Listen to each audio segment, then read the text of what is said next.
Ok. Ayim punchao, imainayam, kachankichik, ojiparikuna, kuna punchao, pi hayarikusunya kai tinkuikuna, kichapia chache tinkuimanta, kuna punchao pi, nyukaga, achka tinkuikuna kachkan. El día de hoy tenemos muchas ponencias, de igual manera con una gran diversidad, como hemos estado haciendo en los últimos días. Y bueno, un poquito de repaso haciendo las ponencias que tenemos el día de hoy. Para nosotros es un placer tener a todos nuestros ponentes, en este caso comenzando el día con Warmi STEM, invitadas desde el Ecuador. Después, para tener nuestro invitado de Quichua Inga de Colombia, y luego pasar a nuestras sesiones de redacción de ensayos de 12 a 1 p.m. con nuestros ponentes de Perú. Luego pasar a qué es la biología por IGEM Bolivia, nuestros aliados, y también luego ya en la tarde Territorio Andino del Antropoceno por Vicente Torres, y edición de audio para la práctica sostenible por Elwin Quispe, quien también nos estará presentando en el club específico de sostenibilidad. Y bueno, eso es un poquito el resumen que vamos a hacer para el día de hoy. Ahora me gustaría presentar, bueno, principalmente ahora a Leticia Tituaña Picuasi. Ella es ingeniera química graduada por la Escuela Superior Politécnica del Litoral, SPOL, fundadora de Warmi STEM.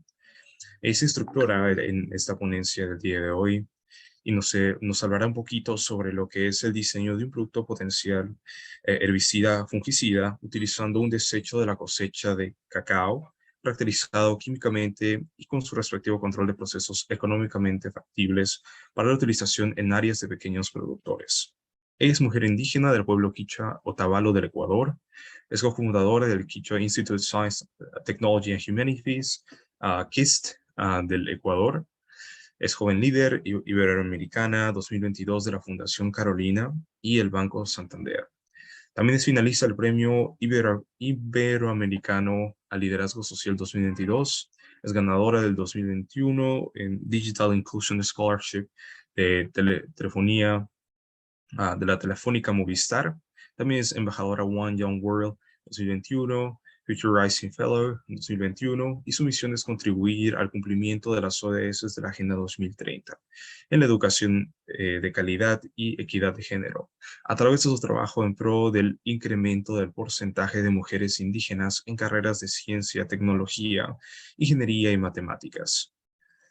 Ahora me gustaría darle el pase, viendo un poquito su trayectoria, para luego pasar a nuestra siguiente. Manaya mashikuna aliyata chukapashkangichi ñuka shutimi kapan Leticia Tituaña shinaka kay chiri punjapi ñukapas rurayta ñukapas llankayta rikuchiripani shinaka kallaripashun.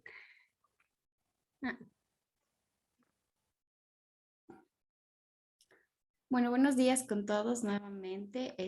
Como bien me realizó la presentación, voy a explicar un poco sobre el trabajo que realicé durante mi tesis, que se trata sobre el diseño de un producto con potencial herbicida, fungicida, a partir de un desecho de la cosecha de cacao, que en este caso es la baba de cacao, conocido como mucílago. Bueno, por favor, antes de continuar, me gustaría saber si están viendo la presentación. Ari, Howard. Perfecto. Me parece también que hay personas que quieren entrar. No sé si es mi idea, nada más que me parece. Ya, no se preocupe, nosotros nos encargamos de eso. Ya. Perfecto. Entonces, ¿Cuál es la problemática o por qué escogimos este tema de tesis?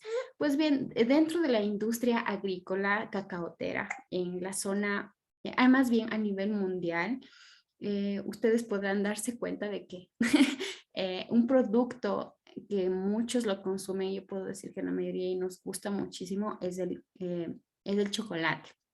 Entonces, para la producción de chocolate, para la producción de eh, otros productos a base de cacao, pues se generan residuos, o sea, de todo el cacao, un 70% representa a la cáscara, el maguey un 3% y la baba de cacao un 5%.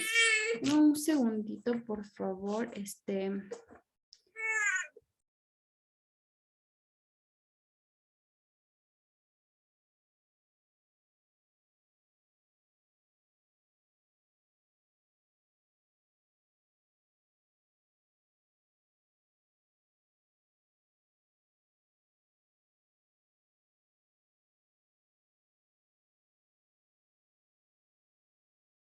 perdón.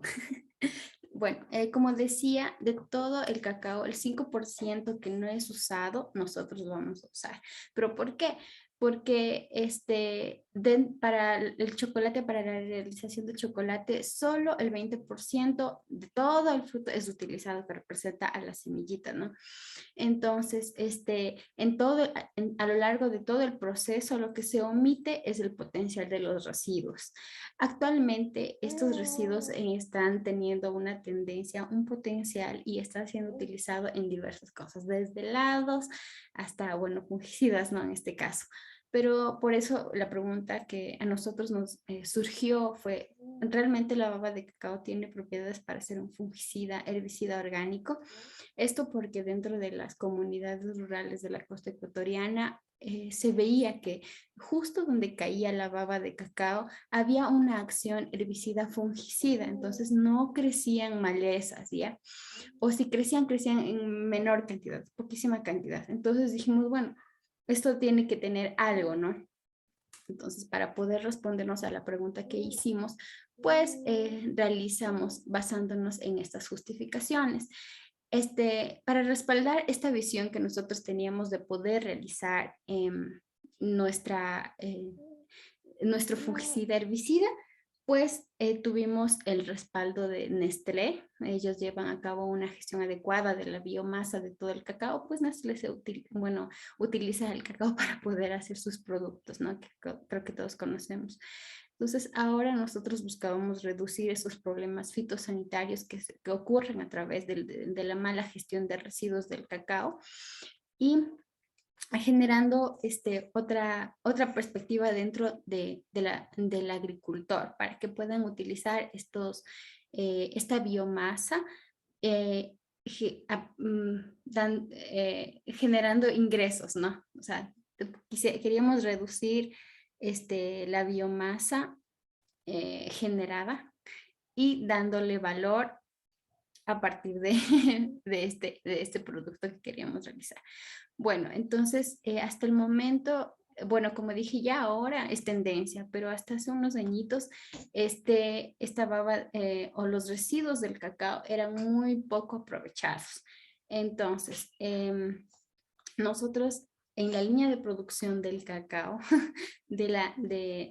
perdón, del chocolate, vamos a aprovechar el residuo que es la baba de cacao y que es totalmente desperdiciado, ¿no?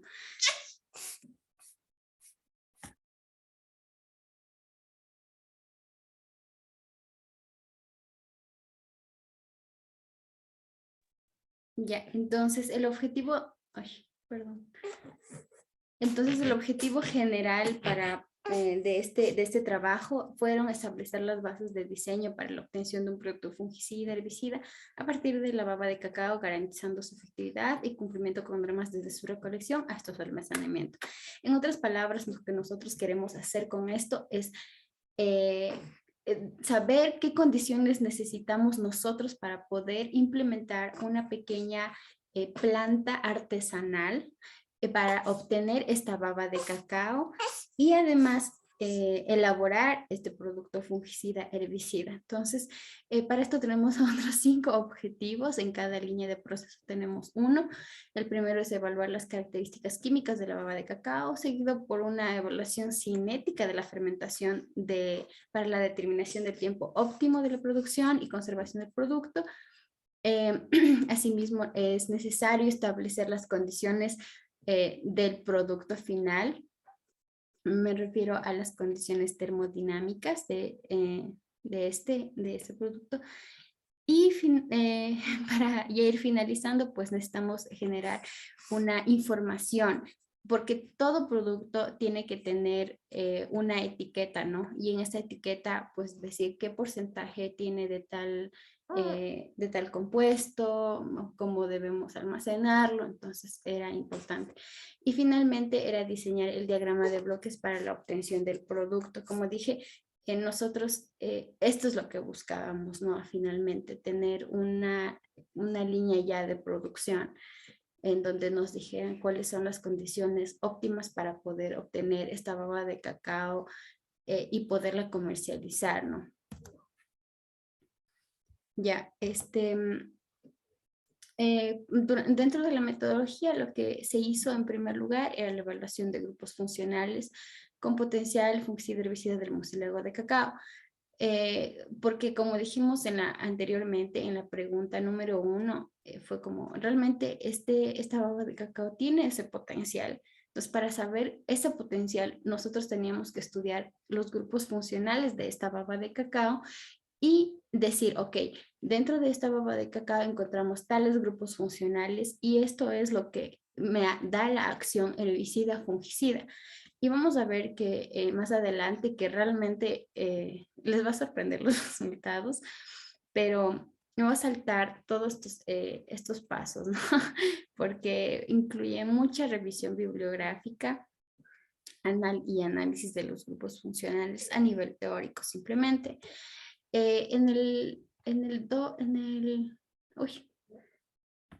ya, perdón.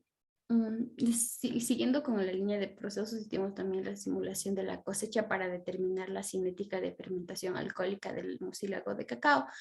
Esto en otras palabras, para que podamos comprenderlo mejor, nosotros necesitábamos imitar el proceso de cosecha de este cacao, ¿no? ¿Cómo hacen los agricultores para poder cosechar el cacao? ¿Cómo cortarlo?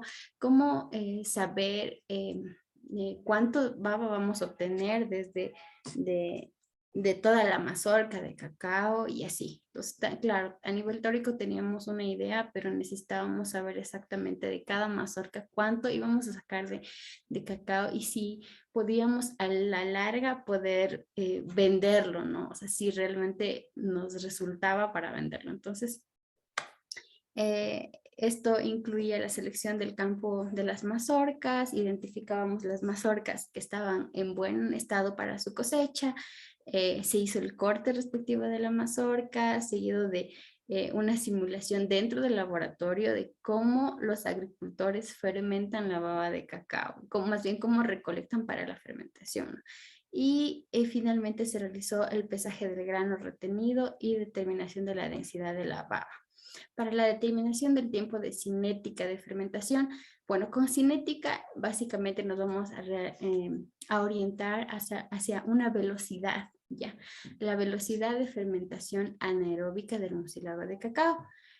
Para esto, hicimos, una vez recolectada la baba, la pesamos, calculamos su densidad y posteriormente pues lo transformamos a unidades volumétricas. Y tuvimos que medir lo que nos importaba a nosotros, que en ese momento era el pH, los grados Brix y la temperatura. Los grados Brix miden el alcohol. Entonces, posteriormente se dejó las muestras en reposo por un lapso de 96 horas. Hay que repetir el paso 2 y 3 porque hay que estar monitoreando, o sea, y validando nuestra pregunta, ¿no? Buscando la respuesta a nuestra pregunta. ¿Qué es lo que está cambiando y qué es lo que le va a dar sentido a mi investigación? ¿Realmente esto vale la pena investigarlo? Así, entonces, después de ya pasadas las 96 horas, otra vez se lo somete a un lapso de 6 días, repitiendo los pasos 2 y 3 y analizando los niveles de alcohol producido y acidez. Para el alcohol producido se miden los grados Brix. También se hace un estudio preliminar del proceso. Voy a dar un poquito el paso para poder culminar con toda la explicación, porque creo que ya tengo un poquito menos de tiempo. Entonces, se hace este estudio de la fermentación. Más adelante vamos a poder ver cómo se hacen los análisis respectivos para establecer las condiciones de almacenamiento. Nosotros tuvimos que almacenar nuestra muestra a temperatura ambiente y a unos 7 grados, claro, basados en la bibliografía. Tenemos que estar revisando cada 7 días durante el lapso de 2 meses el pH, los grados Brix, el color, textura y aroma, y así extender una proyección y saber hasta qué momento nosotros podemos almacenarlo y cuál es el tiempo adecuado para ya nosotros decir, ok, a partir de ahorita ya se pueden basar así. También generamos la información de la etiqueta para el cumplimiento de las normativas ecuatorianas. En este caso, lo principal para nosotros era saber si era tóxico o si era tóxico para el ser humano o para algunas plantas, ¿no?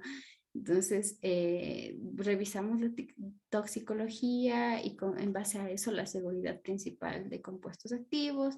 Obviamente revisamos las normas INEN 1913 para el etiquetado y la norma 1838 para los requisitos de plaguicidas. También realizamos la etiqueta en base a los fundamentos de la norma INEN, toxicología y seguridad de compuestos. Finalmente se realiza el diagrama de bloques de proceso, estableciendo las condiciones de materia, prima y producto. También se establecieron los procesos de separación, reacción, y se estableció las condiciones de presión y temperatura en cada línea de proceso, que eso es un dato muy importante. También se realiza el diagrama de bloques del proceso y se realiza finalmente el balance de materia y energía del proceso. Con esto se busca para poder tener un rendimiento, ¿no?, de la baba de cacao. Y entonces, ¿cuáles eran las características de la baba de cacao? Pues teníamos dentro de sus compuestos agua, proteína, azúcares, glucosas, pectinas, ácidos cítricos, cenizas. Y dentro de los parámetros, pues teníamos también la densidad de 1.1, un poquito cerca al agua, los grados Brix, alcohol, ¿no? El pH de 3.85 tenía un pH ácido. Bueno, también nos hacía, nos era importante conocer los sólidos suspendidos totales, la conductividad, salinidad, tensión superficial.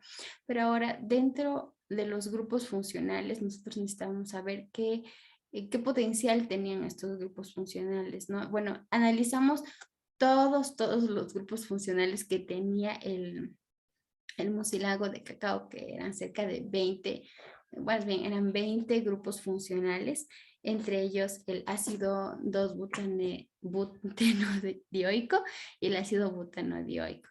Entonces fueron estos ácidos carboxílicos que determinaron más bien ya estaban aclarando nuestra sospecha de que efectivamente tenía esta acción de poder ser un fungicida, un herbicida. Ya. Entonces, bueno, como dije, los ácidos carboxílicos, eso es el compuesto químico que tenía mayor potencial, ¿no? Y también los ácidos de azúcar. Aquí están los nombres, vamos a mencionar todos, pero ¿qué ocasionaba estos ácidos carboxílicos, ¿no? Mejoraban la fermentación alcohólica y volvían a este producto un potencial fungicida. También hubo una fermentación acética que daba al producto una acción herbicida. Entonces, determinamos con esto la cinética de la fermentación, o sea, la velocidad de fermentación, porque para que nosotros podamos decir que es un fungicida o un herbicida, pues esto era importante, saber qué nivel de fermentación podía tener. O sea, dependía todo, realmente. Tengo que aclarar, si ustedes necesitan saber si un producto, bueno, en este caso para nosotros como era una biomasa residual, entonces era importante saber la fermentación y está en cómo tú fermentas este producto para tener una buena calidad de herbicida, fungicida. Entonces, para nosotros sacar ya y hacer ya el estudio del etiquetado, ya hacer a escala, ¿no? Producir, vender incluso este mucílago, pues se recolectó 16 mazorcas. De las 16 mazorcas se recolectó un volumen total de baba de cacao de 529 mililitros, ¿no? Entonces, ahora vamos con la determinación de la velocidad de fermentación, o sea, inicia con un pH de 3.85 y culmina en 3.55, o sea, se hizo más ácido, entonces estaba súper bien. La temperatura,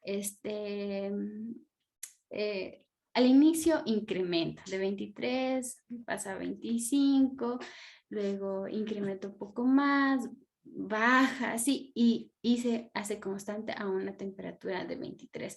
Lo que quiere decir que a esta temperatura, a las 80 y, bueno, cerca de las 90 horas, la temperatura ya se estabiliza. O sea, una vez que ya se dejó en reposo unas 90 horas, empieza a estabilizarse y queda, ya significa que el proceso ya de fermentación terminó. Los grados Brix igualmente casi a las 90 horas se estabiliza, o sea, la cantidad de alcohol en ese momento va a ser constante. Pero lo que nos dice también es que el porcentaje de alcohol pues baja de 14 a unos 2, que nos da también para nosotros unos buenos resultados. Entonces, las condiciones de almacenamiento, pues nosotros vimos que la fermentación a los 12 días tenía un olor característico, la turbidez tenía, bueno, presentaba turbidez, o sea, pasaba a ser un poquito más, así creo que en la foto lo pueden ver, así se ponía el color. Y la temperatura también llega a algo adecuado. Entonces, para la información de la etiqueta, pues era necesario tener al menos lo básico, ¿no? Para producir a nivel local era necesario contar con el nombre comercial del producto, del nombre de dirección del titular, los responsables del etiquetado, la formulación, es decir, el nombre de la sustancia activa, que en este caso eran los ácidos carboxílicos, el porcentaje masa a masa del herbicida fungicida, la lista de sustancias tóxicas, el número del lote, el método de empleo, intervalo de seguridad, fecha de caducidad, y aquí tienen la etiqueta, cómo iba a ser presentado el producto, ¿no? Que esto también es una forma de emprender para los agricultores. Entonces, esta era la etiqueta. Si en tal caso alguien quería hacerlo, ya podía tener la etiqueta. Y para el diseño del diagrama de bloques, esto ya era importante, ¿no? Porque con esta información podían hacer, ya podía diseñarse una pequeña planta a escala y ya saber qué condiciones necesitabas, cuánto vas a obtener. Entonces, hicimos esto, le facilitamos, ¿no? Al agricultor a ahorrarse todos estos pasos y hacerlo.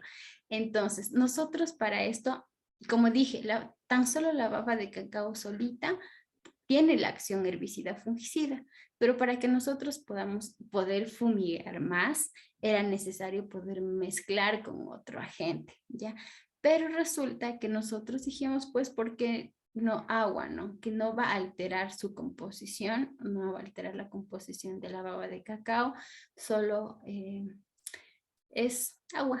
Entonces, y sí, como este trabajo, como dije anteriormente, se hizo en colaboración con Nestlé, resulta que nosotros teníamos más compañeros, es decir, del área de agricultura, del área de ingeniería industrial y del área de economía. Entonces, los que se encargaron del área de agricultura, pues determinaron que el porcentaje adecuado para esta formulación para que puedas fumigar era 50-50, es decir, 50% de baba de cacao y 50% de agua.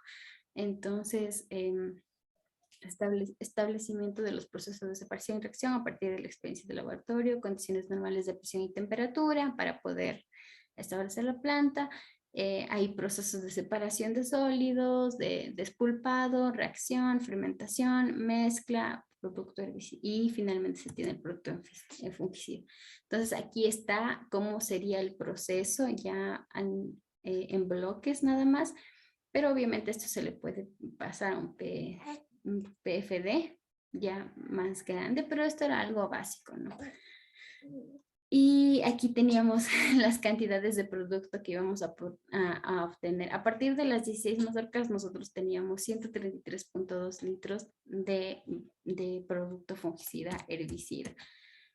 Bueno, me voy a saltar esta partecita de cada proceso. Y dentro de las conclusiones, bueno, como había mencionado, los ácidos carboxílicos tienen propiedades bactericidas con un modo de acción sobre el metabolismo de los ácidos nucleicos, de hongos y acidez, que provoca el marchitamiento de malezas de hoja ancha y hoja angosta.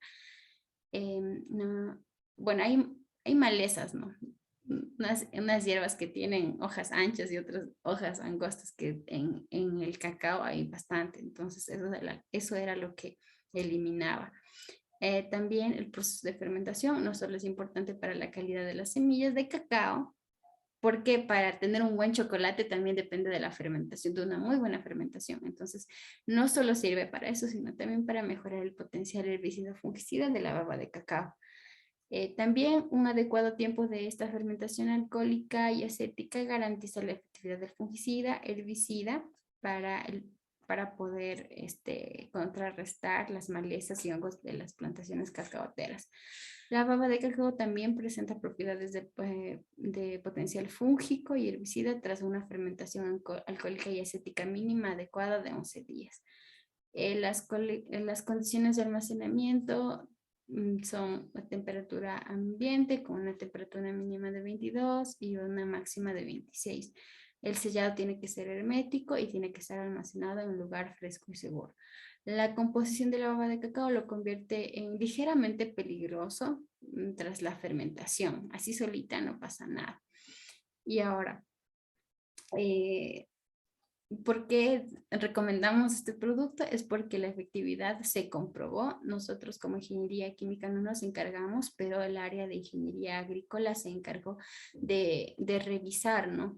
Entonces, sobre el cacao, sobre las malezas de cacao y sobre el cacao mismo, me parece que lo hicieron. Entonces, hay hongos como la Coletotrichum y la Curbularia, el Fusarium y la Mycosphagella fijensis. La Mycosphagella fijensis es la cigatoca, es la cigatoca negra que acaba con las plantaciones de banano. Entonces, el fusarium está en casi todas las plantas. Yo creo que alguien que sabe de la parte agrícola sabe que el fusarium es súper conocido y también la Mycosphagella fijensis o cigatoca. Entonces, este producto, la baba de cacao como tal, al 50%, una concentración del 50%, tiene una alta efectividad sobre este tipo de hongos, sobre Coletotrichum, Curbularia, Fusarium y Cigatoca. También sobre malezas, sobre las de tipo hoja ancha y la de hoja angosta. Entonces, esto permitió establecer las condiciones iniciales de la materia prima y producto para el balance de masa también. Y a partir de los 1000 kilogramos de mazorcas de cacao se puede producir 133.2 litros de fungicida herbicida. Los 100 kilogramos corresponden a las... Ah, no, eso se hizo una proyección, porque hicimos a partir de 16 mazorquitas, hicimos la proyección hacia 1000 kilogramos. Entonces, pues se puede obtener 133.2 litros. Y bueno, para las recomendaciones, el filtrado después de la fermentación tiene que haber un filtrado efectivo, ¿no? Hay que sellarlo completamente después de la fermentación para almacenarlo. No tiene que pasar más de 4 horas sin tratar la baba. Eso, o sea, nosotros recolectamos la baba y ya tenemos que mandarlo a almacenar, ¿no? En condiciones adecuadas, que son 4 grados si es que tú lo llevas al laboratorio. La parte bibliográfica y eso sería todo. Creo que me demoré un poquito más de lo establecido, pero espero que les haya gustado mucho. Muchísimas gracias. Sulpayay paniyay Leticia, Arian chatakusikunikai, ponenciata, takyarikusun, yung chatakusikuni. Kunan mi, pantallita rexichikui,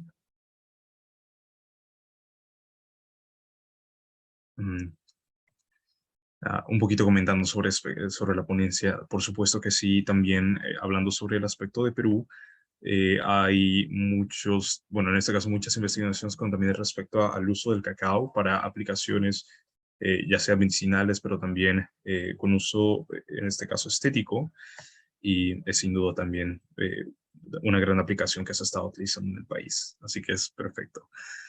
Ahora me gustaría presentar a nuestra ponente Jessica Pamela Ñañón Chicaiza, que ella es física graduada de la Universidad Yachaitec en Ecuador.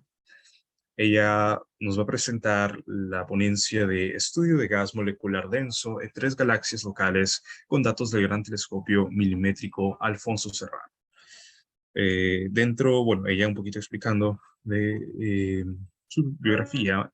Dentro de la física, ella siente un gran interés y pasión por la astronomía y la astrofísica, por lo que durante su vida universitaria participó en varios talleres y escuelas de verano relacionados a estas ciencias en países como México y Brasil.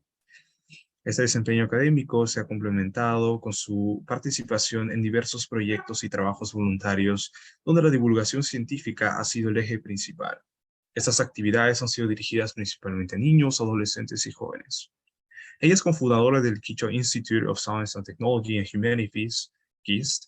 También es directora del área de cooperación y relaciones internacionales del proyecto Warren STEM y es miembro del área de investigación de RuneSpace y miembro de los Global Shapers Kitu Hub con el proyecto Empodera. Y bueno, es un placer también tenerle el día de hoy y darle el pase para su ponencia.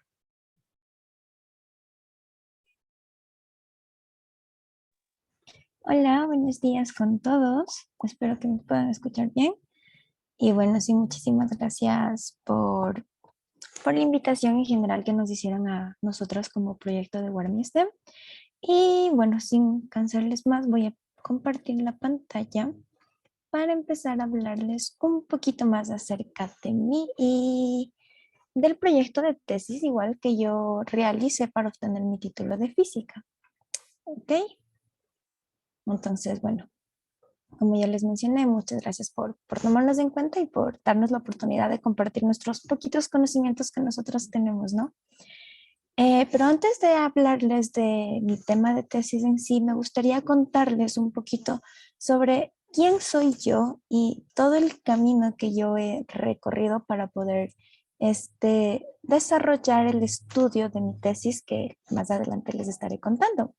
Como ya les mencionaron en la presentación, bueno, yo soy física graduada de la Universidad de Achaitec, aquí en Ecuador. Y también, como ya lo mencionaron, dentro de la física, la ciencia que más me apasiona es la astronomía y la astrofísica, ¿no? Y gracias a esta ciencia he ganado diferentes becas para poder seguir estudiando esta ciencia, ya que lamentablemente la astronomía y la astrofísica no está bien desarrollada aquí en el Ecuador y considero que en algunos países latinoamericanos tampoco está desarrollada. Entonces yo he buscado oportunidades en el extranjero para poder seguir adquiriendo nuevos conocimientos, ¿no? Entonces, en este sentido, en el 2018 fui seleccionada para participar en el 27º Verano Científico del Observatorio Astronómico Nacional San Pedro Mártir. Esto lo organizaba el Instituto de Astronomía, como lo pueden ver aquí, de la UNAM, de la Universidad Nacional Autónoma de México. Aquí también tuve la oportunidad de desarrollar un proyecto de investigación a la mano, sí, de ya astrónomos, ya personas que se dedican a esta ciencia. Entonces fue una oportunidad súper, súper genial. Bueno, aquí estoy yo en el Instituto de Astronomía. Tuve también la oportunidad de conocer los telescopios que se utilizan ya para hacer ciencia de verdad dentro de la astronomía y la astrofísica. Aquí está un telescopio, esta fotografía de aquí es la parte interna de este telescopio, todo el instrumento, entonces fue súper genial. Posterior a eso, en el 2019, quiero ir para atrás, como ya. En el 2019, igual fui seleccionada para participar en el cuarto taller en cambio de radioastronomía, verano TNT 2019. Este, en cambio, igual se desarrolló en México, eh, y como su nombre lo dice, estaba direccionado a la radioastronomía, ¿ok?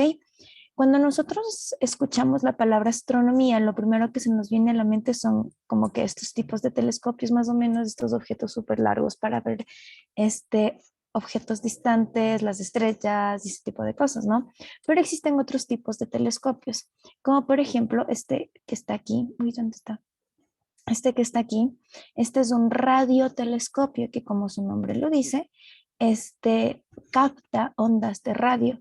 El telescopio anterior que les había enseñado, en cambio, trabaja en ondas ópticas, de lo que, por ejemplo, lo que nosotros podemos ver con nuestros ojos, pero en cambio este radiotelescopio capta ondas de radio y lastimosamente, bueno, no sé si lastimosamente, pero nuestros ojos no están aptos para nosotros poder captar estas ondas de radio y por eso se han creado estos tipos de instrumentos para desarrollar y captar toda esta información, ¿no? Igual aquí tuve la oportunidad también de desarrollar un proyecto y de hecho este proyecto que desarrollé aquí fue la base para mi proyecto de tesis. Aquí aprendí a manejar diferentes software astronómicos, a manipular ya datos reales astronómicos. Entonces esto fue la base para que yo pueda desarrollar mi tesis, que ya les contaré un poquito más adelante. Y bueno, en el 2020 ya empecé a desarrollar mi tema de tesis, que él es el Study of Dense Molecular Gas in Three Local Galaxies with Data from the Gran Telescopio Milimétrico Alfonso Serrano, que es el estudio del gas molecular en 3 galaxias locales con datos del Gran Telescopio Milimétrico Alfonso Serrano. ¿Okay? Toda mi tesis yo la desarrollé en inglés porque en mi universidad recibíamos clases en inglés, entonces toda la tesis estaba desarrollada en inglés y por eso le pueden ver aquí el título que está en inglés también, ¿no? Y bueno, ya más adelante les cuento de qué va mi tesis. Y bueno, finalmente en el 2020 también fui seleccionada para participar en el 43º Escuela Internacional para Jóvenes Astrónomos, que también se iba a desarrollar en México. Pero como sabemos, en el 2020 empezó todo la pandemia por el COVID, entonces esta escuela se canceló y ya no pudimos participar. Entonces, pero me siento muy orgullosa porque esto ya era algo mucho más grande y era internacional. Las anteriores escuelas eran como que a nivel latinoamericano y esta escuela, en cambio, ya era a nivel internacional. Cualquier persona del mundo podía haber aplicado para ser seleccionado. Y también dirigido como que a personas ya con sus maestrías, con sus PhDs. Y yo en el 2020 ni siquiera acababa mi bachelor, ni siquiera me graduaba de la universidad, ni siquiera obtenía mi título de física. Entonces estaba súper nerviosa para aplicar, pero ventajosamente siempre me he rodeado como que de personas que me alientan a hacer más cosas. Y una de ellas es mi cotutora de tesis que me dijo, no, aplica, no pierdes nada aplicando. Entonces apliqué y me aceptaron y por eso me siento muy, muy, muy orgullosa. Pero ahora sí a lo que vinimos, a hablarles un poquito sobre mi tesis. Bueno, ¿cuál fue la motivación que nosotros utilizamos para desarrollar la tesis? Bueno, el estudio del gas molecular es fundamental para que nosotros podamos comprender el proceso de formación estelar, porque este es el combustible para que las estrellas puedan seguirse formando, ¿ok? El gas molecular es el combustible, se podría decir así, para que las estrellas puedan seguirse formando, ¿ok?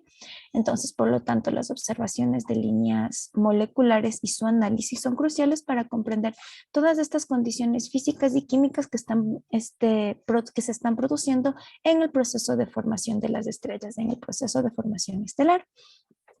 También, las propiedades de este gas molecular pueden verse afectadas por la actividad nuclear de la galaxia, por lo que las propiedades químicas también pueden ser diferentes entre diferentes tipos de galaxias, como por ejemplo las galaxias tipo Star Wars y las AGNs, que son los Active Galactic Nuclei, los galaxias de núcleo activo, ¿ok?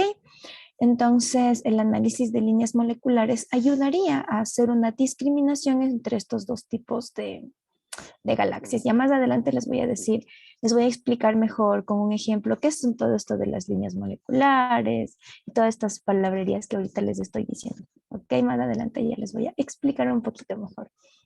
¿Cuál fue el objetivo de mi tesis?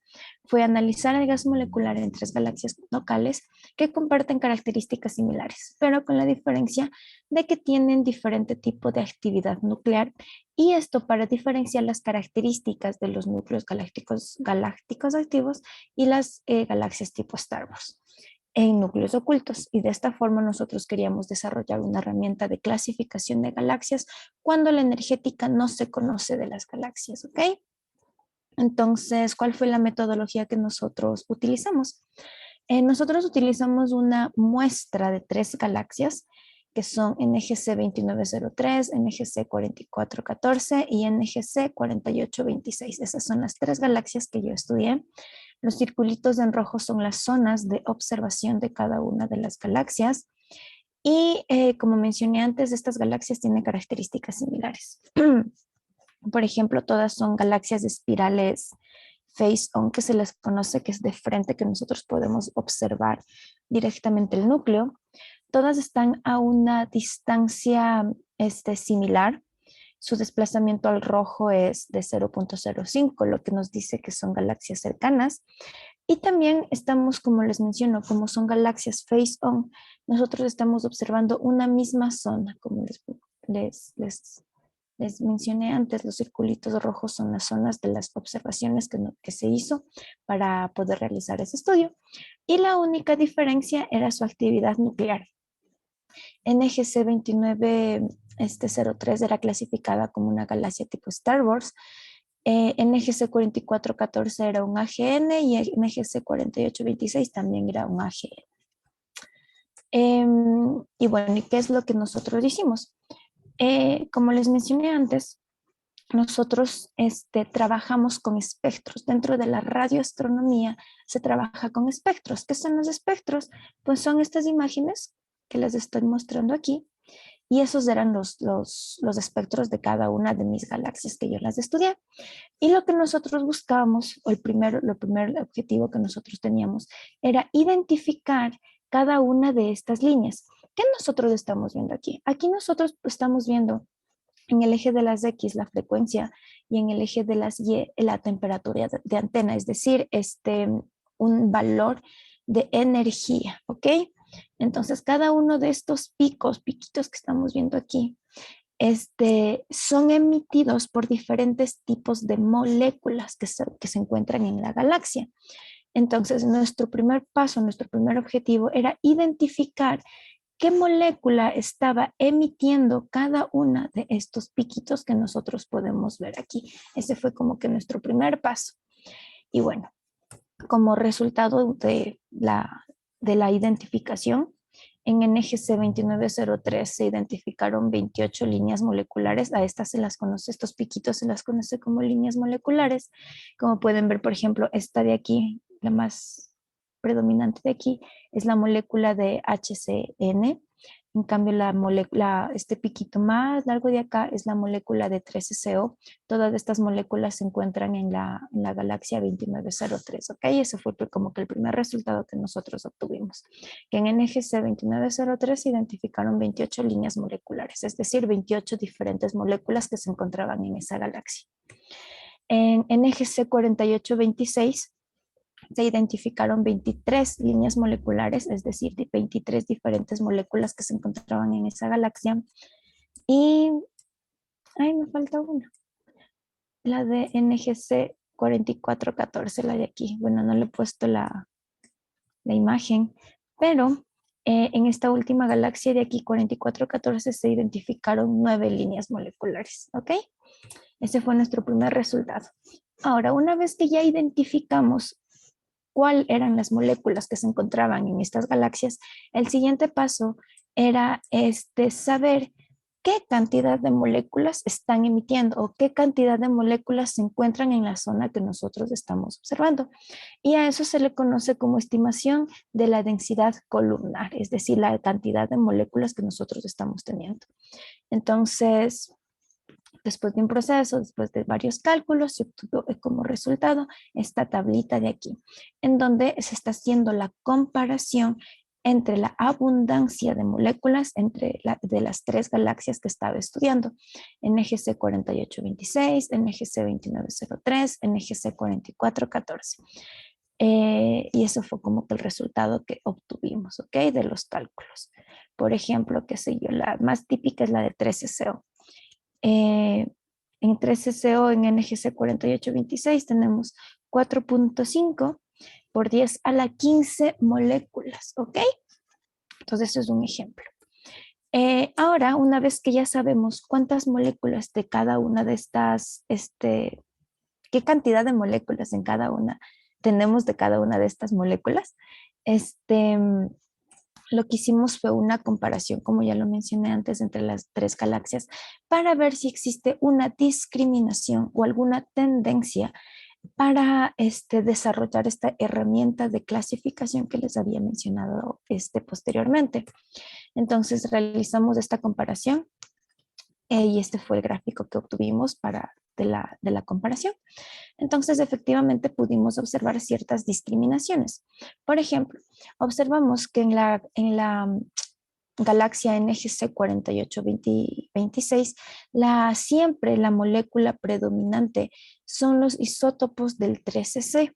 Lo que nos está diciendo es que su starburst, es decir, su brote de formación, es el más antiguo de todas las 3 galaxias de mi sample, de mi muestra de galaxias, ¿ok?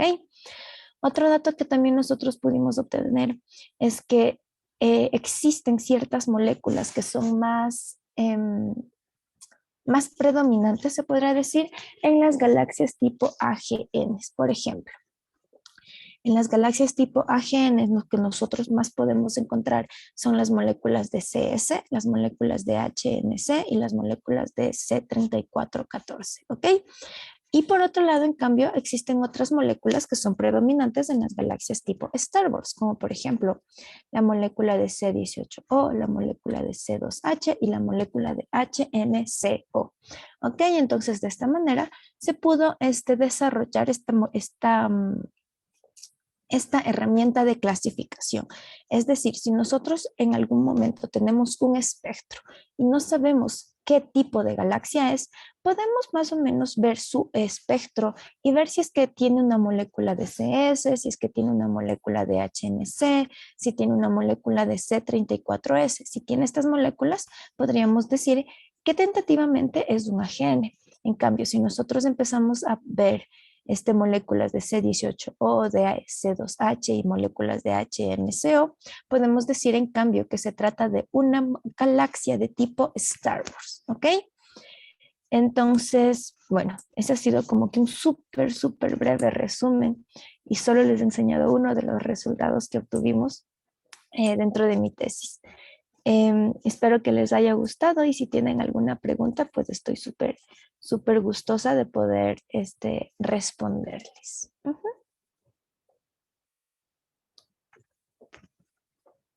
Ari panikuna tapukuikichik kai chatpi hilhaichik tapuikichik.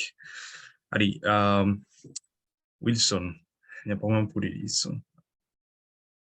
Anchata sulpaiki Jessica ñauñay ñuqa anchata kusikuni kay tinkuypi kay ponenciata.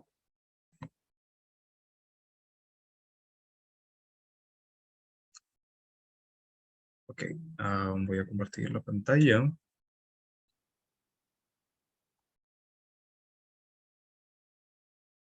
Cosa.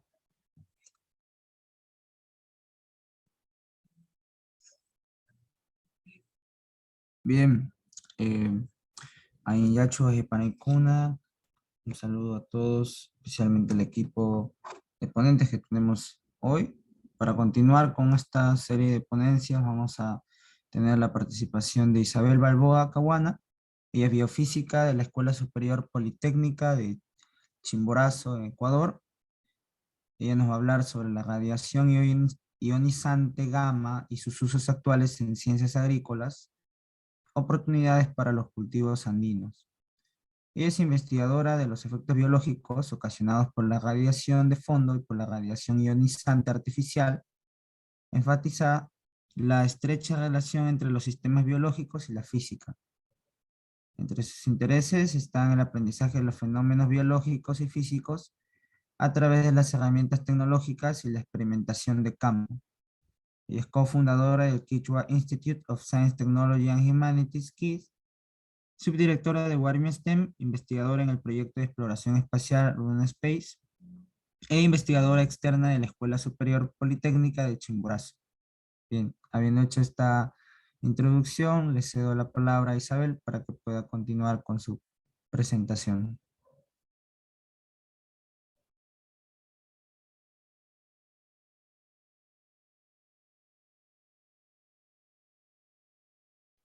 Muchísimas gracias por la presentación. Muy buenos días con todos. Como bien me presentaron, yo soy Isabel Balboa. Ñuka runashimi pinishpapka, allí punya tukui mashna charipichi. Ñuka acá kai punjapi parlagrini, ñuka investigación hawa nishka, radiación ionizante. Shina kashpaka. Voy a compartir la pantalla. ¿Me confirman, por favor?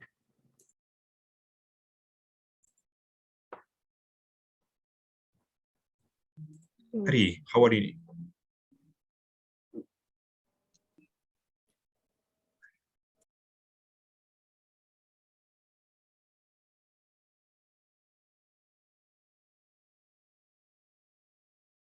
Me parece que quiere entrar más gente. Sí, no se preocupe, nosotros nos encargamos. Está bien.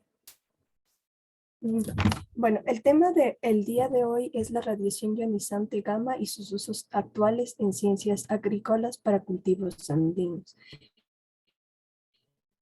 Esta es una investigación que yo inicié en la universidad a raíz de que expuse un tipo de hongos que se llama Botrytis cinerea en fresa, las expuse a radiación ionizante y no ionizante.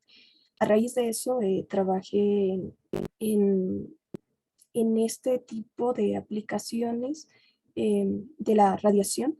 Entonces, el tema que voy a presentar hoy día es acerca de un artículo tipo review que escribí. Una de las condiciones o digamos uno de los requisitos para obtener mi título de biofísica.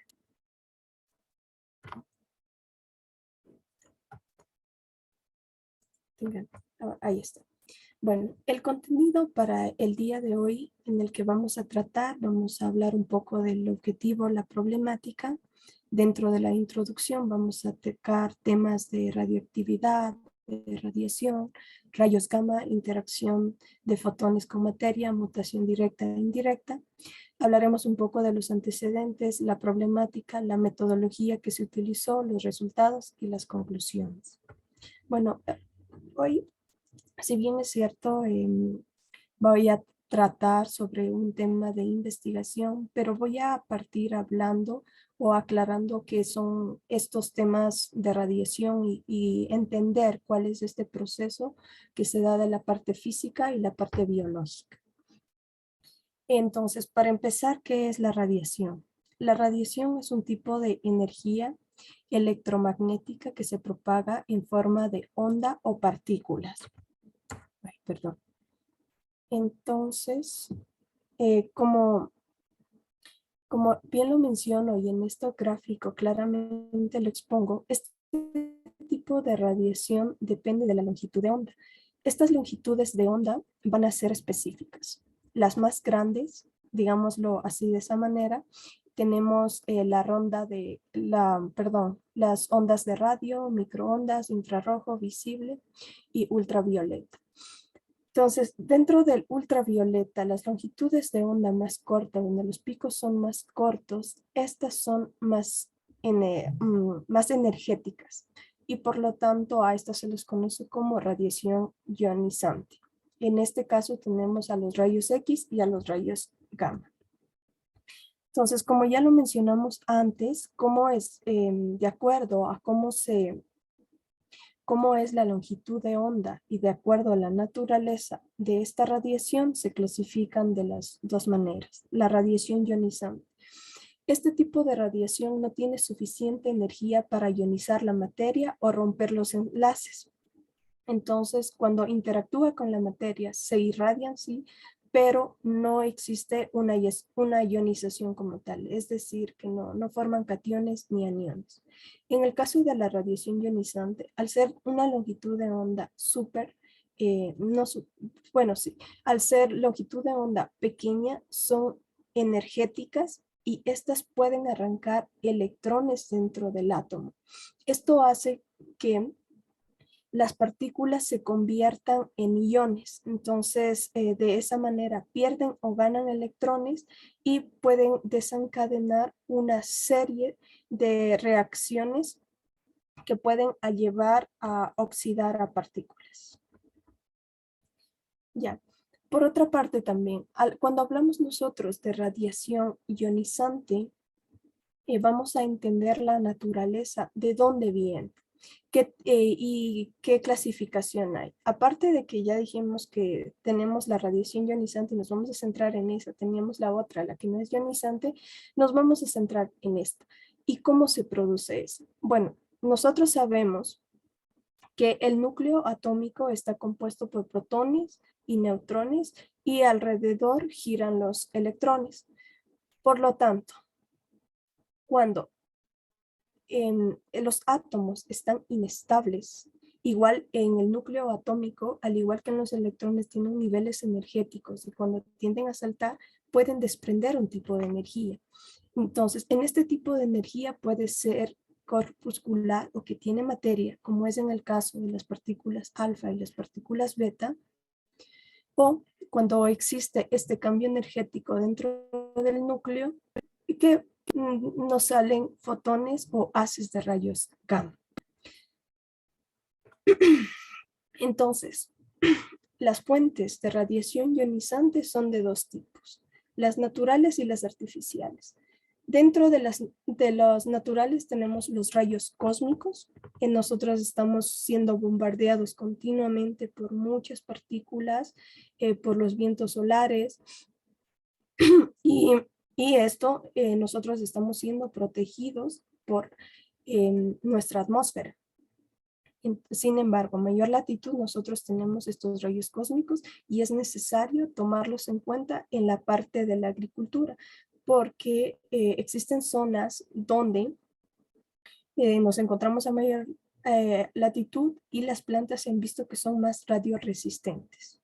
Entonces, por eso tomamos o consideramos los tipos de fuentes de las que vamos a hablar. También, dentro de la corteza terrestre, nosotros también tenemos radiación de fondo en alimentos y bebidas. Y pues bueno, en la parte artificial, nosotros producimos métodos para producir rayos X con la fuente de cobalto, por ejemplo, la fuente de cobalto 137. Estas fuentes son utilizadas en medicina, en la industria, en la investigación y en la docencia. Entonces, como le mencionamos antes, la radioactividad, debido a la inestabilidad de núcleos, tiende a liberar energía. Esa energía es la que se aprovecha y en este caso hacemos uso de los fotones o los rayos gamma. Bueno, aparte, como ya lo mencionamos, y se puede ver en esta, y se puede ver en esta gráfica, tenemos emisiones de partículas alfa o beta y la radiación electromagnética fotónica, que serían los rayos gamma. Entonces, al tener claro cómo se generan estos rayos gamma de procesos naturales dentro de los núcleos atómicos, nosotros vamos a hablar cómo va a interaccionar esto con la materia. Entonces, digámosle como en formato resumen que los rayos gamma son un tipo de energía electromagnética en forma de fotones que tienen energía, que tienen energías súper altas, pero tienen longitudes de onda pequeña. Entonces, al tener longitudes de onda pequeña, estas pueden interaccionar fácilmente con la materia. Al interaccionar con la materia se pueden dar de dos tipos. Una que puede interaccionar directamente en el ADN o la otra que pueden interaccionar con los componentes celulares, por ejemplo, los lípidos o el material que está en el citosol, carbohidratos o algunas estructuras que tenemos en nuestros sistemas biológicos. Y interacciona de tal manera que produce sustancias reactivas de oxígeno llamado ROS, que son sustancias altamente oxidativas que desencadenan reacciones en cadena. Entonces, al tener estos dos panoramas de cómo reacciona con la materia, estos pueden generar mutaciones intraespecíficas. De acuerdo a la bibliografía, con estas mutaciones intraespecíficas se ha visto al menos que de acuerdo. Hay un micrófono abierto, perdón. Ya. Entonces, cuando nosotros decimos de esta manera, de acuerdo a la tasa de dosis, aquí también hay que tener claro, digamos, dos condiciones importantes para ver estas mutaciones intraespecíficas beneficiosas o perjudiciales. Esto va a depender específicamente de la tasa de dosis suministradas y de las características del sistema biológico. Pero a bajas dosis, las mutaciones intraespecíficas se han visto que tienen mejoras en el genotipo y en el fenotipo. En el genotipo, porque son más resistentes, hablemos de plantas, que las plantas son más resistentes, tienen un tiempo digamos, de crecimiento mucho mayor, mucho más rápida que otra planta normalita sin ocasionar estos efectos. Entonces, al tener claro todo esto, nosotros decimos que esta técnica puede ser utilizada para generar características mejoradas. En estas características mejoradas puede ser para combatir el estrés ambiental, es decir, que, o digamos, una planta de quinoa pueda crecer en zonas desérticas, mejorar la producción y principalmente para que sean más resistentes. Aquí les puedo contar también un poco del tema de mi tesis de la universidad.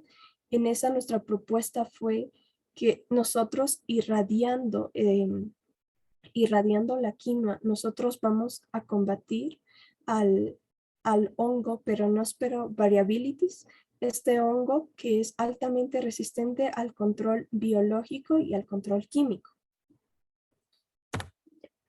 Continuamos. Perdón, sí. Trabo mi máquina. Ya. Entonces, cuando nosotros tenemos este control, bueno, algo que les quería comentar es que el trabajo que nosotros venimos realizando es netamente teórico hasta el momento. No hemos tenido la oportunidad de irradiarlos o hacer experimentos in vivo. La segunda fase va a ser el experimento in silico. Pero por el momento estamos trabajando en la revisión bibliográfica y que ya hemos generado algunos temas de investigación más específicos. Entonces, también caemos a una parte importante de por qué irradiar más a estos sistemas vegetales.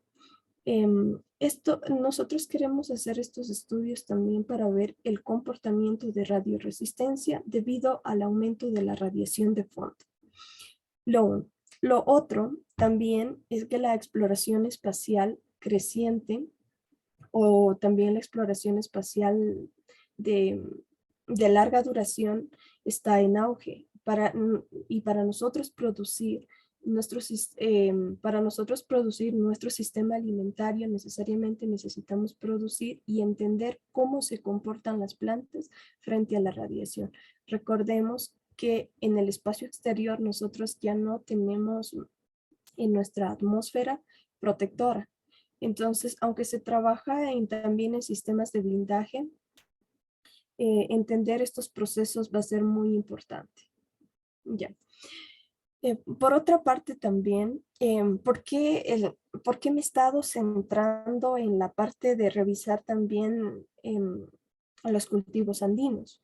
Los cultivos andinos son importantes y me he centrado en la quinoa porque es un producto que se exporta a países del primer mundo. Está Bolivia, Perú y Ecuador, que son los principales exportadores de quinoa.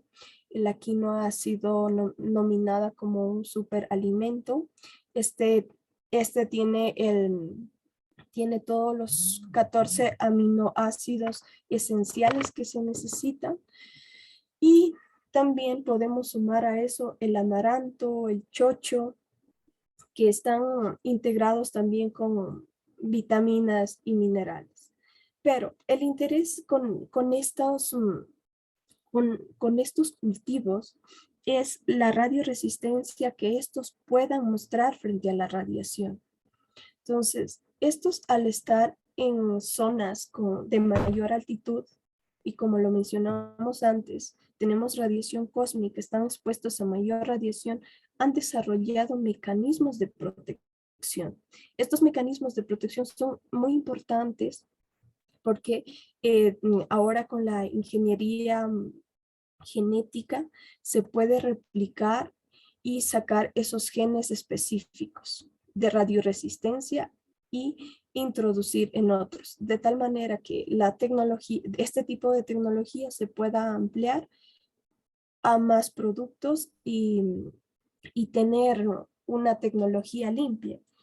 El cambio climático, los recursos que se van agotando, el incremento de la población, nos lleva a decir que es importante trabajar en los temas de agricultura. Últimamente se habla de soberanía alimentaria también. Entonces, tener este tipo de tecnología limpia. Bueno, aquí también entramos a un pequeño, abrimos un paréntesis para hablar de qué tan beneficioso es tener o hacer experimentos con radiación. Por supuesto, cuando no es controlada, cuando no se sabe suministrar, cuando no se sigue los protocolos de protección radiológica, pueden ser altamente peligrosos. Sin embargo, si nosotros controlamos todos los factores de tasa de exposición, tasa de dosis, etcétera, nosotros podemos generar una tecnología limpia, una tecnología física. Como les mencioné, será esta tecnología será importante para mejorar genéticamente, pero también para desarrollar digamos, generar nuevas especies. Entonces, como les comenté al principio, este es un trabajo netamente de revisión bibliográfica. Como vemos ahora, la gran cantidad de información a veces es complicado digerir o encontrar el artículo propicio para nuestro tema de investigación.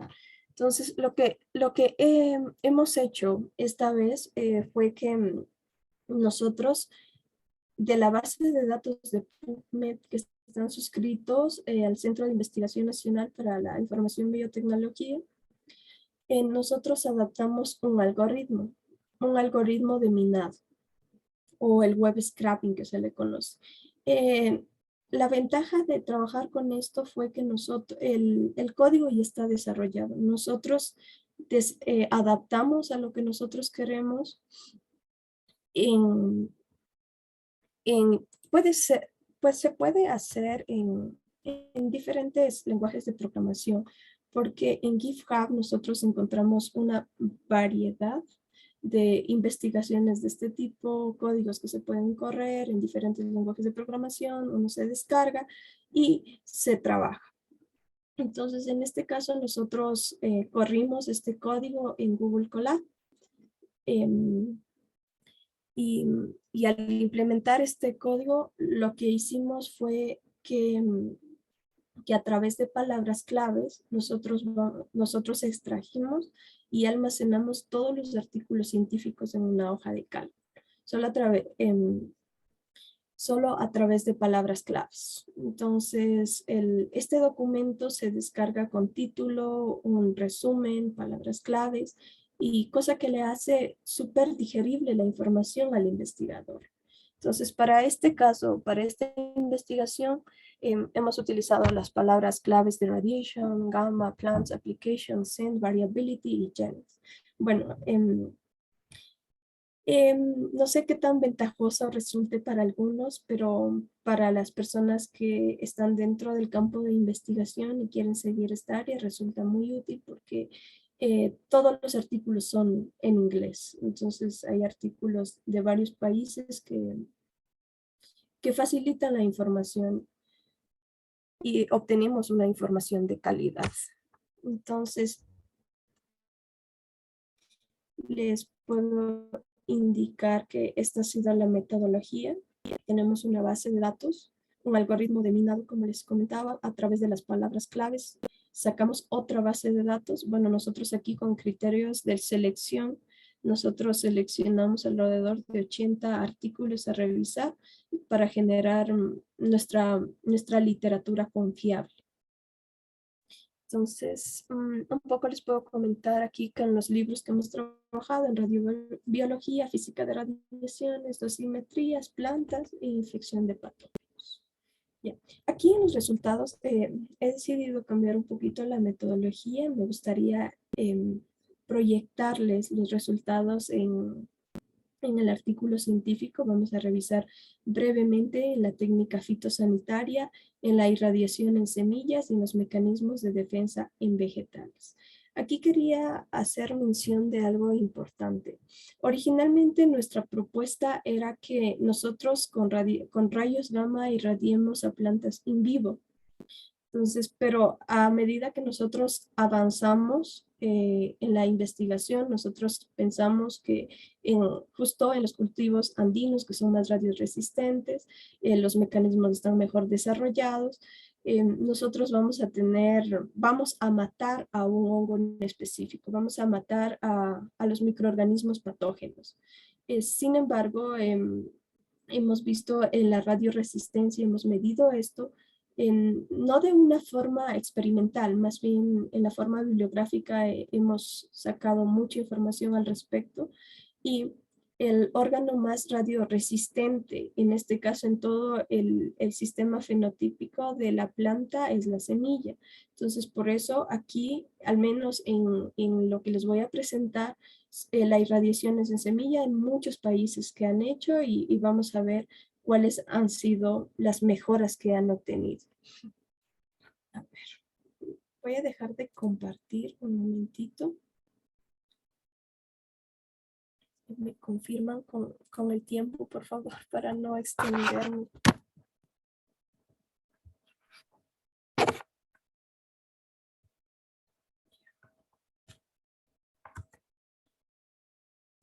A ver.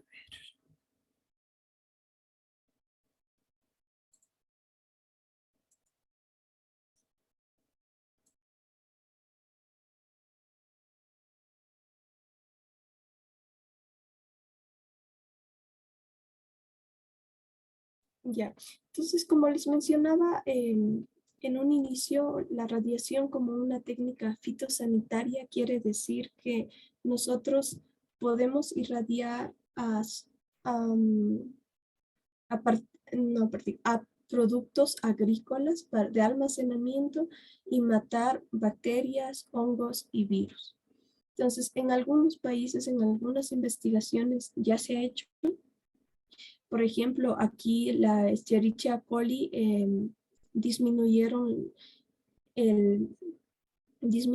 la carga bacteriana a límites no detectables con una dosis de 3 kilogramos, que hablando en términos de dosimetría es una dosis baja. Entonces, se ve que esta técnica es efectiva, digámosla a breves rasgos. Aquí también hay estudios que en espinaca, la salmonela también a dosis de 2 y 3 grays a diferentes condiciones disminuyen a límites no detectables. Podríamos ver también en los granos de arroz o en el pepino que de acuerdo a los autores, los diferentes años disminuye la tasa de dosis. Entonces, esto nos lleva a pensar que esta técnica de fitosanitario es muy útil para los productos que se almacenan y los productos que se almacenan y de exportación. Entonces, eso quiere decir que el tiempo de almacenamiento vamos a tenerlo bien. Aquí aclarando un poco también, es que, como les mencioné, la radiación, al no ser una técnica no térmica, al ser una técnica física, hace que las características organolépticas de cada uno de estos productos se mantuvo, al menos eso obtuvimos en la literatura. También hablar en la irradiación de semillas. Por ejemplo, aquí en una planta perenne que es digamos que es el kikuyo, que lo conocemos aquí, no sé si lo conocen todos así, pero es una hierba de pasto. Entonces, en esta, al irradiar con 50 grays, bueno, aquí ya aumentamos la dosis, con una dosis de 3 a 5 kilograys en un principio, nosotros obtuvimos en aplicaciones en fitosanitaria. Ahorita vamos con dosis de 50 grays. Entonces, aquí lo que se obtuvo fue un incremento en el nivel de clorofila y el incremento de los pigmentos fotosintéticos, y estas dos características hacen que las plantas crezcan más rápido. También en flores aumentó el porcentaje de germinación al 62,4%. Las semillas irradiadas de alberja en la versión mejorada, digamos así, que aumentó un porcentaje de germinación del 25% y también el nivel de clorofila. En el amaranto, en la irradiación con 400 gray obtuvieron mayor producción de semillas. En el de 300 gray, en la cebada, obtuvieron el incremento de clorofila en un 99% y una madurez alterada. Y mayor producción de semillas. En cuanto al trigo, este trigo mejorado fue el de alto rendimiento y de una altura más corta. Ya. De acuerdo a los mecanismos de defensa, como las plantas, al ser organismos que han estado desde los inicios, digámoslo así, han sido más radioresistentes. Por lo tanto, a nivel genético también se ha visto que por recombinación homóloga, ellas pueden,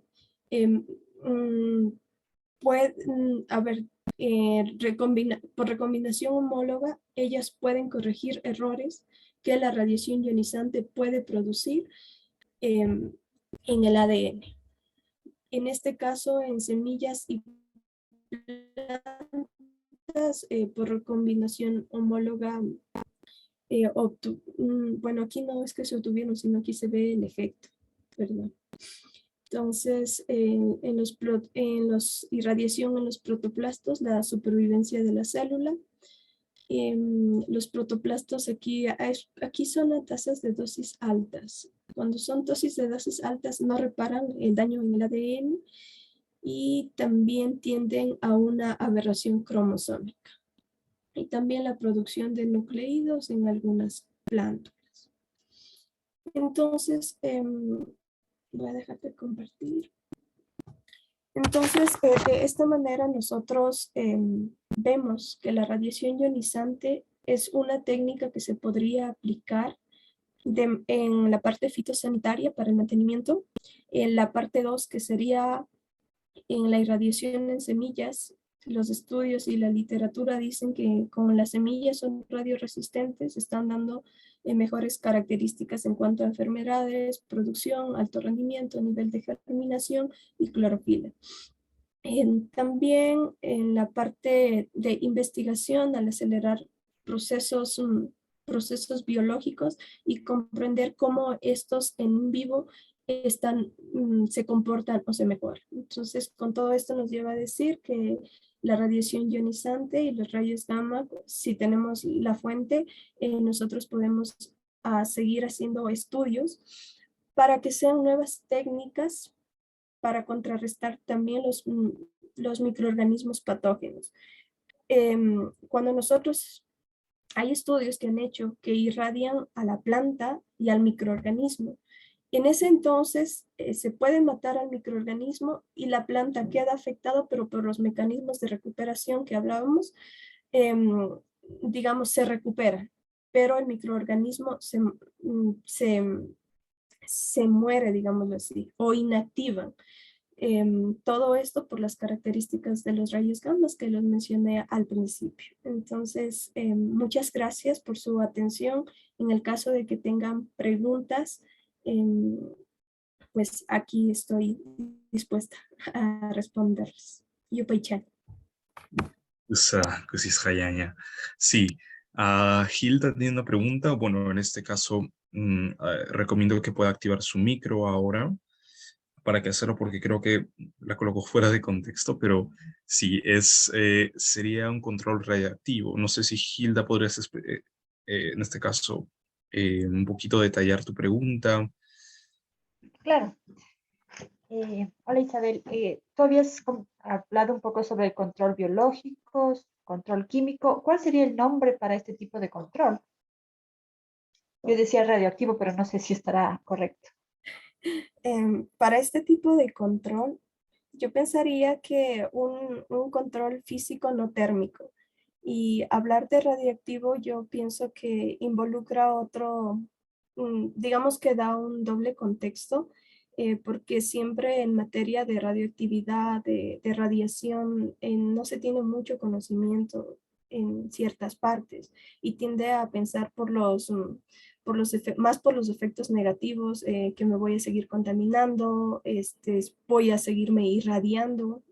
Entonces, de esa manera no lo tomaría como término radioactivo a la técnica que nosotros estamos proponiendo de forma teórica.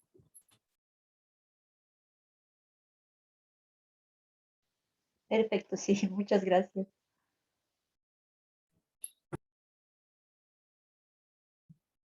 Ari, Wahiyay, Taitayay, Joel, Rima muy. Imaynallam wawqi paniykuna, kay tapuychata tapuykusa. Mi querida investigadora, ¿ha usted investigado de repente en aplicar lo mismo en productos cárnicos para poder conservarlos mejor y que llegue a la alimentación directa del hombre en forma menos contaminada por chacol y etcétera?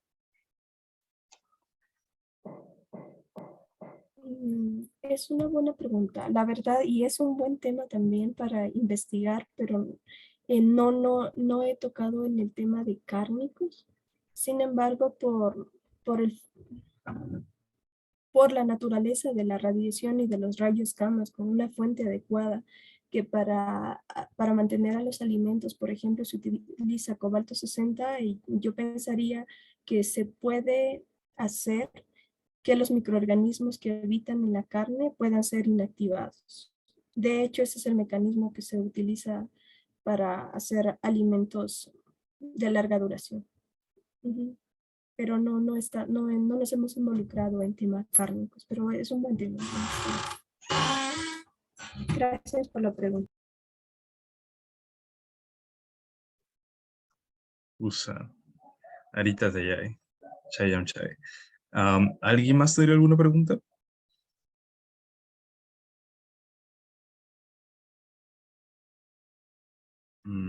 Ok, mana. Y bueno, ahí quisiéramos agradecer por sus preguntas a Marisol. Marisol, Ari, Tapuque.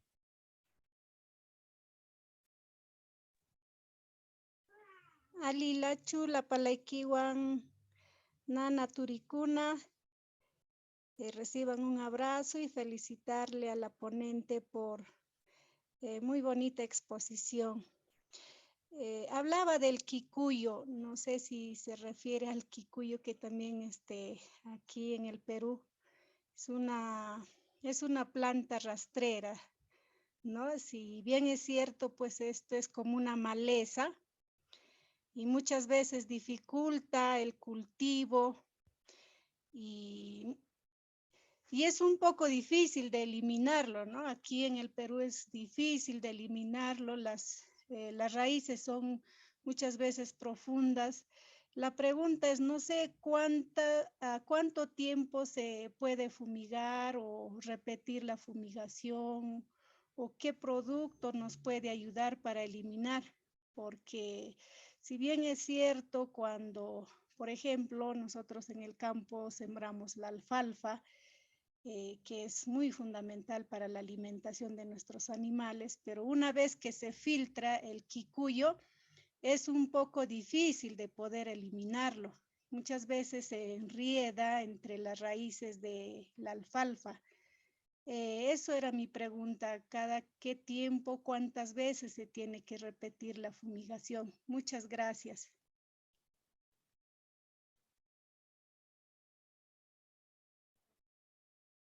Imagina ya, Marisol. A ver, ¿cuántas veces se tiene que fumigar? Realmente no podría decirlo de forma tal porque no trabajamos con químicos y la radiación que nosotros en su momento queremos aplicar en vivo, todavía no estamos en esa fase. Entonces, sin embargo, tengo conocimiento que existe una tecnología con radiación no ionizante por ondas de radio. Tratan mm, tratan de fortalecer los suelos, el nutriente y en este caso que sería la alfalfa, de tal manera que el quicuyo no la invada. Pero la técnica en sí de cómo funciona, pues no podría compartirla en este momento. Y en la parte de los químicos, lamentablemente yo no trabajo con químicos. Ajá. Gracias. Amaya Kikucho, no se preocupe. Bueno, ahora me encantaría justo compartir pantalla. Bueno, primeramente agradecerle por la fantástica ponencia, también a las anteriores ponentes. Y ahora pasemos a la sección final. A ver, déjeme presentar. Wilson, ahí tú también me apoyas. Sí, la verdad que el equipo de Warmestein hoy día nos ha presentado diferentes temas muy interesantes, ¿no? Desde el tema del cacao, ver parte de la física. Y ahora vamos a continuar con la ingeniera Toa Kindi Pomavilla. Ella es ingeniera ambiental, máster en gestión ambiental y maestrante en estudios socioambientales. Ella nos va a presentar su tema sobre relación ser humano, naturaleza en el manejo y conservación de ecosistemas en las comunidades indígenas de la Sierra Sur. Ella es cofundadora del Quechua Institute of Science, Technology and Humanities, KISS. Su línea de investigación es el análisis geoespacial mediante el uso de sistemas de información geográfica, SIG. Actualmente se encuentra realizando su tesis de investigación enfocada en la realización ser humano, naturaleza, en el manejo y conservación de ecosistemas. Bien, habiendo hecho esta presentación, le cedo la palabra a la ingeniera Toa Kindi para que pueda continuar con su presentación. Allí puña mashikuna, imashinayata kangichi, ñuka shutimi kan Toa Kindi, tukuyata yupaychani, kunan kay tutamanta ñukanchiwan kashkamanta. Ñuka kikinkunama, ñuka llankayta yachachigrini o rikuchigrini kunan tutamanta, allí shamushka. Muy buenos días, ¿cómo están? Primeramente agradecerles a todas las personas que están presentes aquí hoy y esta mañana. Bueno, un agradecimiento desde Warmestein. Ustedes han podido ver que nosotras tenemos diferentes líneas de trabajo, tenemos diferentes formaciones. Aquí estamos solamente 4 chicas, pero somos muchas más que trabajan en diferentes áreas. Y pues es todo un placer hoy, esta mañana, darles a conocer el trabajo que de manera individual por ahora pues venimos haciendo y pues formándonos también día a día y qué mejor momento como este también para darles a conocer nuestros trabajos, que no se queden simplemente como investigaciones cerradas a nuestro territorio, sino también darles a conocer a otros territorios, también a compañeros investigadores de otros países. Entonces, procedo a presentar mi investigación. Bueno, mi tema de investigación es relación ser humano-naturaleza en el manejo y conservación de ecosistemas en las comunidades indígenas del Cantón Cañar. Esto es en la Sierra Sur del Ecuador. Mi tema de investigación actual pues está desarrollando. He terminado recientemente el levantamiento de información en campo y estoy en el análisis ya de los resultados. Este tema nació de mi maestría, bueno, de la maestría que actualmente estoy siguiendo, estoy desarrollando en la Facultad Latinoamericana de Ciencias Sociales, Flaxo.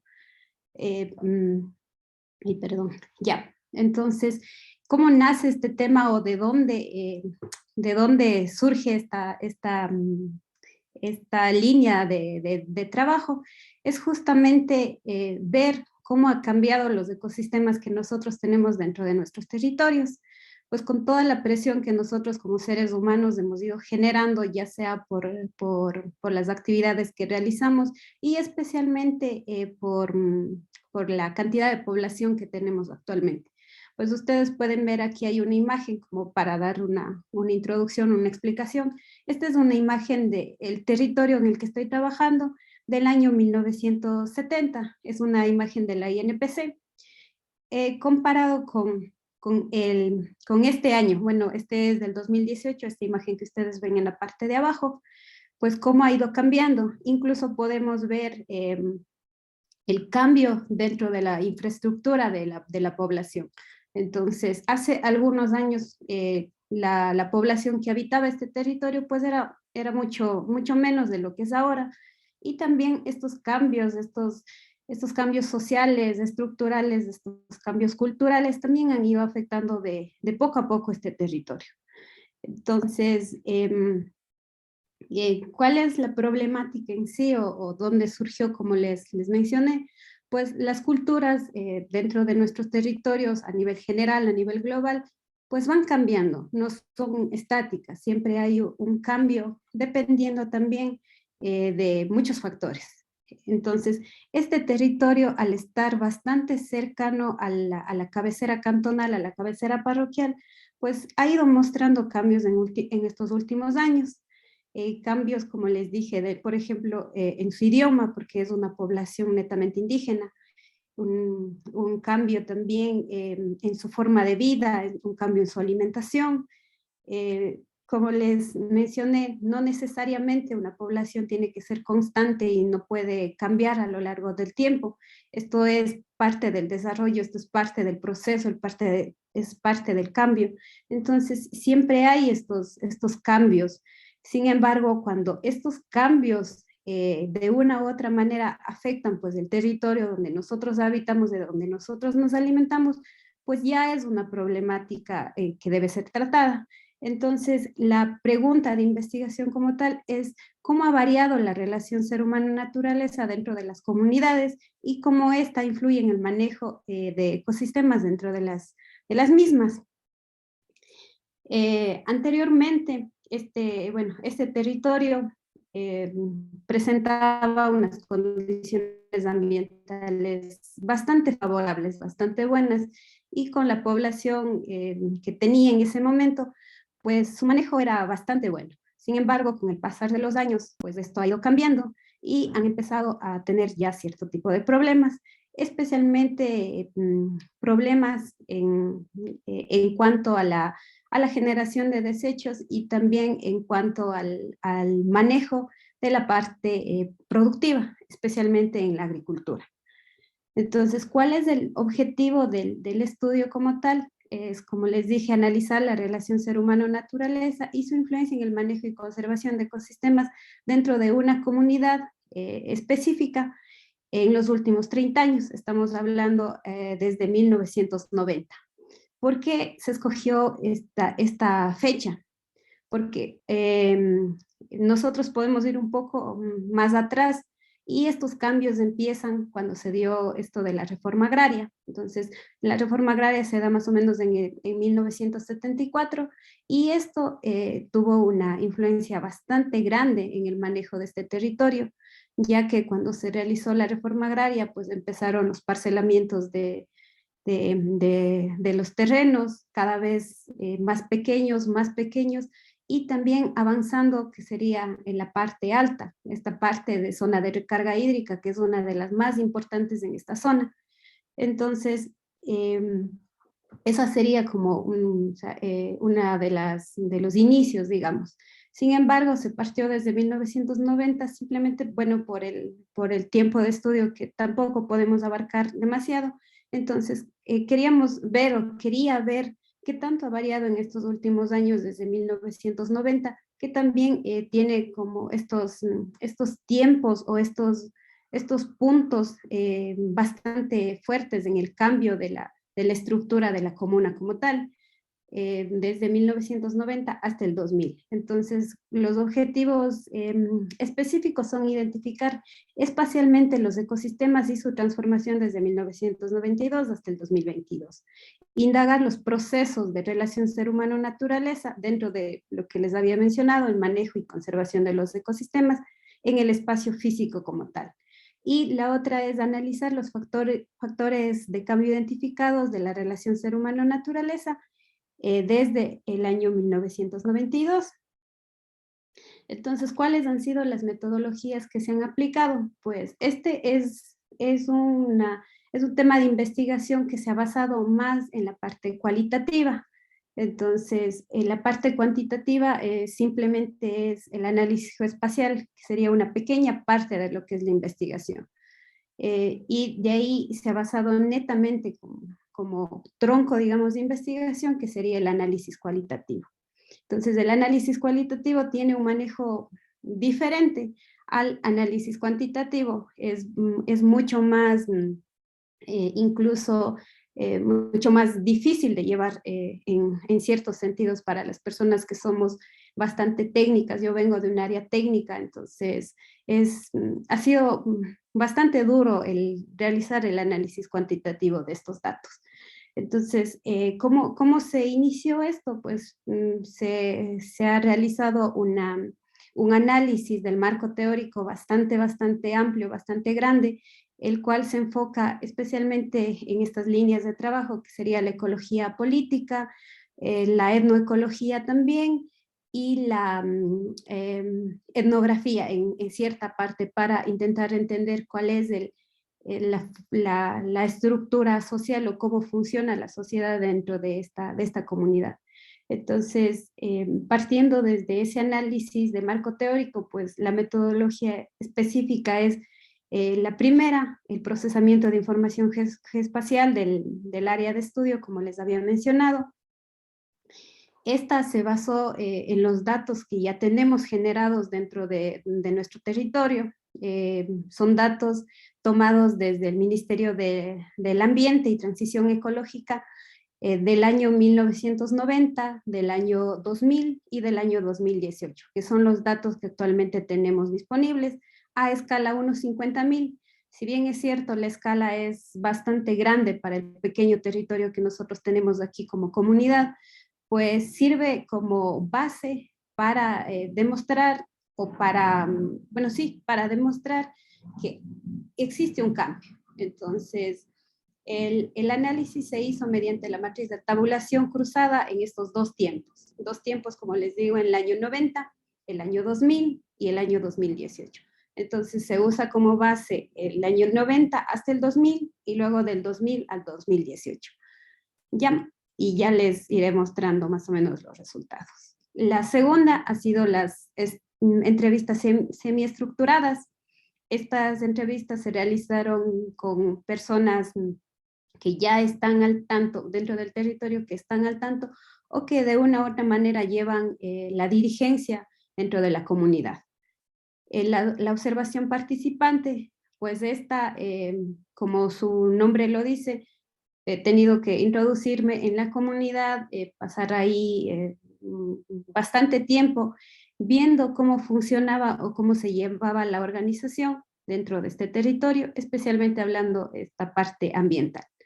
Y el grupo focal, este grupo focal se realizó con la finalidad de no olvidar esta población que es, bueno, para mí, yo ya dentro de la investigación, encontré que era una población que prácticamente en los estudios estaba fuera. Entonces, esta población es de los niños. Entonces, el grupo focal se hizo netamente con niños. Ha sido muy enriquecedor trabajar con niños por la, no sé, por la perspectiva que tienen ellos. Entonces, dentro de los trabajos de investigación, generalmente se deja de lado a los niños. Las entrevistas se centran en los dirigentes, en la población adulta mayor, y nos olvidamos de esta población que, al fin de cuentas, que a futuro va a ser los que manejen este territorio. Entonces, ¿cuáles serían los resultados preliminares? Pues les estoy indicando de manera muy general, como les mencioné, porque recién estoy en este análisis de resultados. La parte cuantitativa, pues, se está realizando ahora mismo. Esta es la matriz que les había indicado hace un momento. Entonces, esta se realizó con el año 90 hasta el 2000, y ustedes más o menos, bueno, aquí pueden leer que no hay un cambio muy grande. El 98% del área se mantiene constante dentro de lo que sería la cobertura y uso de suelo. Solo hay un cambio de 1.57, y este cambio se ve especialmente en el avance de la frontera agrícola, que es una problemática que tenemos a nivel nacional. Es una problemática que no se ha podido controlar, es una de las más fuertes, incluso dentro de las instituciones públicas que trabajan con la parte de ordenamiento territorial o con la parte ambiental.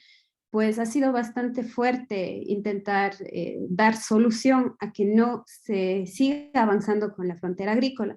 Entonces, el cambio más grande se ha visto ahí, el resto de coberturas casi se mantiene constante, no hay un cambio muy grande como para resaltar aquí. Sin embargo, en los años 2000, desde el año 2000 hasta el año 90, pues ya hay un cambio significativo. Si bien es cierto, son 18 años, pues el cambio abarca alrededor del 25%. Entonces, hay un cambio bastante grande. ¿Y cuál es este cambio como tal?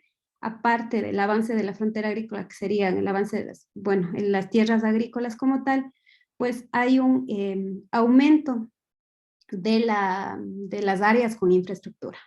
Eso quiere decir que hay un aumento de la población, la misma, que cada vez necesita más lugares para construir.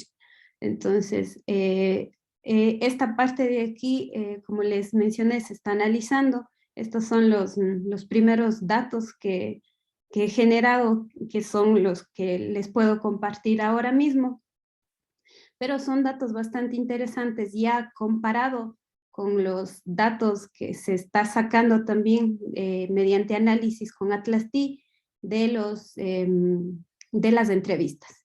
Entonces, hay un punto de quiebre, llamémoslo así, dentro de este análisis, que sería el año 1999 hasta el año 2002-2003. ¿Por qué? Porque ese es el punto donde hay una migración masiva de esta población de la comunidad. Entonces, al haber esta migración masiva, pues las personas que se quedaron dentro del territorio, pues también tenían ya un cambio en la economía. Entonces, estas personas que migraron especialmente se fueron a Estados Unidos y España. Entonces, las remesas que ellos enviaban, pues eso hizo que la estructura social aquí en esta comunidad cambiara, y también la parte económica cambiara. Entonces, empezaron a construir en una gran cantidad, la cantidad de construcciones había aumentado. Entonces, eso se está analizando ya, como les dije, dentro de ya con los datos cualitativos, que todavía no los tengo, no los voy a presentar el día de hoy. Tengo todavía un análisis bastante largo por hacer. Como les mencioné, esta parte de análisis cualitativo es muy, muy subjetivo y eso también impide que esto sea analizado de una manera rápida, como tal vez se podría hacer con los datos cuantitativos. Entonces, como resultados bastante preliminares, bastante flojos todavía, por llamarlo así, pues les puedo mencionar que dentro del territorio pues se ha identificado organizaciones que sí tienen una gran influencia dentro de lo que sería el manejo de los ecosistemas. Esta sería especialmente la organización de la comuna, como nuestra constitución a nosotros pues nos faculta como pueblos indígenas con territorios a nuestro cargo, llamémoslo así, pues poder manejarlo nosotros como a nosotros mejor nos parezca. Claro, siempre y cuando dentro de las leyes que ya están establecidas, ¿no? Pero la comuna como tal tiene una organización. Se ha visto que no tiene mucha influencia la comuna dentro del manejo de los ecosistemas. Es un tema que, si bien es cierto dentro de su estatuto como comuna, lo tienen establecido, no se está desarrollando actividades con respecto a eso.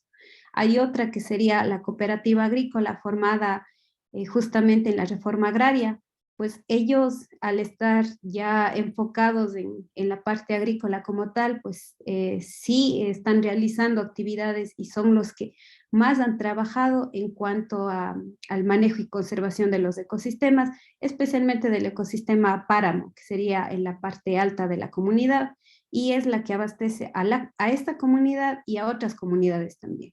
Entonces, es un sistema o es una zona de recarga hídrica bastante importante que recién hace 10 años fue declarada como tal y por trabajo de la comuna como tal, no de la cooperativa, perdón, de la cooperativa como tal, pero sería como una de las primeras comunidades que declara una zona de recarga hídrica, porque ellos están facultados también para realizar esto y el manejo se está dando desde ellos.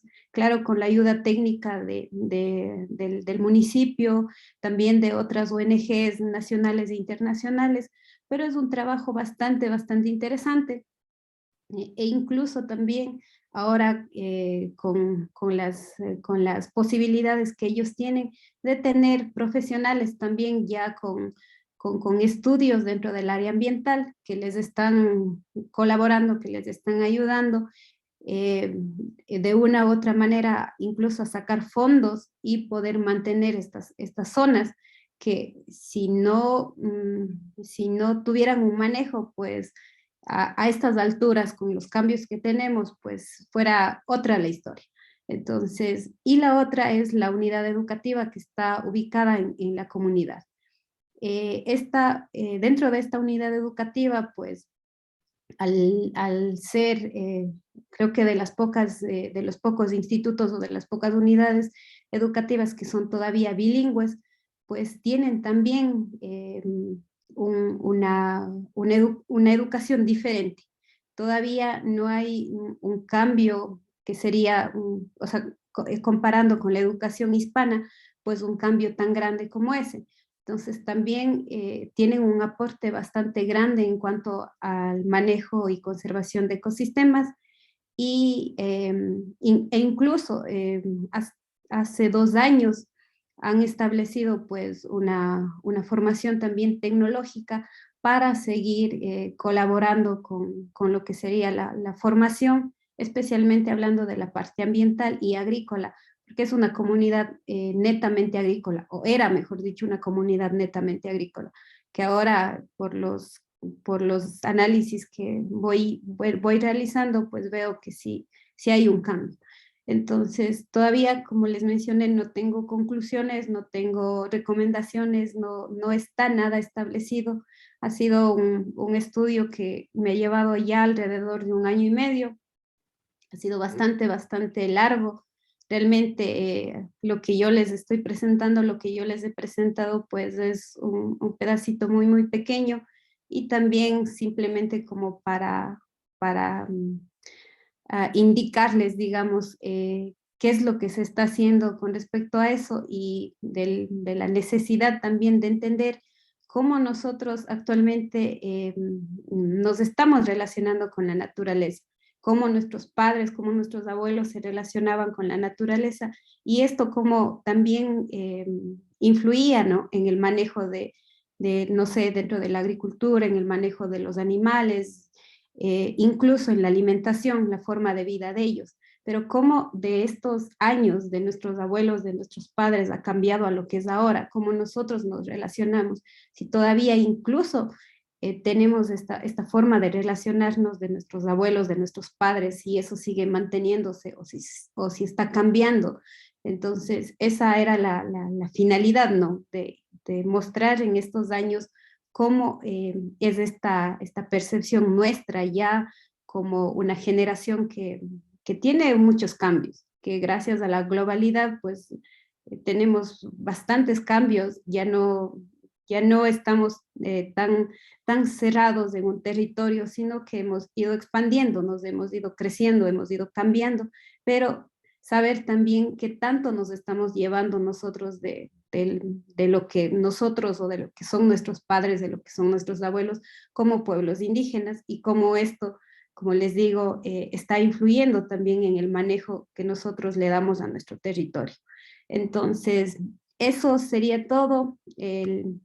Como les mencioné, no era una presentación muy, muy larga porque todavía no está terminada la investigación. Realmente ha sido bastante larga, bastante pesada para mí, viniendo desde un área bastante técnica, pero que es también necesario entender cómo funciona la parte social. No podemos hablar simplemente de la parte técnica y que así debería ir y así debería ser, sino entender qué es lo que está pasando dentro de nuestros territorios y que eso sea la base para nosotros poder generar estudios y que tengan realmente un impacto de una u otra manera, por más pequeño que sea, pero dentro de nuestros territorios. Entonces, eso sería todo. Muchísimas gracias por su atención y que tengan un buen día. Kusa Panichay. Ahora, bueno, quisiéramos darnos unos minutitos para responder algunas preguntas. Y si no, bueno, en este caso yo tengo algunas preguntas para todo el equipo.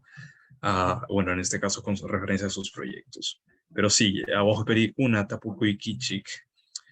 Para cualquier proyecto, ya sea para un proyecto en específico o para preguntas generales para todo el equipo. Ari, Taitayay, Joel, Ari Mamuy.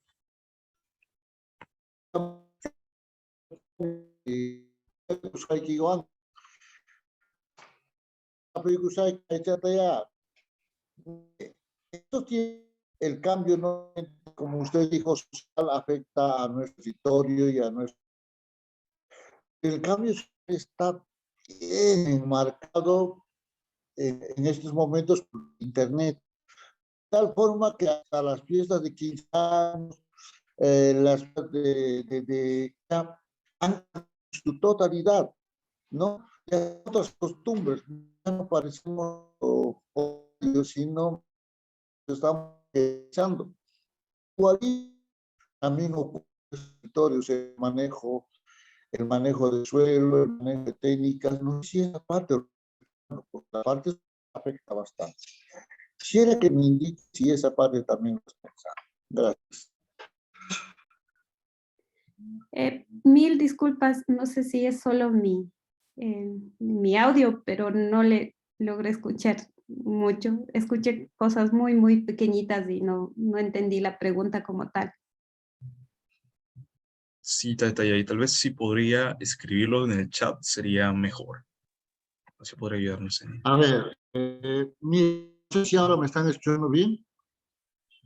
Por ahí se entrecorta algunas veces. Ya, gracias. Seguro que mi internet... A ver, voy a tratar de escribir. Ya, listo. Entonces, bueno, yo ahora les hago algunas preguntas antes de pasar a nuestro ponente. De su equipo, cualquier persona de su equipo puede tomar la pregunta.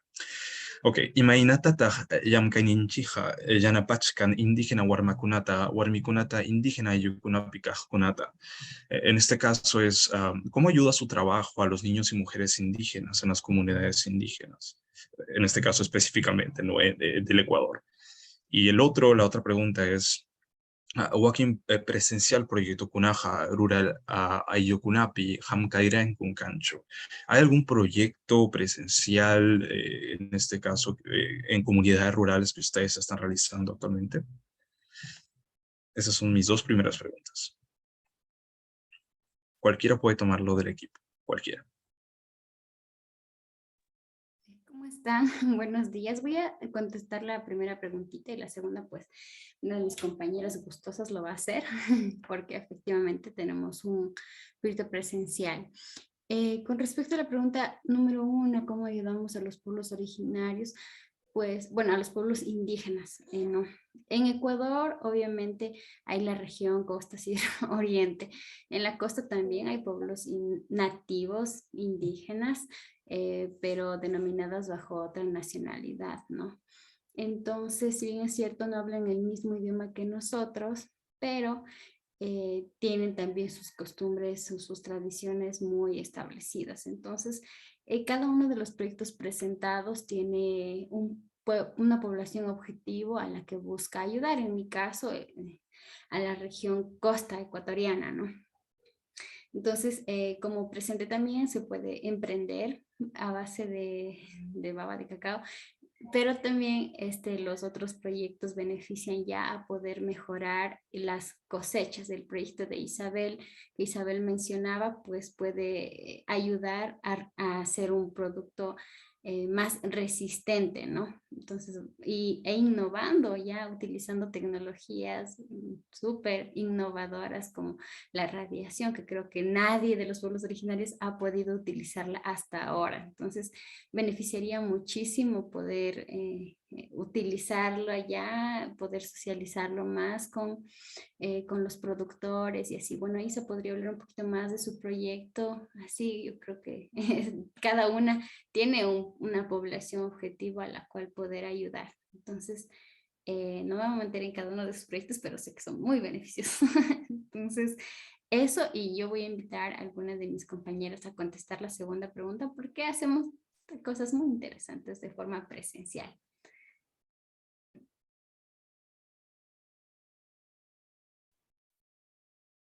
Toa, Isa, Jessie, adelante, por favor. Bueno, si me permiten, yo podría hablarles un poco de lo que hace WARMI STEM de forma presencial. Bueno, nosotros como WARMI pertenecemos a una institución más grande, nuestra institución madre, que es el Quechua Institute of Science, Technology and Humanities, KISS, en los cuales desarrollaron un proyecto que se llama $1 Wi-Fi Project. Este proyecto tuvo como objetivo dotar de Internet a las comunidades rurales más necesitadas. Bueno, a raíz de la pandemia se vio que es necesario y cómo ha limitado la educación. Entonces nosotros como equipo de WARMI STEM hemos colaborado como capacitadoras para los niños en las comunidades rurales dentro de las áreas de física, química, matemática y biología. Fueron en dos comunidades que se desarrolló el proyecto. Nosotros colaboramos en los dos. En el norte, en Cayambe, perdón, en una comunidad que se llama El Chaupi, y también en la Amazonía ecuatoriana, en Venecia Derecha. Entonces, de esa manera nosotros nos hemos involucrado más a las comunidades. También los eventos que hacemos de forma presencial es para motivar a las mujeres rurales, a todas las chicas que quieran incursionar en estas áreas del STEM, ¿no? Que es importante por todo el desarrollo que conlleva en los últimos años. Entonces, hemos desarrollado el seminario WARMI STEM. Está dirigido a jóvenes, ellas fueron becadas donde tuvieron motivación, charlas de conocimiento con invitadas de punta en diferentes áreas, mujeres, especialistas, doctoras, y entonces de esa manera nosotros como WARMI venimos trabajando. Si bien es cierto que no llegamos netamente de forma presencial a las comunidades, pero WARMI está apoyando en lo que mencionaba nuestra compañera Jessie, Leti, Jessie, todas las integrantes de WARMI STEM son una eminencia, han ganado muchas becas, han estudiado, estado fuera del país, etcétera. Entonces, de esa manera también nosotros dan asesorías personalizadas para las chicas que buscan esas oportunidades. Entonces, de esa manera servimos como guías, mentoras y más que eso, un grupo de apoyo en pues es conocido, ¿no? Que la brecha de género en el área STEM a nivel de Latinoamérica y el mundo es súper reducida. Entonces, dentro de pueblos y nacionalidades la brecha es mayor. Entonces, esa sería mi respuesta. Si alguien quiere complementar algo, chicas. Y muchas gracias por la pregunta. Manacho. Bueno, yo tengo ahora otra pregunta, que es más referencia un poquito a la ponencia de astronomía. Imagínate kachkan huyur yachay wasikuna llaqtapaq utaq rural llaqtakunapi chaymi kay Perú suyupiqa pisi yakarikuna iniciativakuna kachkan huyur yachayta kalpachapaq imaraykuchus achka sasata hawanku ichaqa imaynatataq aswan runakunata huyur yachaymanta yachayta munachisunman. Bueno, un poquito de lo que decía, ¿no? ¿Cuál es el estado? ¿Cuál es el estado? ¿Cómo está la enseñanza de la astronomía en las escuelas públicas o rurales allí en Ecuador? Aquí en Perú, por lo menos, hay algunas como iniciativas que fomentan la educación en astronomía, pero muchos la ven demasiado difícil, que realmente no es tan como, en este caso, factible para lo que es comunidades rurales. Pero ¿cómo podemos lograr que más personas se interesen en la astronomía, específicamente para las comunidades rurales? Bueno, a ver, como lo mencioné mientras les estaba explicando, lastimosamente la astronomía y la astrofísica aquí en el Ecuador no está bien desarrollada. Y por ende tampoco tiene prioridad o no tiene un espacio dentro del sistema educativo ecuatoriano. A nivel como que escolar, se suele dar como que las ciencias básicas, como lo es la química, la física, matemática, pero ya como que ciencias un poquito más específicas, como es la astronomía y la astrofísica, no tiene su espacio, como lo mencioné antes, dentro del sistema educativo ecuatoriano, lastimosamente. De ahí, relacionada a la otra pregunta que mencionó acerca de cómo se podría incentivar a que más personas, más niños, más jóvenes, más personas en general estudien o tengan interés dentro de estas ciencias, es desarrollando, bueno, diferentes actividades. Como ya lo mencionó antes Isa, WARMI STEM forma parte del KIST, que es el Quechua Institute of Science, Technology and Humanities. Y dentro del KIST hay otro proyecto que se llama Rune Space. Dentro de Rune Space, en cambio, ahí estamos también desarrollando un subproyecto que tiene como objetivo eso mismo, tratar de incentivar a personas, niños, bueno, personas en general, de zonas rurales que pertenezcan a diferentes pueblos y nacionalidades del Ecuador, a que se tengan esta curiosidad, a que se incentiven, a que les interese la astronomía y la astrofísica. Y la manera en que nosotros vamos a realizar eso es mediante talleres así cortitos, en donde les vamos a hablar como que qué es la astronomía, qué nosotros podemos, qué tipo de información podemos obtener de la astronomía, también mediante experimentos, ¿no? Porque a veces es un poquito aburrido como que simplemente estar sentado y recibir una charla, sino también otra manera de aprender es haciendo las cosas. Entonces también hacemos experimentos con ellos. Por ejemplo, hay uno de, qué sé yo, algo súper sencillo. Con unas bolitas les enseñamos las diferencias entre los eclipses solares, eclipses lunares. Entonces, súper sencillo, pero ya se les está incentivando poquito a poquito a que les interese la astronomía y la astrofísica, ¿no?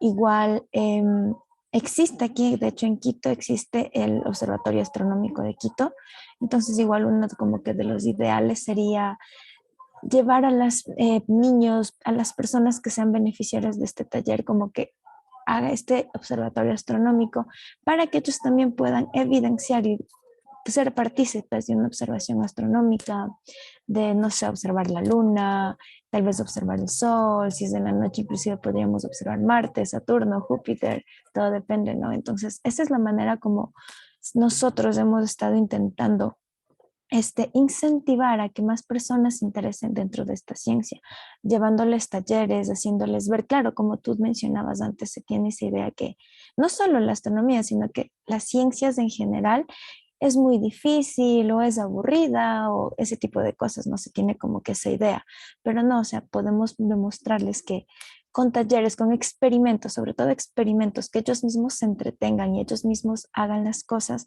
que se interesen más en la ciencia, ¿no? Entonces, eso es lo que nosotros estamos haciendo dentro del KIST en general. Ujú. Cusa. Y ya unas últimas preguntas que, bueno, esos van para todos también, para todas las personas de su equipo, que es Imatata Rurananchik, Hamuk indígena, Miraykunaman, Ayukunaman, Quichua, Simipi, Yachaychaita, Yachachinapaj. En este caso, ¿qué podemos hacer para enseñar a las futuras generaciones, comunidades indígenas, ciencia en Quichua del Ecuador? Y la siguiente es, Imainatata Hawankichi, Hamu Puncha, Kunapi Warmim Stem, Pusa, Ishun, Guatamanta.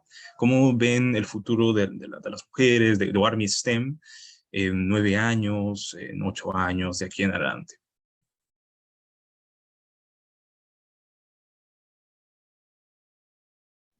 Bien. Con respecto a la primera pregunta, me gustaría comentar, dentro de nuestro sistema educativo, pues ha sido bastante difícil mantener lo que es el idioma quichua.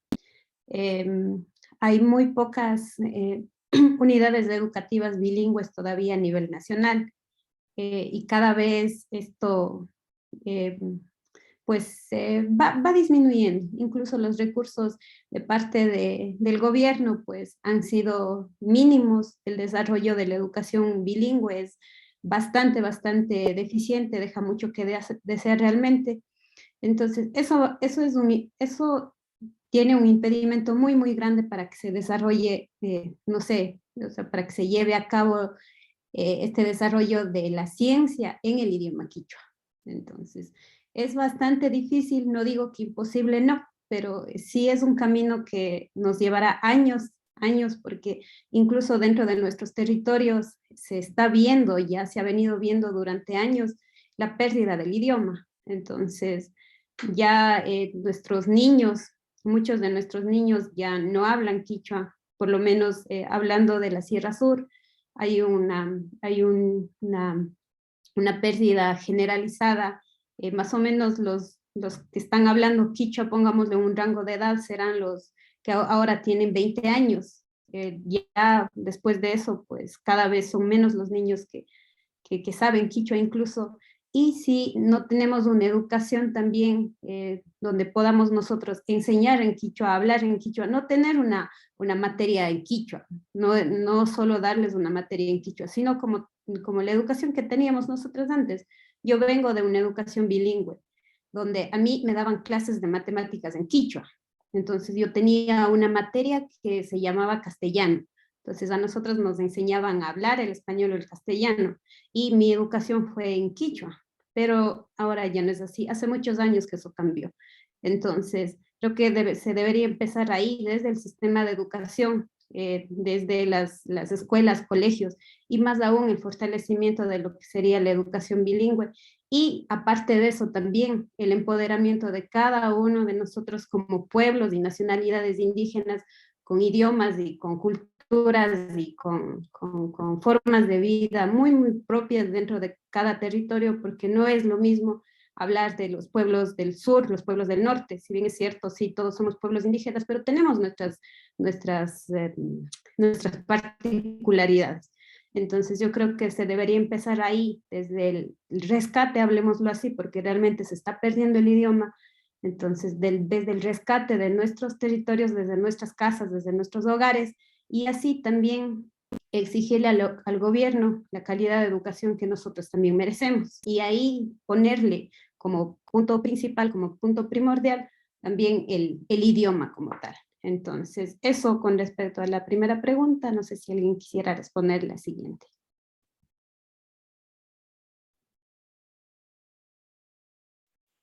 La repito si desean. Sí me acuerdo. Okay. Okay. Bueno, pero... Ari, imanata kiche hamuk punchaukunapi warmiesten ishun watamanta. ¿Cómo viene el futuro de Warmi-STEM de aquí a 9 años en general?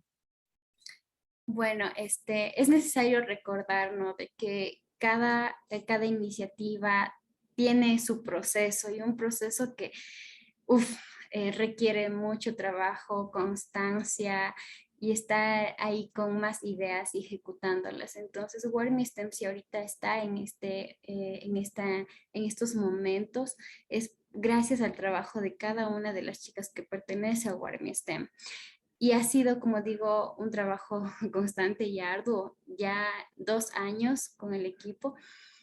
Y recién en 2 años hemos logrado acceder a fondos. Entonces, en 9 años esperamos poder establecernos mucho mejor y tener fondos en mayor cantidad para poder beneficiar a más chicas, ¿no? Nuestra misión es incrementar el porcentaje de mujeres indígenas y de la ruralidad en carreras de ciencia, tecnología, ingeniería y matemáticas. Entonces, desde mi visión, yo creo que cada una de las chicas tiene su propia visión, pero nos unimos en esta misión, ¿no?, de poder empoderar a las mujeres e insertarlas en este mundo STEM. Pero desde mi visión, yo quisiera tener más fondos y poder colaborar en ello. Y seguir haciendo nuestras actividades presenciales. Isabel nos mencionaba, les decía que hemos hecho los seminarios, hemos becado a chicas para que puedan asistir a estos seminarios con mujeres de renombre a nivel nacional e internacional. Y esperamos seguirlo haciendo, también llegando a comunidades rurales, ¿no?, en donde vamos haciendo nuestras actividades, talleres dinámicas para niños, niñas, y así demostrarles que desde niños, niñas pueden transformar al mundo con la ciencia, con la ingeniería y así. Entonces hemos tenido una bonita experiencia en cuanto a trabajar con niños. Hemos aprendido porque ninguna es... Bueno, al menos de aquí, de las 4, solo Jessie es profesora, entonces el resto no tenemos mucha experiencia. Bueno, tú también, pero ya nuestra experiencia se ha sumado a raíz de que hemos empezado a trabajar con niños. Hemos empezado porque transmitir ciencia, así desde ya, hemos estado en la universidad mucho tiempo, experiencias laborales y todo, y transmitir ese conocimiento a niños es un poquito difícil, ¿no? Entonces, hemos estado aprendiendo, y creo que ya, estoy segura de que hemos mejorado bastante desde, si comparamos nuestro punto cero, ¿no? Entonces, esa es mi visión, pero estoy segura de que Jessie, Isa y todo quieren muchas cosas grandes también para Warmi-STEM, porque han estado también desde un inicio y no se han ido, han estado ahí en las buenas y en las malas. Y eso es Warmi-STEM, eso es constancia, sobre todo, perseverancia. Kusikuni. Ahora, bueno, ya para último, me gustaría darle el pase a Walter, así que una preguntita rápida para que podamos pasar al siguiente ponente. Ya. Kusa wauhi Matías, imaynallam. Kay ancha sumaq miriki kay willakuy kay rimakurun allin miriki kay warmi STEM nishqanta kusa Ecuador warmikuna atipachkan miriki kay Perú suyunchik warmikuna paykuna ma alli kusa ichaqa kay Perú suyunchikpis chayna hina ruranchikman karqa. Pero allinmi kay na yachakuywan huk sipaskuna warmikuna kay Bolivia, Perú suyunchik o huk suyukunapipas nanja miriki hatikunja miriki hatikunjam kay hatun yachakuy warmi STEM nishqanta. Tapukuy huk tapuna kachkan, ma achka tapuna, ma huk challa ruwasaq miriki kunan. Imayna o imaynatataq o imayna o imanomi kay warmi STEM proyecto kukunata imayna tinkuchin kay hawa yachakuyta chay occidental knowledge nisqanta hawa tinkuchin kay noqanchikpa runakunapa yachakuykunawan kay ñawpaq Tawantinsuyupa hatun yachakuyninpi imayna tinkuchin o icha kay hawa yachakuyllata munan apayta kay Quechua o huk llaqtakunapa imayna tinkuchin qamkuna umanchanki imayna chayna tinkuchisun o tinkuchichkanki o imayna kay ruanchikman o sasa chay tinkuchina o imayna chaykuna tumpachata willankiman llapankupaq Paquilla.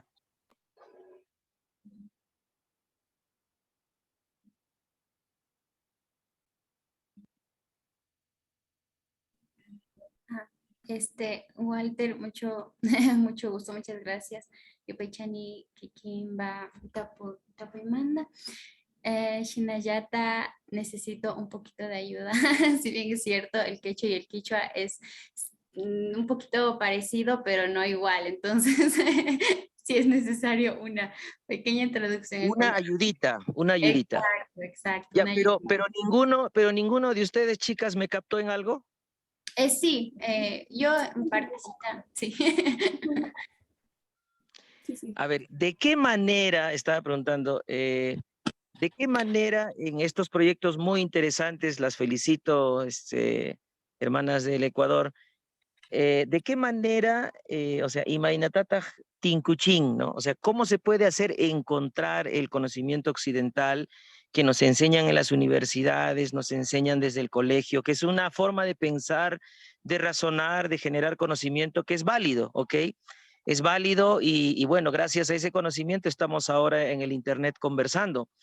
Que viene desde el conocimiento de las ciencias físicas y de toda la tecnología, ¿no es cierto? Pero también nuestros pueblos, particularmente el pueblo quechua, en 5.000 años de existencia ha generado también conocimientos diversos, ¿no es cierto? En el tema de la agricultura, en el tema del manejo de los recursos naturales, el conocimiento del territorio, entre otros. Ustedes en los proyectos de Warmi STEM se han enfrentado con esta necesidad de poner en valor ambos tipos de conocimiento o la necesidad de conocer los mecanismos de funcionamiento del conocimiento ancestral y si es así, ¿qué dificultades ustedes han enfrentado o aún esta situación todavía no ha sido enfrentada? Porque me da la impresión que hay un esfuerzo de transferencia, lo cual también es válido, ¿no?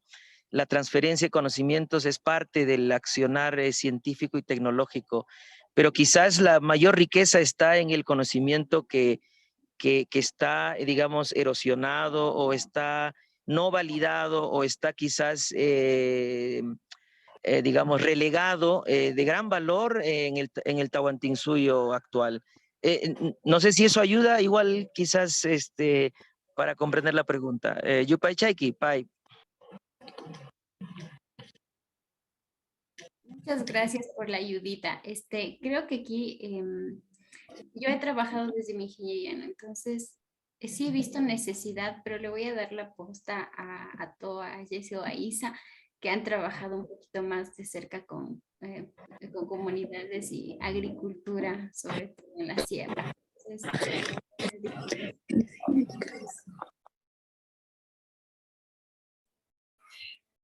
Bueno, yo podría decir algo al respecto. Walter y Meshinaya, muchas gracias por la pregunta.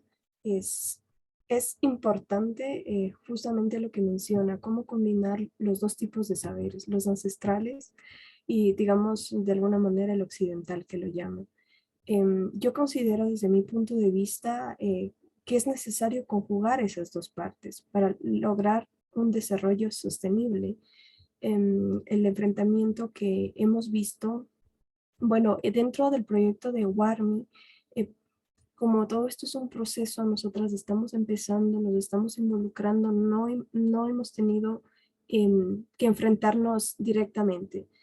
Pero desde mi experiencia, porque también colaboro en otro tipo de proyectos y estoy involucrada bastante en los temas sociales de mi comunidad, de aquí de mi cantón, de las organizaciones, considero que es una limitante muy grande porque em, nos cerramos a adquirir otro tipo de conocimiento o siempre nos tienen en la perspectiva de que el conocimiento occidental es el único que prevalece o es el que tiene la posta, la razón, y no es así. Realmente desde nosotros, creo que el primer paso desde las organizaciones es aceptar que este tipo de conocimiento nos está llevando al desarrollo, pero nosotros desde nuestro conocimiento, de nuestra sabiduría, de nuestros taitas, de nuestras mamás, también hemos generado ese conocimiento, pero ¿cómo llevarlo? ¿Cómo conjugarlo? Entonces, para nosotros trabajar desde la comunidad, generar estos enlaces fuertes y tener un lenguaje adecuado dentro de las comunidades para saber llegar con ese mensaje es necesario. Lo que sí estamos tocando como dentro del equipo de WARMI para el próximo evento que tenemos en la noche de investigadores es, por ejemplo, describir utilizando la química, por ejemplo, la fermentación de la chicha. Es algo que está bastante dentro de nuestras comunidades, lo hacemos de forma empírica, lo hacemos súper bien, no es comercializada.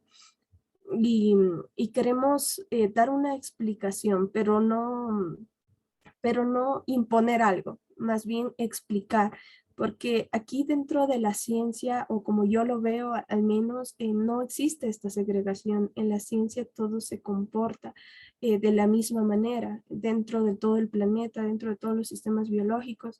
Entonces, conjugarlo de esa manera. Por ejemplo, hablamos también de la agricultura, de los procesos y cómo estos están variando con el cambio climático, que es muy importante que nosotros aprendamos dentro de las comunidades porque nuestro calendario agrícola, por todo el efecto, ya lamentablemente ha quedado obsoleto, por ejemplo. Entonces, desde ahí va mi perspectiva. Toa, si puedes acotar algo más, o Jessie, bienvenido. Bueno, una cosita súper pequeña, justo con lo que decía Isa, pues sí ha sido un poco difícil esto de ir acoplando las dos cosas, porque sí hay esa concepción de que lo que vale, lo que está probado, pues es justamente la ciencia occidental, llamándolo así. Entonces, yo que ahora he estado trabajando desde la parte más social, pues también nos mantenemos con esto de lo que serían la parte teórica. Queremos demostrar nuestra ciencia desde el conocimiento occidental. Entonces también hay como unas falencias, no sé, una falta de desarrollo todavía en ese sentido de querer demostrar lo nuestro desde lo nuestro. No necesitamos justificar, o sea, con otro tipo de conocimiento tampoco, porque el nuestro también es válido y se puede demostrar. Se han demostrado muchas cosas y de poco a poco se lo está realizando. Entonces, esperamos nosotros en un futuro también poder demostrar esto, poder ya unir estas dos cosas y no sé, no seguir desvalorizando el conocimiento que nosotros como pueblos indígenas también poseemos. Nada más. Gracias. Sí, Hakachkani. Y bueno, ha sido para nosotros todo un honor tenerlas el día de hoy. Estoy sin duda de acuerdo en todo lo que he mencionado y bueno, en este caso las carencias que tenemos, pero también las cosas que podemos mejorar en los próximos años. Y aconsejo que puedan dejar sus redes sociales a través del chat o tal vez como que sus correos electrónicos para que si alguno de nuestros participantes tiene alguna duda puedan contactarse con ustedes directamente. Pero sí, muchísimas gracias, ha sido todo un honor para nosotros. Y ahora voy a dar el pase a... Denme unos segunditos.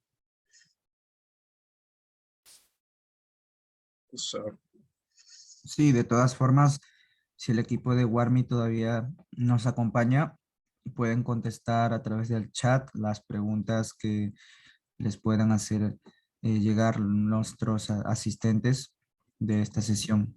También sería interesante. Bueno, adelante, Ari. Matías. Cosa. Y bueno, para nosotros ahora es un honor totalmente presentar a Hernando Chindoy. Él es nuestro ponente, viene del pueblo indígena Inga de Colombia. Él es exgobernador del pueblo Inga en Aponte, Nariño, y es autor de Huasicamas. En este caso, él es el ponente del día de hoy. Él es ganador del premio Equator Prize 2015 y uno de los destacados líderes de Colombia en 2011 a 2015, según la revista Semana Telefónica y la Fundación Liderazgo y Democracia. Él es co-creador y representante del Tribunal de Pueblos y Autoridades Indígenas del suroccidente colombiano. Actualmente es el representante legal de la entidad territorial Atumwasi Huayhuay Away, del pueblo Inga de Colombia, desde donde co-crea y promueve la Universidad Biocultural Indígena Panamazónica Away, bueno, en Colombia. Y bueno, para mí es todo un placer presentarlo y darle el pase, bueno, en este caso, presentando sus diapositivas.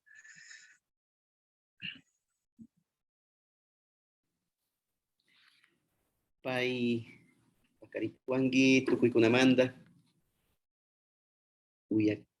Uyaskanin Mayayaps, Ñaparlu, Kamkuna, Katichis Kangichi con Ampuncha, y con ahora Kayaringapa Nuka, Kaipi y Mayayaps, Yachay Kungapa Kuna Nukanchimanda Paz. Muchísimas gracias, Matías, por la invitación. Es un gran honor estar con ustedes esta mañana. En los siguientes 20 minutos voy a intentar conversar un poco alrededor de el pueblo Inga en el lado colombiano. Y lo que ustedes pueden observar allí, Inga Yachaykusunchi, Ungasca Causangapa, es más o menos la traducción hacia el español, que aprender la lengua inga es aprender a vivir en paz. Y aprender a vivir en paz para nosotros no es solamente concebir una paz desde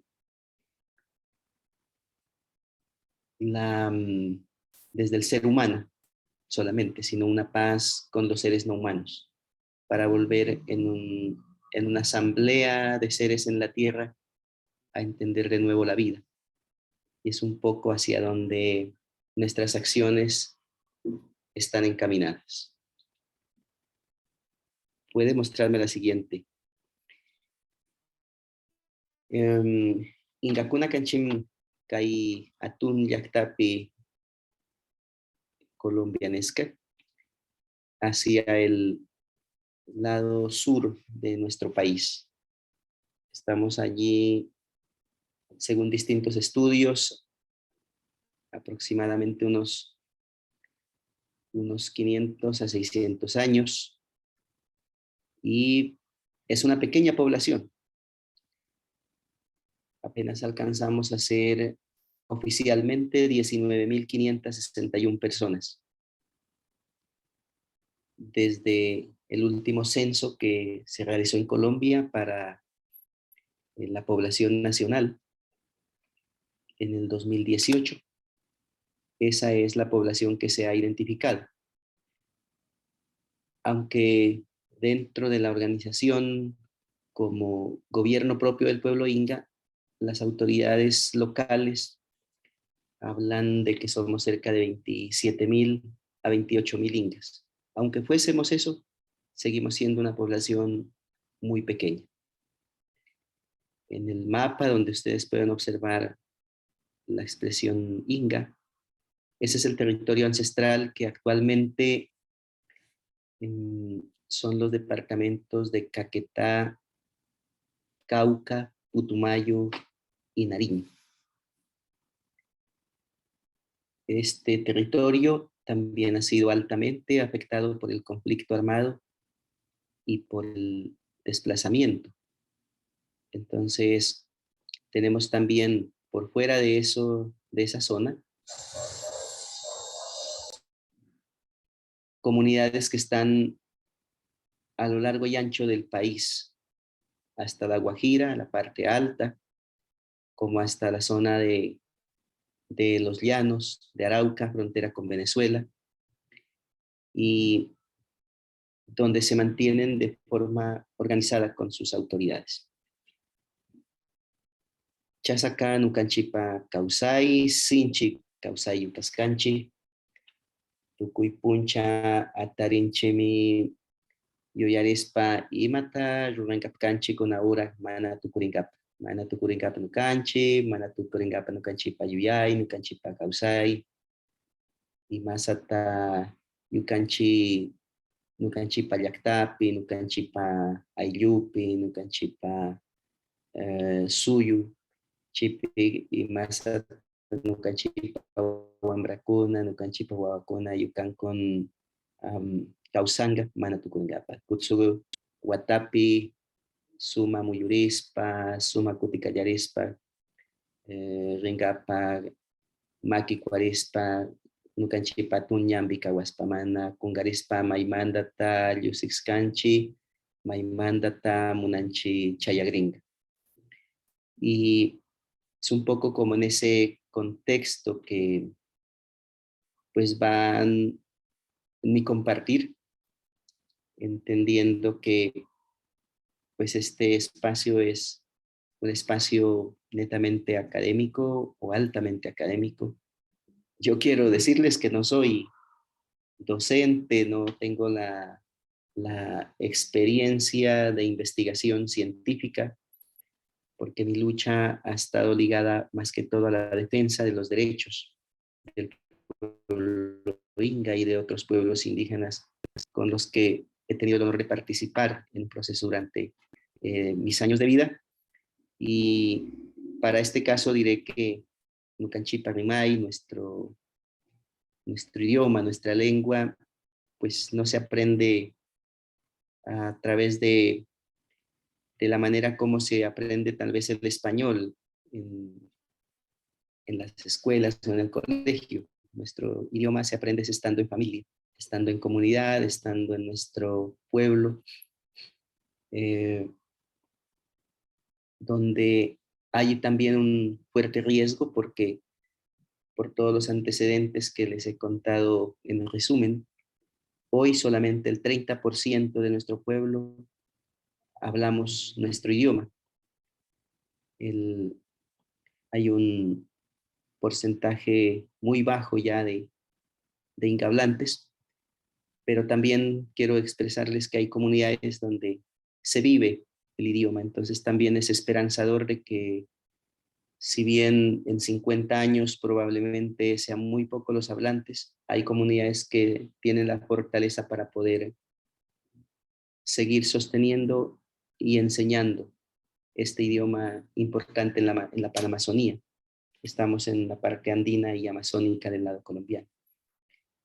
Y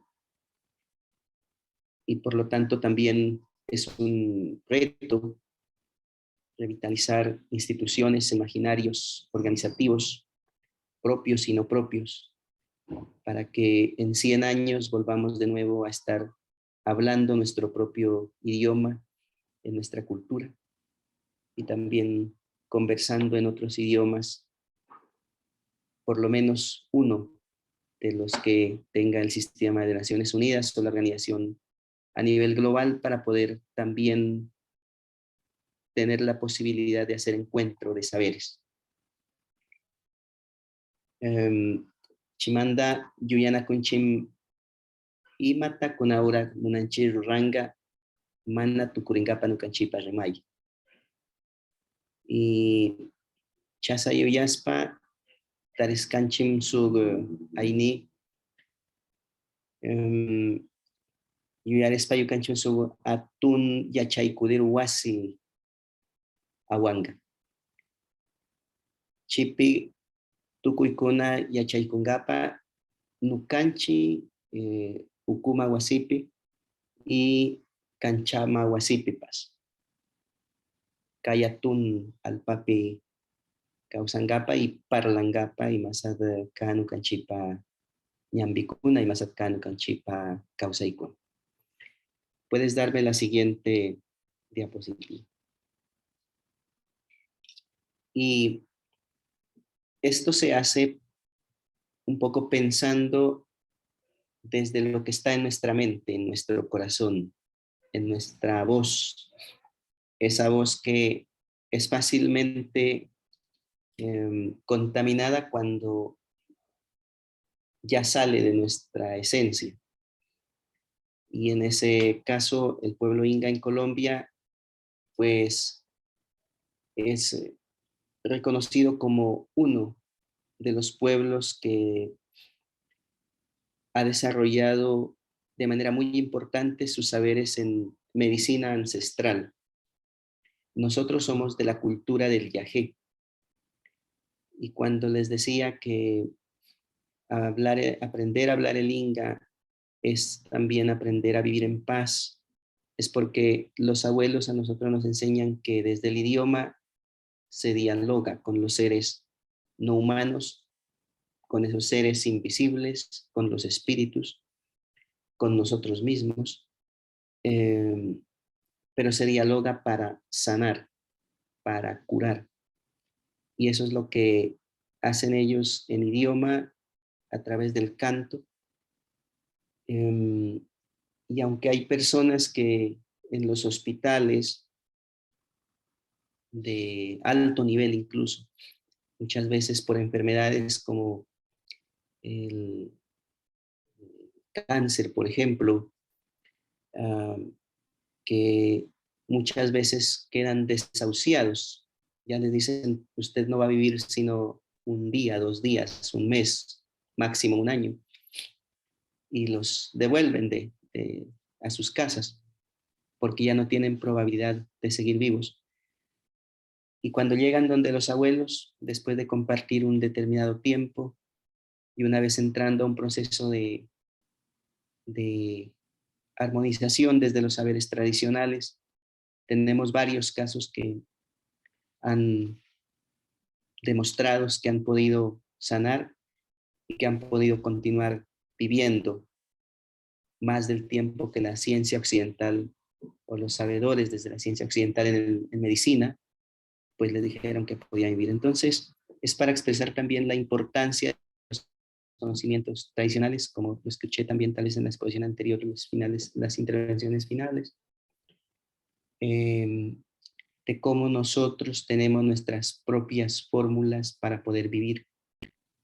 Y no solamente en aspectos de medicina, sino en aspectos de economía, en temas de ocupación territorial, en materia ambiental, en relaciones como pueblo, que hoy por hoy vemos que son muy importantes también en el marco de la globalidad del mundo y que tal vez hay una oportunidad de ser mayormente escuchados a razón de lo que vivimos con la pandemia. Y por eso hoy estamos también como pueblo inga encaminados a crear, implementar y colocar en funcionamiento nuestra propia pluriversidad, lo que comúnmente se conoce como universidad. Nucanchipa Atun Yachaykudiruasi. En nuestro territorio, Nucanchipa Alpapi,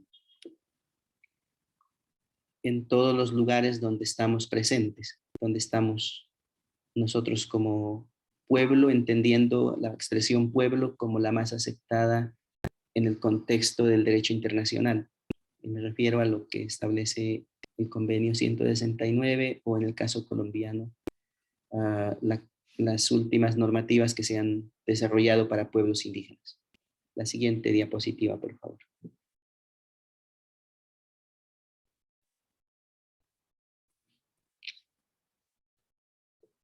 Chasa awanacunchi nucanchipa causay.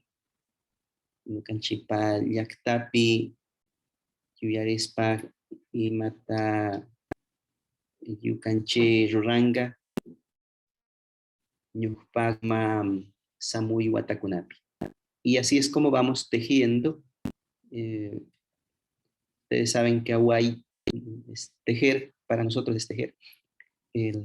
Pero también, en este caso, Away es la sigla de una expresión que mi pueblo determinó que es como tejer nuestra casa grande.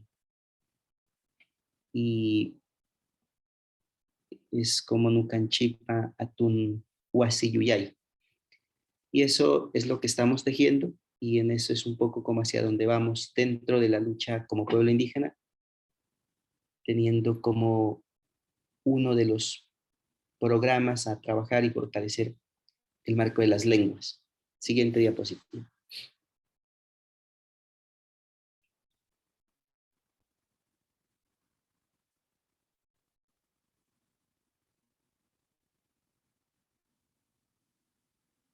Un momentito.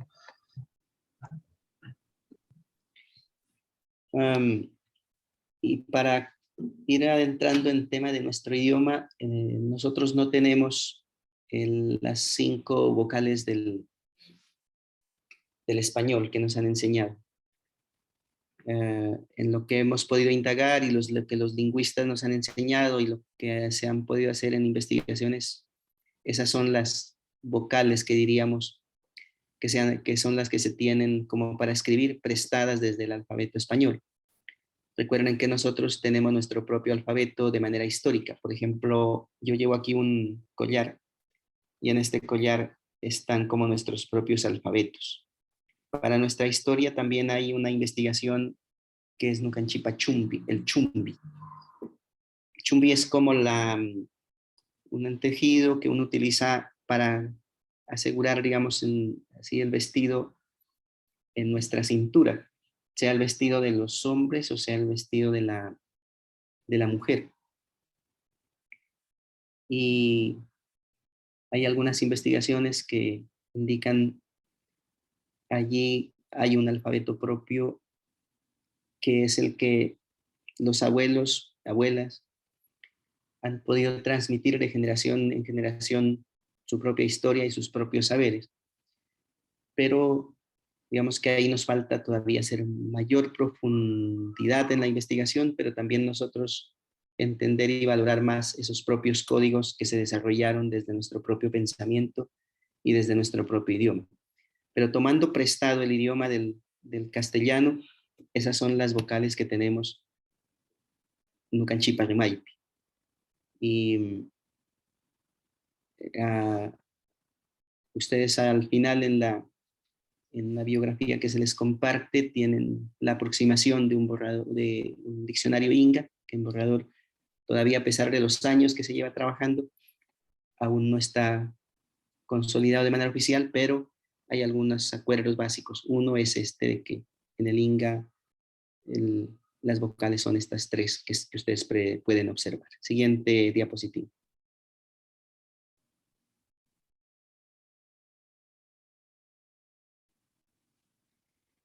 Nikpi parlu kallarengapa, nukanchi parrimaipi, tukuy punchakuna o chisikuna, ninchim pakaripuangi, y kutsugu ainim allimas pakaripuangi, o chisikajpi ninchim chisiapuangi, y ainim kutsugu allimas chisiapuangi.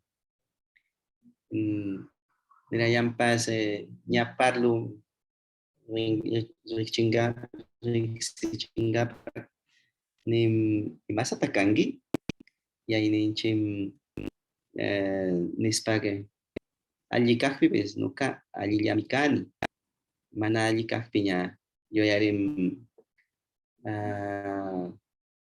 mana alli kani sinchi kawsayu kanchikuna ahora imata kawsaqpi pues ña parlu kallari. Entonces es un poco como que las expresiones básicas para nosotros que son los saludos en cualquier parte donde estamos o nos encontramos, y es un poco también dependiendo del tiempo, si es por la mañana, si es por la tarde o si es en la noche. Entonces, Pacaripuangui es la expresión para saludar. Buenos días. El que contesta dice, allí más Pacaripuangui, es como muy buenos días. El Inga es muy ceremonial, entonces muy ligado a la espiritualidad, y por eso hay esas expresiones de cómo estar muy bien, muy sacramental, si se quiere, si uno estaría en la tradición católica, de cuando se hace un saludo, una conexión con el Ser Supremo, con Dios, como lo llama. Entonces, estamos haciendo el bendito, o casi que en ese honor de respeto que llaman ellos. Entonces, para nosotros acá, siempre los abuelos le enseñan a uno que el Inga es este de respeto, de cómo uno expresa su sentir, así esté en temas de dificultad, ¿no? Osugra tu cama, hasta luego, hasta más tarde, si nos vamos a volver a encontrar hoy, si es en la mañana, pero nos vamos a volver a ver en la tarde o en la noche, entonces sugra tu cama. Calla cama, si nos vamos a encontrar mañana, igual mañana también, puede ser en la madrugada o en la noche, pero que sea en el día de mañana. Pero si ya es después de mañana, el fin de semana, el otro viernes, el otro mes, o en otro año, en 5 años, la expresión es Kayaniktakama. Y una despedida más de tiempo largo, y entonces las expresiones también de conversa empiezan a ser distintas, ¿no? Porque alguien le dice, oh, Kayaniktakama, causan camalla, tiacho kutsuk puncha, kutitupanakungapa. Es como decir, oh, si no nos vamos a ver pronto, entonces confío que tú sigas vivo para volvernos a encontrar en otro año, en 2 años, cuando vuelvas. ¿Ya? Y eso se vuelve un principio, causan camalla. Causan camalla es como vivir eso, vivir mientras estamos esperanzados siempre en que vamos a volvernos a encontrar.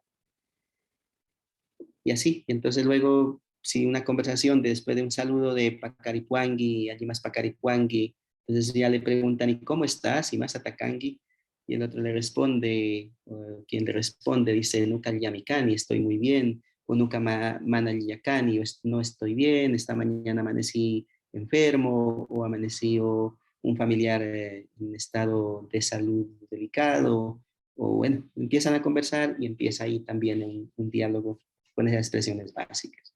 Siguiente diapositiva.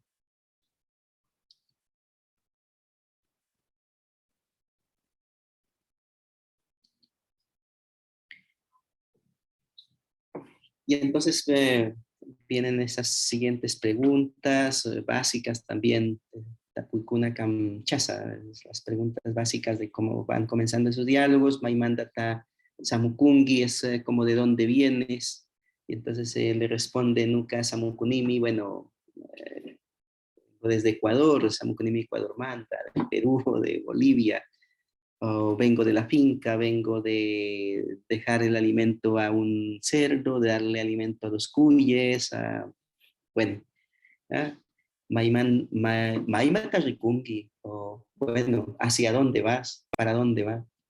Y entonces le contestan, Karikunimi, bueno, Rikunimi Kuikunata Mikui Sakingapa, Rikunimi Nukapa Llaktama Puringapa, Rikunimi Nukanchip Nukapa Wasima, Rikunimi Nukapa Chagrama, bueno, voy a mi chagra, voy a cosechar, voy a sembrar, voy a deshiervar, voy a caminar, estoy haciendo ejercicio, empiezan a ampliar ese diálogo, ¿no?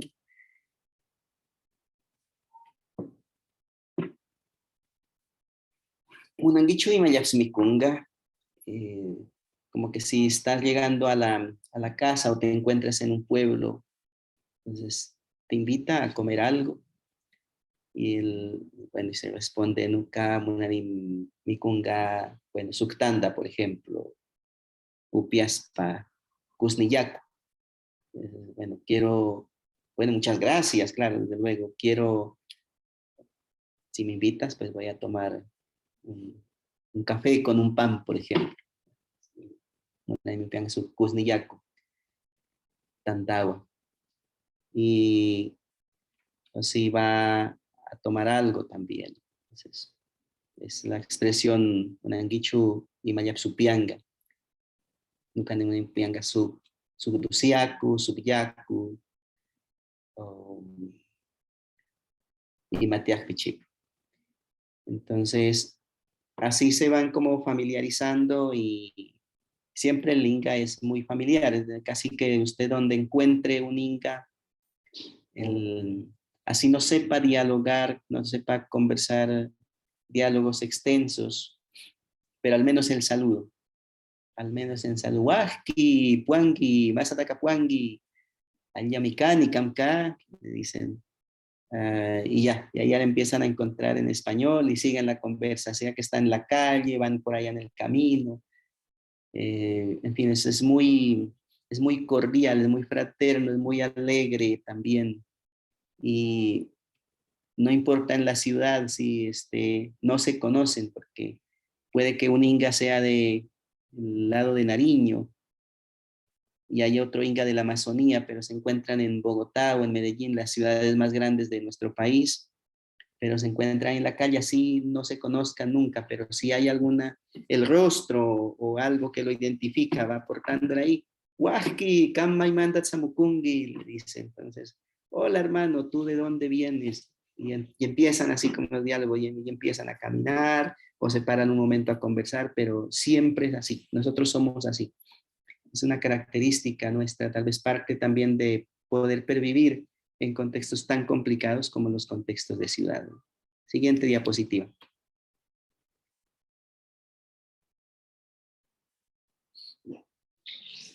Y por eso, como les decía, la expresión Kausankamaya Submagria Kamkunata Alliripuacho es como para expresarles al final a ustedes, bueno, que mientras vivamos entonces donde ustedes estén, quienes están en esta conferencia ahora mismo, pues estén bien. Nuestra energía de siempre enviarles una bonita energía, una fortaleza para que todos sus quehaceres sigan adelante. Y así es como más o menos siempre se terminan las conversaciones.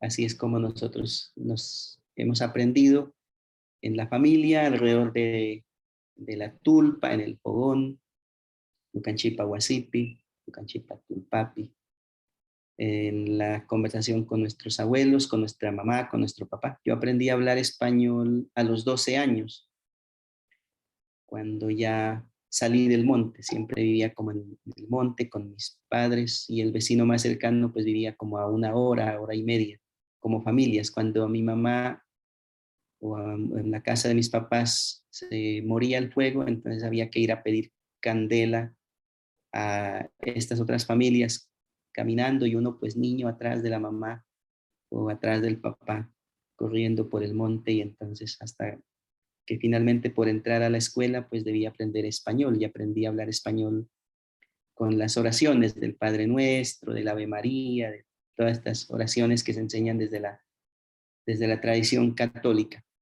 Sin embargo, pues tengo también el honor de que mis padres aún viven y en la casa siempre, mientras podemos, hablamos en nuestro idioma. Cada vez que nos encontramos, vamos hablando. Y Pai es como muchas gracias, muy amables por escucharme. Disculpen el tiempo también. Y Kayanik Takama, porque creo que nos vamos a volver a ver en unos como 8 días otra vez en una sesión tal vez con mayor tiempo, pero para mí ya este es el momento el tiempo que tenía. Por otras agendas pues debo salir. Así que, Diusulupay, muchísimas gracias. Allí puncha, allí chisito tucunamanda.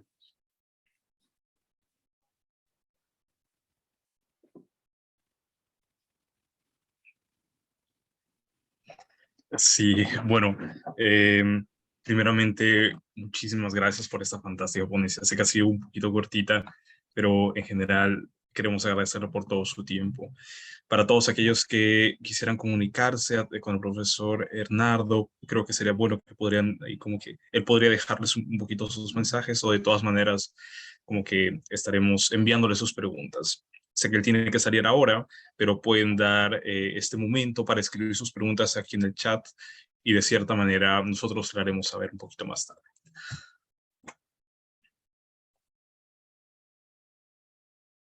Usa su profesor Leonardo. Ahí ya tienen para que puedan hacer sus preguntas e incluso poder enviarles más recursos, porque a pesar de que es muy cortita, en esta parte ahí como que hay un montón por saber por la lengua inga de Colombia, y es sin duda para nosotros todo un placer tenerlo aquí.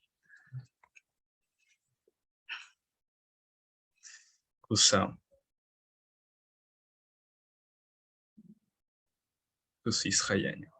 Ok, ahora, bueno, sí, en este caso, si no hay ninguna pregunta que puedan hacer a través del chat, no se preocupen, pueden hacerla y nosotros la haremos saber después al profesor. Usa. Muchas gracias. Hasta pronto. Hasta pronto. Kayakama. Tupanachikama. Ok, y bueno, ahora me gustaría dar el pase, bueno, en este caso, ahora nos toca a lo que es el taller de redacción de ensayos, así que voy a preparar un poquito de lo que vamos a hacer el día de hoy también. Unos segundos.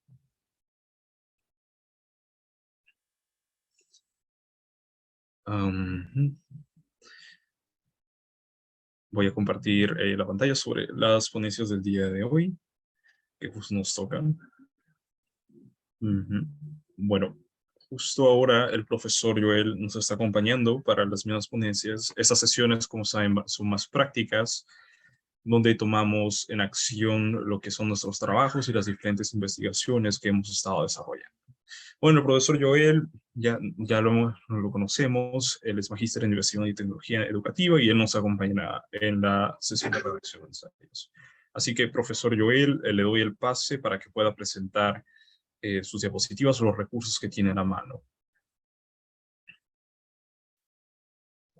Muy bien, muchísimas gracias, Matías. Muy buenas tardes, estimados cluberos. Bien, en esta tarde vamos a trabajar pues la redacción de los ensayos según las normas APA. Para ello me he dado la oportunidad de visualizar muchos videos, pero escogí uno de ellos, creo que es lo más sencillo y más pertinente, y a la vez también es bastante adecuado para el trabajo que vamos a hacer. Ya Wilson tiene el video, no sé si lo puede ya ir poniendo. Una vez concluido el video, que dura aproximadamente unos 13 minutos, comentamos sobre ello, si tienen alguna dificultad o duda, para poder ir saldando ya el escrito de los ensayos según las normas APA. Esto es el trabajo que vamos a realizar en esta hora que nos queda, y siempre ya los demás instructores están revisando sus trabajos, están en constante evaluación, les están mandando sus mensajes. De acuerdo a ello se va a ir pues trabajando el producto final que nosotros quisiéramos obtener al final de todo el desarrollo del club. No sé si ya Wilson puede compartir para poder visualizar el video. Gracias. Sí, ya está el video listo, ahora lo comparto.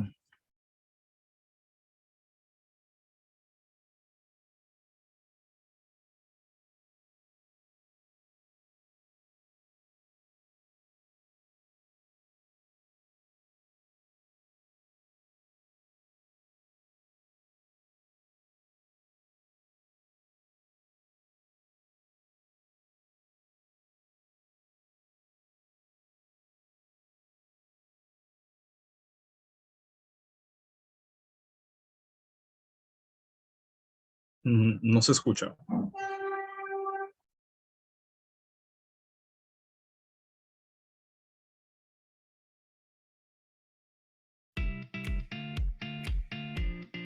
Ahora sí. Ya, perfecto.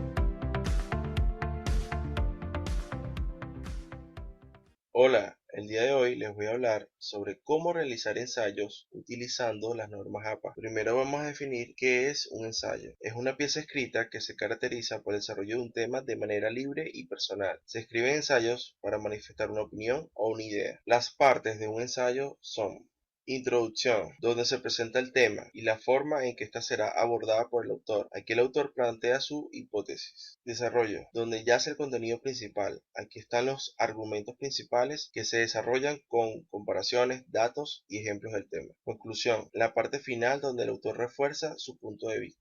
Normas APA son estándares creados por la Asociación Americana de Psicología con el fin de unificar la forma de presentación de trabajos escritos a nivel internacional, diseñadas especialmente para proyectos de grado o cualquier tipo de documento de investigación. Lo primero que vamos a hacer es abrir nuestro procesador de texto. Tenemos un documento en blanco y aquí tenemos las normas que vamos a seguir. Lo primero es un margen de la hoja de 2.54 centímetros. Vamos al documento en blanco, diseño de página, márgenes. Márgenes personalizados. Vamos a colocar que sea de 2.54 superior, inferior 2.54, izquierdo 2.54, derecho 2.54 centímetros y le damos a aceptar. Ya hicimos lo primero. Vamos a marcar como realizado. La fuente de la letra tiene que ser Arial o Times New Roman. Lo primero que vamos a hacer es ingresar en estilos. Le damos clic derecho al mouse, modificar. Cambiamos el tipo de letra, Arial. Le damos aceptar. Ya realizamos el segundo punto. Cambiar la fuente de la letra. Ahora vamos a cambiar el tamaño de la fuente a 12 puntos. Le damos a estilo, clic derecho, modificar, 12 puntos, aceptar. Tercer punto listo. El cuarto punto es alineado a la izquierda sin justificar. Estilos, clic derecho, modificar, lo colocamos a la izquierda. Aceptar. Está listo. Punto 5 es un interlineado doble. Vamos al documento, le damos clic derecho al mouse, modificar. Vamos a formato, párrafo, interlineado, colocamos doble. ¿Ok? Aceptar, aceptar. Lo marcamos. El sexto punto es sangría, 5 espacios en la primera línea de cada párrafo. ¿Ok? Entonces vamos, clic derecho, modificar, formato, párrafo, especial, primera línea. Vamos a colocar que sea de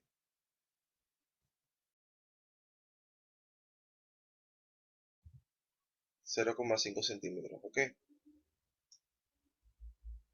Y le damos a aceptar.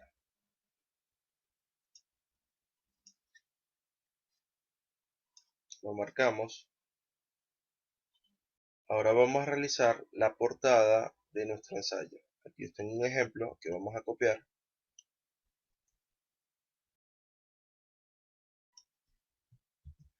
Tenemos el nombre del instituto, el nombre de la asignatura, la palabra ensayo, el nombre de la película, tengo un ejemplo, alumna, el nombre de la alumna con su apellido y número de lista, Tenemos Caracas, el día, el mes, se coloca el mes y el año en curso, ¿ok? Entonces vamos a darle Enter, tenemos ya listo la portada. Ahora vamos a configurar los títulos utilizando los estilos. Entramos en título, clic derecho al mouse, modificar, colocamos Arial, tamaño 12, color negro y lo demás está bien. Y colocamos negrita, ¿ok? Colocamos nuestro índice,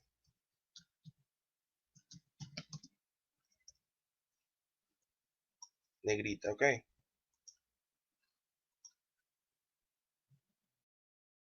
Le damos Enter, bajamos a la siguiente hoja,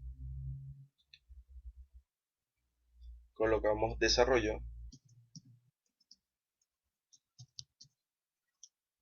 seleccionamos el estilo,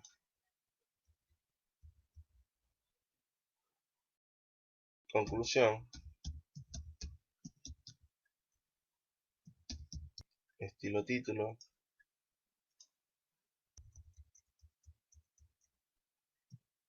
colocamos referencia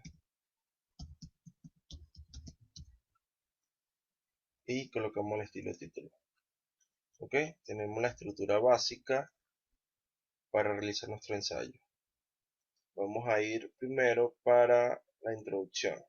Vemos el formato y nos dice, la séptima norma nos indica que los párrafos deben ser de 5 renglones, máximo 10. Entonces, yo voy a copiar acá un ejemplo de texto, el control C, control V. Si nosotros lo seleccionamos y le damos a estilo, inmediatamente nos coloca el estilo que nosotros habíamos predefinido al principio, ¿ok?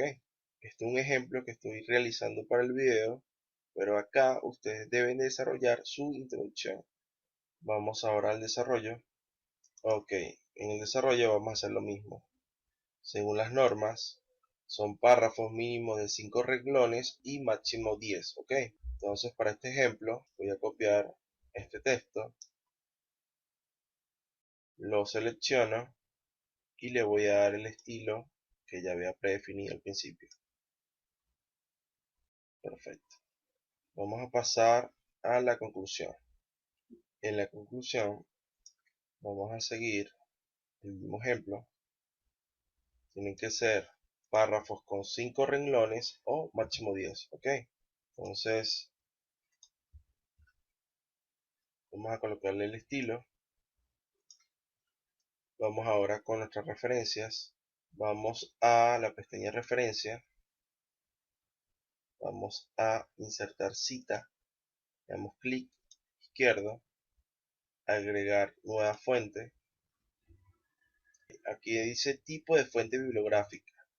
Me aparece sitio web, libros, sección de libro. Vamos a ir a película, porque es la que nos interesa ahorita. ¿Ok? Entonces nos pregunta el título. Aquí yo tengo un ejemplo. Voy a colocar Avengers Endgame.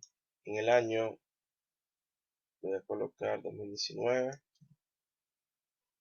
Le voy a dar a editar un director para colocar los dos apellidos de ambos directores. Ok, coloco el primero, apellido con la inicial del nombre, agregar. El segundo, apellido con la inicial del nombre, agregar. Vamos a darle check a esta opción para que nos aparezcan otros escritores. Ok, vamos a darle en productora, nombre del productor primero, perdón. El nombre del productor, aquí lo tenemos, productora Marvel Studios. Nos aparece este cuadro, simplemente lo eliminamos y vamos a ir a esta opción que tenemos acá, que dice bibliografía. Le damos clic, entonces de forma automática nos aparecen las referencias. Vamos a borrar esta que está acá, nos queda así. El índice lo vamos a hacer ahorita. ¿Qué nos falta por realizar? Tenemos los párrafos. ¿Colocamos los subtítulos en negrita? Sí. Formato de referencia, ya lo hicimos. Ahora vamos a realizar el número de página en el índice, pero en la última línea, ¿ok? Le vamos a presionar salto.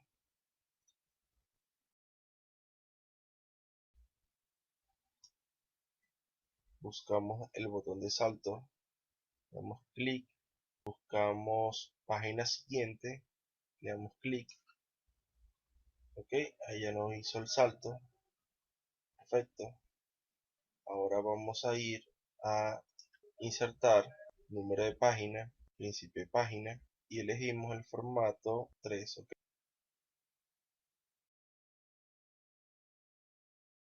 Como pueden observar, ya todas las páginas están numeradas, ok, pero no nos interesa la numeración de la primera página y del índice, ok. Entonces, ¿cómo eliminamos esas dos? Lo primero que tenemos que hacer es desvincular al anterior. Damos clic, ya lo desvinculamos, perfecto. Seleccionamos número de página, quitar número de página. Entonces, la primera hoja ya no tiene la numeración, la segunda hoja no tiene la numeración, y nuestra tercera hoja, que es la introducción, sí la tiene. Entonces, le doy al número de página, formato del número de página, iniciar en 1 y le doy a aceptar, ¿ok?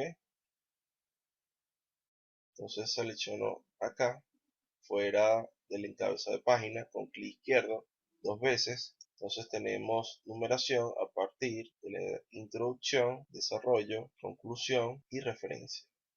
Perfecto. El índice lo tenemos sin numeración y la portada también. Volvemos a las normas, como ya está listo. Ahora vamos a realizar el índice automático. Tabla de contenido, le damos clic, tabla automática número 1, quitamos la leyenda de contenido y listo, ya tenemos nuestro índice automático. Vamos a marcar en el formato APA el índice automático. De esta forma acabamos de aprender a cómo realizar un ensayo utilizando las normas APA. Entonces, muchas gracias por su atención, hasta una próxima oportunidad.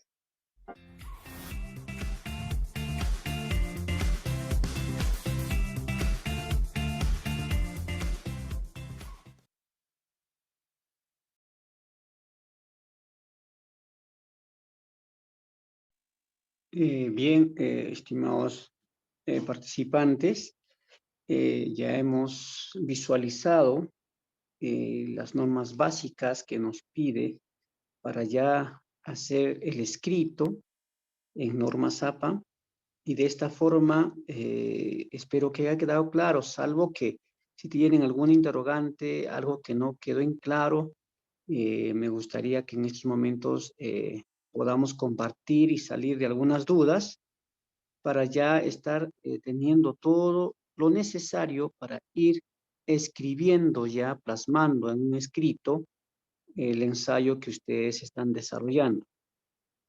Esto es la parte que nos quedaba todavía para poder desarrollar acerca de las normas APA y de esta forma pues tener algo bien establecido. Si alguien tuviese algún interrogante acerca de este punto o tal vez acerca de la investigación que vienen desarrollando, pues es este momento que tenemos para poder deslindar algunas dudas y de esa forma pues poder seguir trabajando. No sé si alguien por ahí nos apoya, si alguien está levantando la mano o está comentando algo para poder ir trabajando.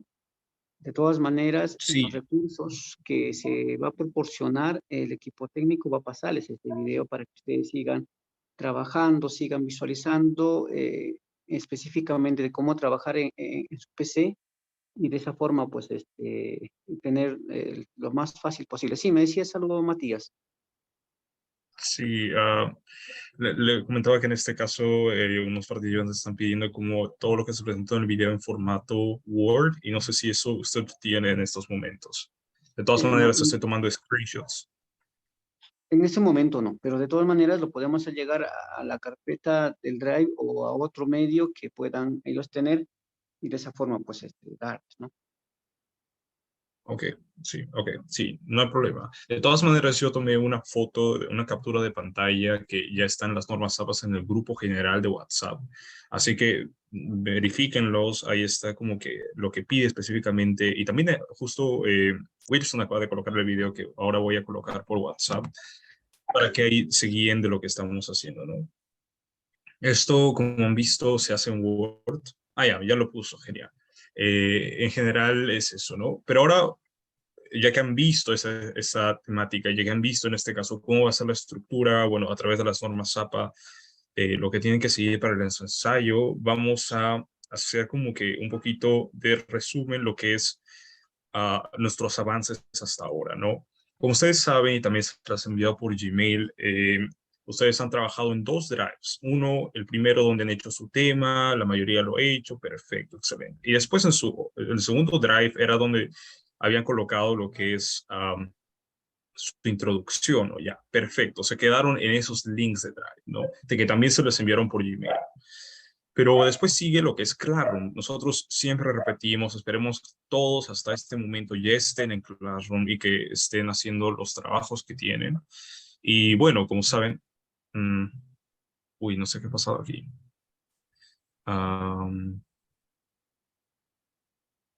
Aquí está. Ok, genial.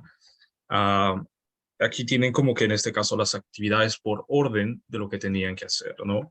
Por ejemplo, lo que nos sorprende es que a pesar de que ustedes se han escrito, la mayoría de ustedes ha escrito su tema ¿cómo decirlo? En el documento Drive, en el documento Word, ese documento que compartimos, ese link, no lo han pasado aquí donde se les iba a brindar como que estas correcciones, ¿no?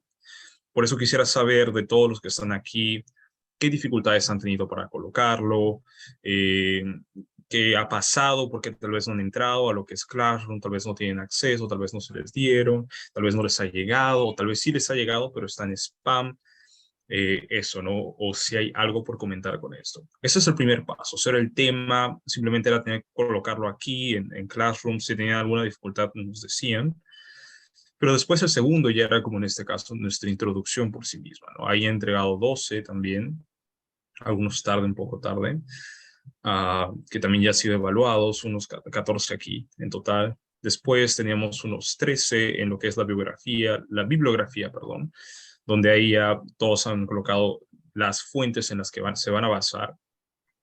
Y después de eso íbamos con lo que es el primer acumulado, es decir, que aquí ya tenían que presentar todo lo que ya tenían en ese momento, es decir, refinado, pulido, tomando el feedback que les ha dado Daniel o otros instructores en ese momento, ¿no? Ahí están algunos que han entregado, pero por eso nos preocupa un poco, o sea, ya tenemos que tener esa parte. Lo que vamos a hacer ahora para trabajar juntos es las hipótesis. Lo que vamos a hacer es pasar, en este caso, voy a compartirles un link de Drive para aquellos que tienen dificultades, para que trabajemos esa parte específicamente, ¿no? Denme unos segunditos. Hay que hacerlo ahora, ¿no? En este caso. Seamos más productivos en esa parte y dediquemos este tiempo también para avanzar. También si tienen justo dudas en este momento, al toque, ¿no? Al toque nosotros nos lo respondemos. Denme unos segundos. Por mientras, si tienen dudas, ahora pueden levantar su manito, pueden en este caso escribir por el chat o activar su micro.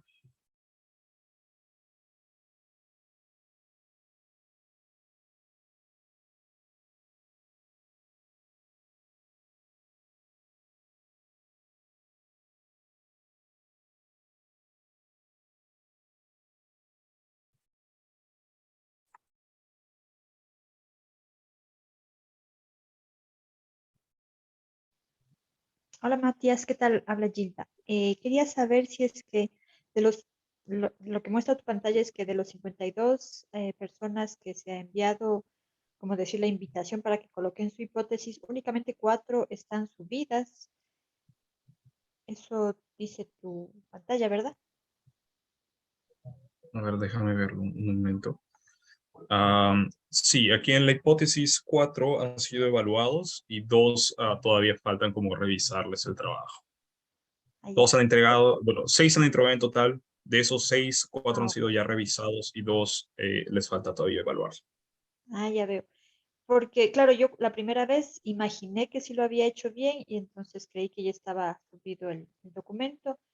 Pero bueno, ya lo hice en otro documento y ha habido una parte adicional que dice entregado. Primero yo ponía compartir y yo imaginé que ya estaba entregado. Y ha habido otra pestaña, digamos, que dice entregado y ahí recién es que me parece que se realiza la entrega.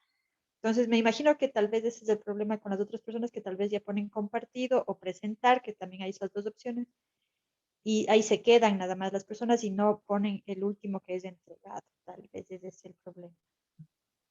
Sí, sí, gracias por comentar eso. Sí, sí, totalmente. Hemos tenido algunos casos que algunos estudiantes solo colocaban su trabajo y lo dejaban así y ellos pensaban que ya está, lo he colocado y se acabó, ¿no? Pero no colocaban en ese botoncito que era entregar y recién ya la plataforma captaba que en este caso hemos recibido esto, porque no nos notificaba, solo notificaba como el documento que habían entregado. A ver, uy, mi computadora está un poco lenta. Sí, no me está dejando como que ver los trabajos ahora porque está un poco lenta, pero sí, es eso. Ya he compartido a través del chat. Ahí están, como por ejemplo, ajá, aquí hay algunos, bueno, aquí, ¿no? Como por ejemplo Concepción. No, ella sí entregó, también ha sido evaluada. Bueno, habían unos ejemplos, ¿no? Que aquí, en este caso, alguien había subido su documento, pero no lo había entregado, no lo había como colocado en ese botoncito, pero su documento sí estaba y en este caso no lo había en este caso trabajado, ¿no? Pero lo que vamos a hacer ahora es eso, vamos a trabajar el aspecto de la hipótesis. Ya les he pasado a través de el chat en este caso, los anteriores drives, ¿no? En los cuales hemos estado escribiendo.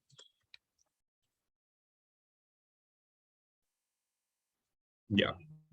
Basándonos en esos drives que ya han visto, simplemente va a recordar la memoria, digamos que no me acuerdo muy bien el tema que he tomado, o si ya lo sé, perfecto, y también mi introducción. En eso vamos a trabajar ya nuestra hipótesis, ¿no? En este caso para aquellos que todavía no han avanzado y los que tienen que pulir esas cosas, ¿no? Deme un segundo. Uy.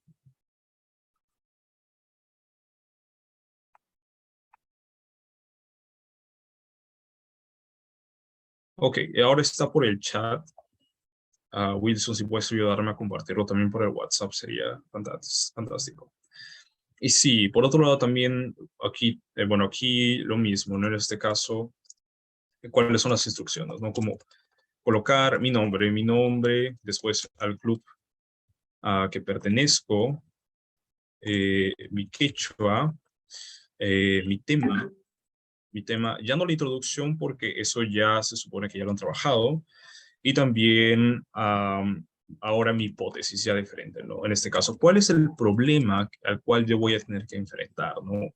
En este caso debe, como siempre repetimos, debe ir como alineado al club que ustedes han elegido. Si ustedes, en este caso, escogieron sostenibilidad, a ese tema no debe ir alineado, debe ir como que las metas o el mismo a propósito del ensayo, ¿no? ¿Cuál es una problemática que se desea enfrentar con referencia al tema de sostenibilidad? O lo mismo que es la astronomía, ¿no?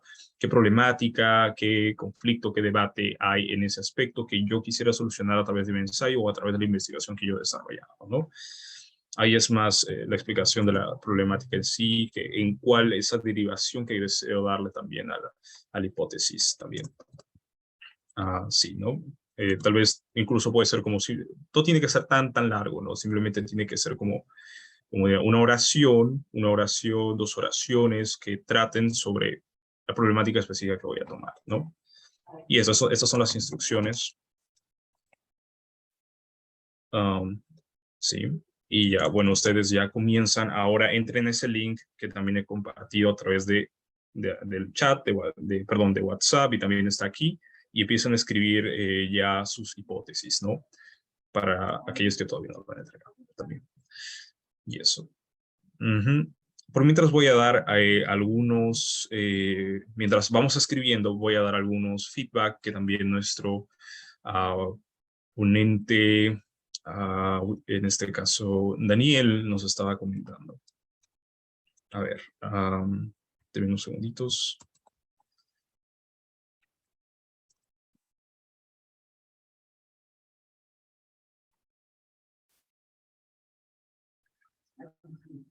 Ok, bueno, él dice que tiene algunos comentarios, por ejemplo, que dice que,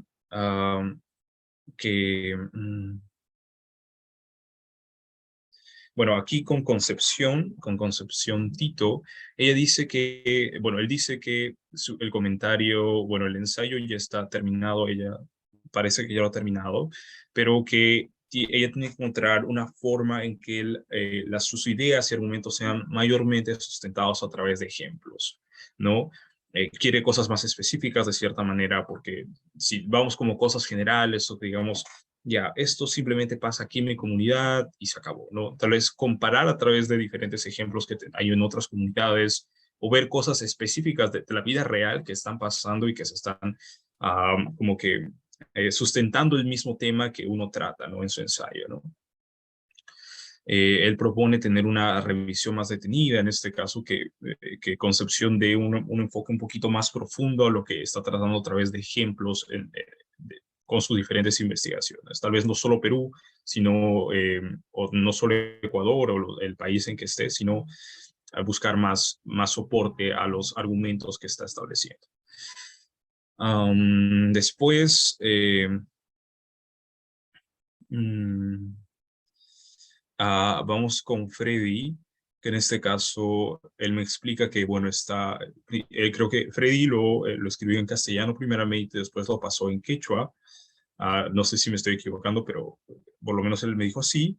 Y después de eso, como que en este caso Freddy no tiene como un tema al cual mayormente se está como inclinando, no es astronomía específicamente, ni tampoco es lo que es sostenibilidad en sí mismo, sino es como el quechua en general, un ensayo como muy libre, como que está un poco lejos de lo que es el aspecto de estas dos temáticas de los clubes, ¿no? Por la hora que recuerdo, él estaba en el club de sostenibilidad y pues cómo sería la manera en que podemos aplicar ese aspecto del quechua para la sostenibilidad, o tal vez cambiarlo o proponer algo que esté acercado a lo que son esos temas, ¿no? Después, el trabajo de Eden está muy, muy bien. Lo que pasa es que, bueno, Daniel, él no habla quechua central, pero el profesor Robert nos va a estar apoyando en ese aspecto. Así que no te preocupes, Eden, si hay algo nuevo que ha subido, de cierta manera él va a intentar apoyarte en ese aspecto. Sí. También voy a leer algunos feedback que también hemos enviado a través de... Sí, Eden. Lo cual yo he estado subiendo mi hipótesis y no sé si el profesor ha revisado, si tengo alguna dificultad. Estoy viendo en Classroom y no hay ningún comentario si para modificar o si está bien o algo así. Quisiera saberlo. Sí. Como comentaba, él no habla quechua central y pues no puede brindarte algo específico porque puede equivocarse, pero el profesor Robert, él nos estará apoyando en eso. Él como que ha tenido dificultades porque él está en una comunidad rural, pero sí, haremos todo el esfuerzo para que revise porque sí sabemos que estás cumpliendo con todo y eso. Incluso yo voy a estar apoyando y también un poco presionando a que te brinden el feedback, no te preocupes. Ya, muchísimas gracias, pues justamente porque hay veces como es quechua central tiene un poquito de diferencia en escritura, Por algunas supuesto. palabras, por eso uno que es de quechua central quisiera que apoye, tal vez tengo dificultad en escribir algunas palabritas, falta completar, en esto quisiera que me apoyen. Sí, por supuesto, no te preocupes. Sí, no te preocupes. pero en general me dijo que está muy bien lo que estás haciendo, a pesar de no entender todo el quechua como que central en específico, pero la mayoría me dijo que está bien. Está por buen camino. Ya vamos escribiendo. Solo han entrado 2, por favor, ingresen todos. Hilda, bueno, en este caso, a ver, Disculpe, Bernardo. última pregunta, aparte de eso, ahorita entro normal y escribo mi hipótesis en ese enlace que han enviado. Uy, no lo logré escuchar también. Ahorita nos han dado para escribir un documento en ese enlace y hay puesto mi hipótesis en Classroom, y aparte de eso, ahorita normal también puede escribir mi hipótesis. Ya. Exacto. En este caso, si usted ya ha subido su hipótesis, en este caso, la problemática que va a enfrentar en el Classroom, bueno, ahora usted aplicaría lo que son la estructura APA en sí mismo, ¿no? Todos aquellos que ya han subido, que también se les ha brindado el feedback en la última tarea y que, bueno, no todos se les brindó, pero de cierta manera, si ya lo han subido, vayan avanzando con lo que es APA en sí, APA con lo que han aprendido el día de hoy, con lo que también está en WhatsApp, que vayan ajustando esas reglas, en este caso con el acumulado que ya han realizado con todo su avance, y vayan ajustando eso.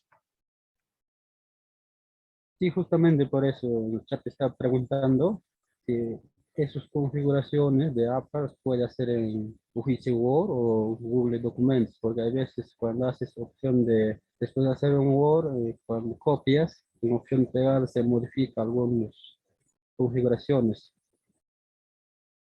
Buena pregunta, sí. Hágalo en Word simplemente. Y ese Word que usted va a hacer aquí en su computadora, lo sube a Classroom. Y no se preocupen. Sí que puede haber algunas cositas que se modifiquen, pero también nuestro ponente Daniel sí entiende ese aspecto. Pero sí, vaya avanzando con eso hasta ahora. Sí, por otro lado, vayamos ingresando a este link. Es crucial que ya estemos en esta parte de ir trabajando juntos, ¿no? Porque justo aquí tienen como ya el aspecto que podemos ayudarles, ¿no? Con el quechua sureño también están aquí y bueno, también un poco de quechua central por ahí, ¿no? Si ustedes lo hablan. Pero sí, vamos a estar ahí ayudando todo lo posible. Aprovechen todo este tiempo para trabajar. Ya, perfecto. Aplique el APA, sí.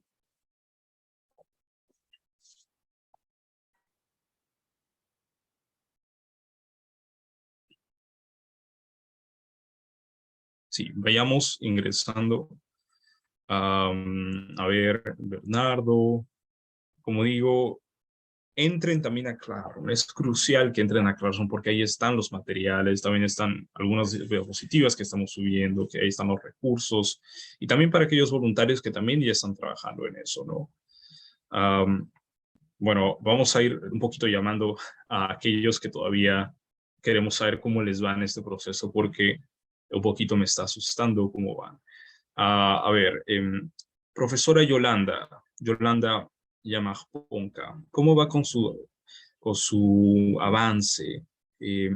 Nosotros le habíamos ayudado con la traducción de la introducción un poquito, que tenía dificultades, pero ¿cómo va con su hipótesis? ¿Ya ha terminado? Buen día, buen día. Estoy en proceso. Es que estuve en un momento dudando mi tema, había cambiado y ahora retorné al mismo tema inicial que había hecho. Inicialmente estaba trabajando sobre el control de las plagas en el cultivo de la papa y luego pues me cambié a lo que es la medicina tradicional y ahora estoy volviendo me voy a quedarme con el cultivo de la papa, entonces voy a trabajar, en ese proceso estoy, ahorita todavía no he terminado, me imagino que en todo el día de hoy lo voy a culminar.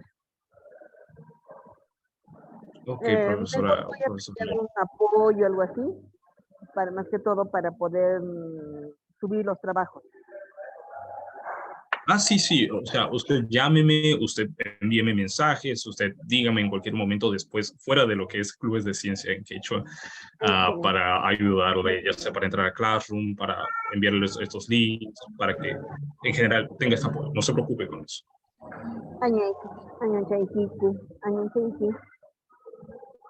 No se preocupe. Sí, pero vayamos intentando avanzando porque un poquito, como les comentaba, no tenemos hasta ahora unas 3 sesiones de aquí en adelante y pues ya tenemos que tener ya como cada sesión es totalmente clave para ir avanzando cada parte, es decir, cada parte se tiene que ir terminando así, uno o durante la semana, ¿no? Porque cuando ya lleguemos al final va a ser la presentación y eso, ¿no? También, como saben, en el mismo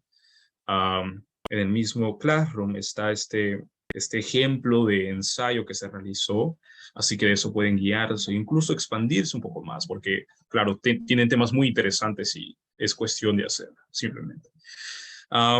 Profesor Walter, ¿cómo vamos con Walter Castro? ¿Cómo vamos con su trabajito del ensayo? Yo he visto que todavía no he ingresado a Classroom, si no estoy equivocado, y tampoco he visto como que un avance específico en la hipótesis o la introducción.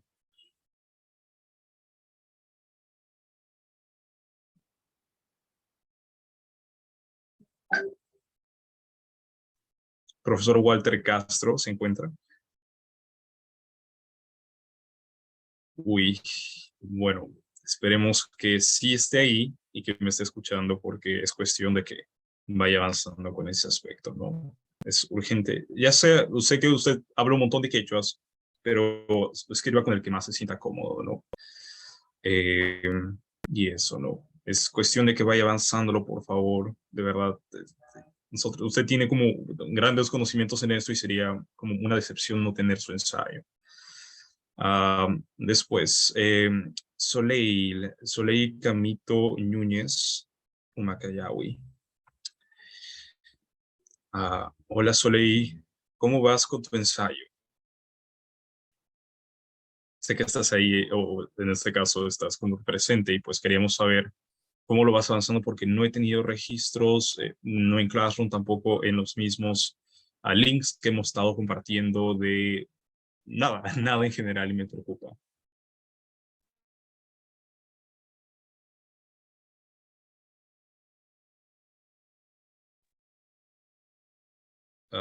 Sabemos que en esta parte tenemos algunos que hablan puramente español, pero como hemos brindado un montón de facilidades para aquellos que tienen como un nivel básico en quechua, ¿no? Sabemos que algunos que saben poco, pero de todas maneras hemos brindado posibilidades, recursos, les hemos brindado en este caso, posibilidades de estar de ayudarles a que algunas partes sean traducidas por los mismos instructores, ¿no? Pero si no están avanzando, recuerden que al final no hay nada, no hay ninguna recompensa por no hacer el ensayo, porque es crucial para el mismo avance. Hay que aplicar los mismos conocimientos que ganamos a través de los clubes para, en este caso, realizar nuestra investigación y también presentar nuestro trabajo, ¿no? Así que última llamada, Soleil, ¿estás aquí? Ok, bueno. Silvia Panca y Mainaya, ¿cómo le va? No, bueno, yo no estoy seguro si ha subido sus documentos o sus avances en este caso en Classroom o en los drives que hemos compartido, pero sí ha subido, tampoco no tengo sus avances de sus hipótesis. Así que me preocupa saber eso, que esté un poquito ahí como que me asusta, ¿no? Porque es crucial de que vayamos avanzando, ¿no? Mamá y Silvia Panca, ¿se encuentra ahí?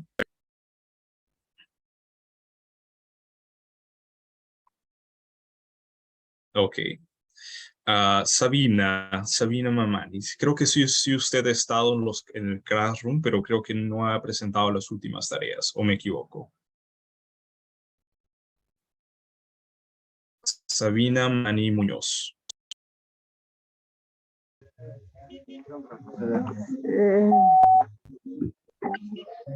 Sí, efectivamente sí estuve, ¿no? Viendo todo lo del Classroom, lo de los cursos, todas las ponencias, todo eso, pero hay un inconveniente que todavía tengo con el trabajo y el tiempo. Pero mi compromiso es, aprovechando justo esas fiestas patrias, completar el ensayo en toda su estructura, como lo están indicando. Perfecto. Una recomendación con ello es que aprovechemos este mismo tiempo. Siempre hay que, por ejemplo, ahora mismo podría ir, creo que no tiene nada hasta ahora porque no he visto algo específico. No sé si podría decirme si ha avanzado algo o todavía no tiene nada. No, por el momento todavía no tengo así hecho. El problema que yo tengo es para escribir. O sea, yo sí es cierto, entiendo, hablo, pero para escribir yo tengo dificultad. Entonces, en eso estoy, ¿no? De algún modo, primero tener bien claro la idea en castellano y luego ya hacerlo en quechua. Pero eso Ya, justamente, a ver. estos feriados, todo eso, durante ese tiempo la pienso hacer. Ya, perfecto. Unas recomendaciones con ello. Ah, nosotros podemos brindar los recursos, ahorita voy a anotar su nombre, para por WhatsApp enviarle los recursos de, bueno, un poquito de escribir en quechua. Lo que recomendamos es para uno ahorrar tiempo, es pensarlo y escribirlo en quechua. Como usted en este caso es nativamente quechua hablante, usted piensa el tema en quechua, su lengua nativa, y lo escribe en ese mismo momento. Sé que algunas veces puede ser complicado, pero utilizamos palabras simples, ¿no? En este caso, intentemos hacer al mismo tiempo reflejar ese tema que queremos hacer, pero de palabras simples, no tiene que ser tan complicado. Eso es un tip que yo podría dar. Pero sí, igual, como decía la profesora Yolanda, puede llamarme en cualquier momento que sea fuera de clubes de ciencia en quechua para brindarle el apoyo en este caso, ¿no? Si usted quiere una sesión conmigo y que trabajemos en esa sola sesión para hacer su ensayo, listo, hagamos eso, ¿no? Pero no tan excesivamente, pero sí, hagamos eso y que podamos tener una sesión donde yo pueda, no sé, darle un resumen o de lo que se ha estado tratando, pero por favor, recordemos que es crucial para todo lo que es Clubes de Ciencia en Quechua, que realice su ensayo, porque refleja el aprendizaje que han ganado y que también su misma investigación, ¿no? De todo lo que ustedes saben, ¿no? Es un poquito, sería muy triste, toda una decepción total si no lograrían tener esta meta, ¿no? Que es uno graduarse con su ensayo y que incluso pueda ser presentado en otros lugares en futuros proyectos, quién sabe, como es Perú Conciencia en esta feria internacional, ¿no? Así que hagamos ese esfuerzo de trabajarlo bien, especialmente en estas, ¿cómo decirlo? ¿Cómo decirlo? Fiestas patrias y tener este tiempo, por favor. Yo sé que alguna vez puede ser muy limitante, pero si uno se da una hora específicamente para decir, ya, voy a trabajar, voy a ponerme las pilas, sí lo hace.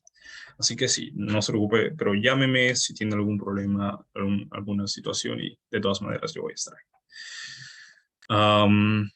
Vamos ahora con Rolando. Rolando, usted profesor, habla quechua huanca, y por lo que sé, creo que sí, no recuerdo muy bien su avance, no sé si podría actualizarme un poquito. Allí mi atrachi allí muy y apaikunata ya ñaña avanzala ña na ayaykula ñame huk partita ñaño classroom shaman unkumula yachaynikunata mana mayan yachachipis mana revisamalachu, no sé, imapi mana revisalachu o manacho o can. No sé si maestro me ha captado y el detalle es que yo ya he subido lo que es en Classroom la primera parte, en la segunda hoja también, y justo lo tengo acá en la introducción. Estaba trabajando también en estos momentos poniendo algunos datos, no de los avances, ¿no? No sé si lo tiene ahí, maestro. La verdad no lo tengo o alguna observación. Está en OK. No, no sé si lo tiene. Ya. A ver, ahorita lo veo. Rolando. ¿Qué partes ha subido? de todas las tareas, de las 5 tareas hasta ahora que tenemos en clase. Lo que decía hoja 1, hoja 2. 2, sí que he trabajado 2. Justo ahorita estaba revisando y ahí está en la parte, la última. Ah, la última, el primer acumulado o la hipótesis. La primera acumulado. Ahorita le voy a dar, recién le voy a poner la hipótesis. No, todavía no lo tengo la hipótesis. Recién voy a plantear la pregunta de reto para poder seguir trabajando. Ajá. Lo tengo el título, lo tengo la introducción, lo que había subido, maestro. ¿Con hojas se refiere a los links, o sea, a los links que estamos aquí haciendo, aquí trabajando juntos, o se refiere a Classroom? En Classroom y también ahorita veo acá en WhatsApp donde nos ha agregado, a ver, en este link, justo ahorita había cargado, estaba haciendo, sí estoy ahí, mira, y lo que me sigue es, por ejemplo, acá, estoy en la primera, estoy ahorita comentando, pero la hoja en la parte última, en la primera hoja sí lo voy a observar, no sé si está ahí, no está. Y yo lo había subido al Classroom, no sé si está ahí, por Classroom lo había subido. ¿Podría decirme en qué tarea subió? El primer acumulado, la tarea que dice primer acumulado, ¿no? ¿O Sí, cuál de primero todas? y el segundo acumulado. En el segundo acumulado está ya toda la introducción, todo eso. A ver una chiquitita, por favor. A ver, bueno, voy a verificar aquí de frente. A ver, bueno, aquí ya tenemos 10. Ronaldo Lázaro, Gallardo, Livia, Sabina, Elizabeth, Eden, Nilsson, Kelly. Creo que no lo tengo usted. Qué raro. En el link que ahorita usted ha compartido en el chat, justo abierto, está en la parte última, mi trabajo. Dice, Kaya Ichanacho, Malcanchicho, Manam Talponchicho, ni Aclanchicho, Huasaquillacho, ¿no? Entonces, Este mismo, en donde estamos ahora. Este. Sí, creo que está ahí. Ya. Ok. Usted lo está usted lo está subiendo a través de los links que hemos dejado. Ok. Sí, Classroom es diferente. Diferente es, que me refiero, es donde usted va a tener que subir como sus trabajos así por partecitas, en este caso. No estoy viendo su trabajo aquí y me preocupa, pero... Lo he subido en el Classroom también, no sé, creo que tengo dificultad por no sé si ¿Cuál es su nombre de usuario en Classroom? ¿Está con su mismo nombre? Así, Rolando Lázaro.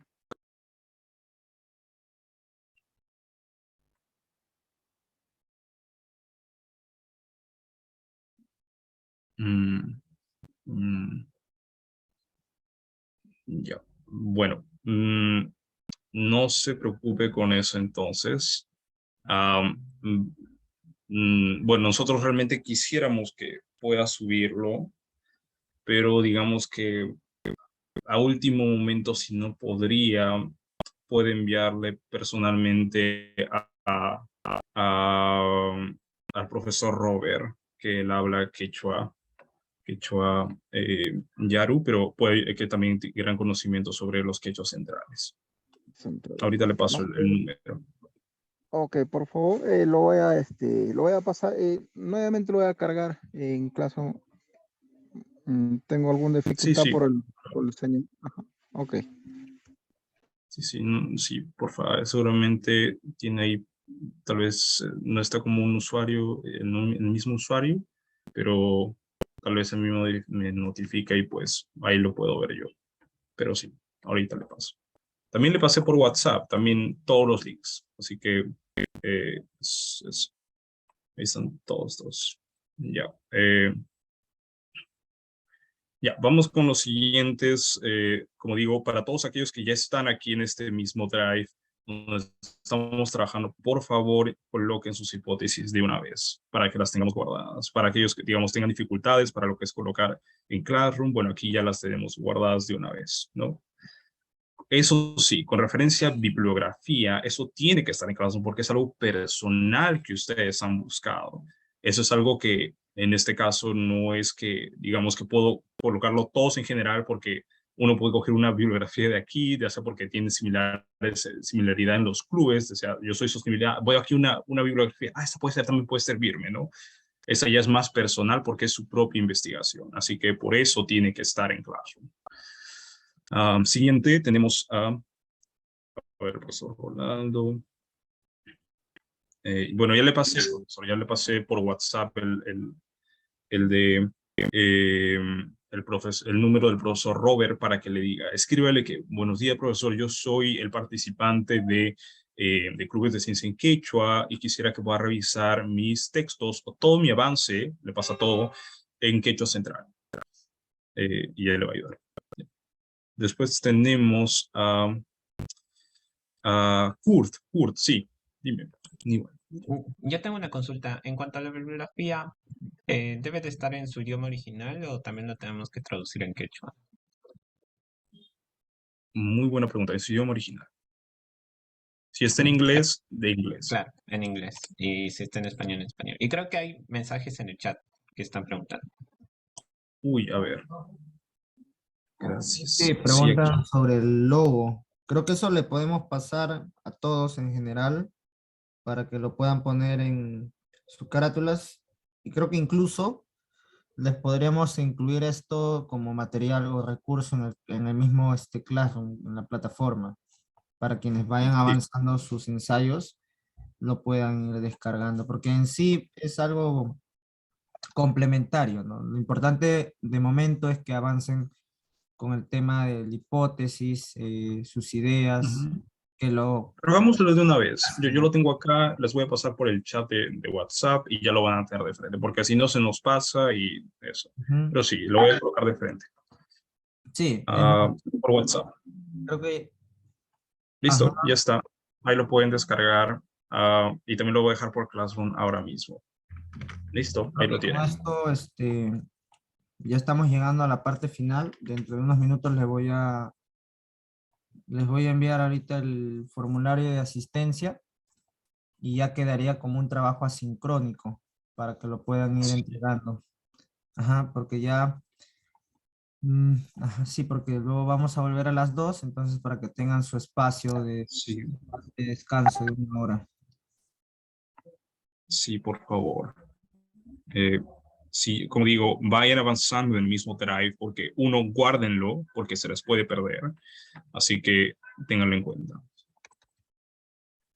Ok, lo acabo de publicar en Classroom, ya lo tienen. Así que ahí tienen el logo si quieren como colocarlo en sus mismos ensayos. Justo respondiendo a la pregunta de Concepción.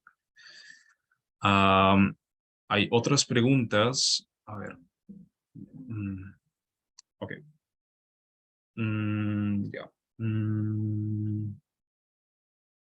Uy.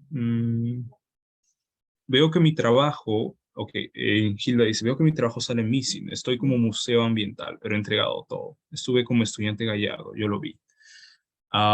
Ya. Sí. Esto pasa cuando algunas veces Daniel les entrega el trabajo. Cuando les entrega, significa que está como, si les aparece ese aspecto de que como que les falta entregar, ¿no? Pero eso significa que él quiere que vuelvan a arreglar algo y si no les dijo nada, pues significa que está bien. Tal vez se habrá equivocado o tal vez simplemente les devolvió porque, bueno, eso es como una forma de entregar, ¿no? Pero si les ha aumentado feedback y se les ha dicho que vuelvan a escribir o redacten algo, pues de cierta manera lo tienen que hacer, ¿no? Si les ha devuelto. Pero si simplemente les ha como colocado su nota, está bien, ¿no? Así rápido vamos con los demás. Profesor Oscar Zamudio, ¿cómo le va con su trabajo? No he visto sus avances ni por WhatsApp ni por Classroom y me asusta este aspecto. También le comentaba si podría llamarme, Matías. pero... Aló, Matías. Sí, lo escucho. Yo sí estoy muy preocupado porque no estoy cumpliendo con las tareas. ¿Cómo se llama? Yo tengo ahorita el documento que estoy haciendo un esfuerzo de traducirlo, pero quiero tener algunas precisiones. Habíamos quedado en que la introducción creo que sean de... ¿cuántas palabras era o cuántas líneas por hoja de la introducción? Muy buena cuestión que ahorita no podría acordarme, pero profesor Joel, ¿podría ayudarnos en eso, por favor? Creo que, a ver, déjenme un momento. Sí, bien. Según las normas APA que ya están establecidas, básicamente es una hoja con un párrafo de entre 5 a 10 líneas, ¿no? De acuerdo cómo está. Y recuerden también que en la introducción van ustedes a considerar su hipótesis, ¿no? Para ir avanzando, ¿ya? Eso es lo más importante por el momento. Sí, vaya. Sí.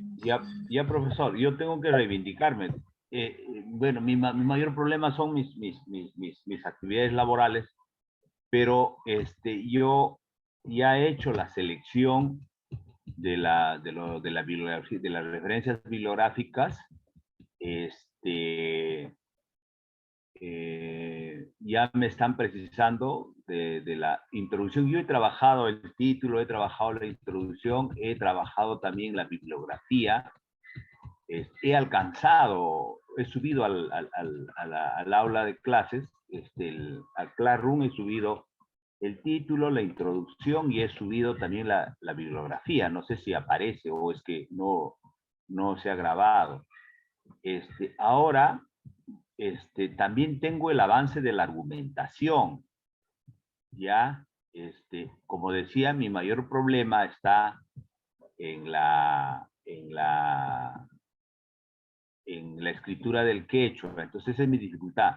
Pero yo quiero terminar estos aspectos que se están considerando en la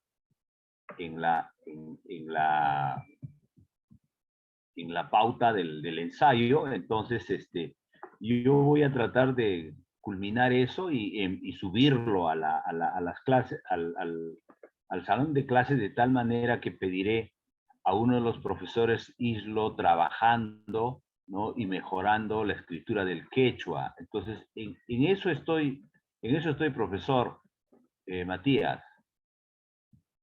Ya, sí, no se preocupe. Sí, yo acabo de notar que no ha subido en Classroom, pero como le repito, ¿no? Si usted tiene dificultad, si en este caso tiene como que no sabe cómo hacerlo, usted me llama o podemos tener una reunión y yo puedo enseñarle cómo hacer en ese momento. Y sí, manténganos actualizados, por favor, en este caso, digamos, ya en la tardecita o durante su semana, por favor, aproveche y ir avanzándolo ahí, porque queremos ver sus avances y también brindarle feedback, porque si no tenemos nadie, usted no podemos como ayudarlo también. Pero sí. Ok. Sí, en esta semanita, por favor, porque ya en la próxima semana vamos a hacer ¿cómo decirlo? Una revisión de todo lo avanzado con Daniel. Walter.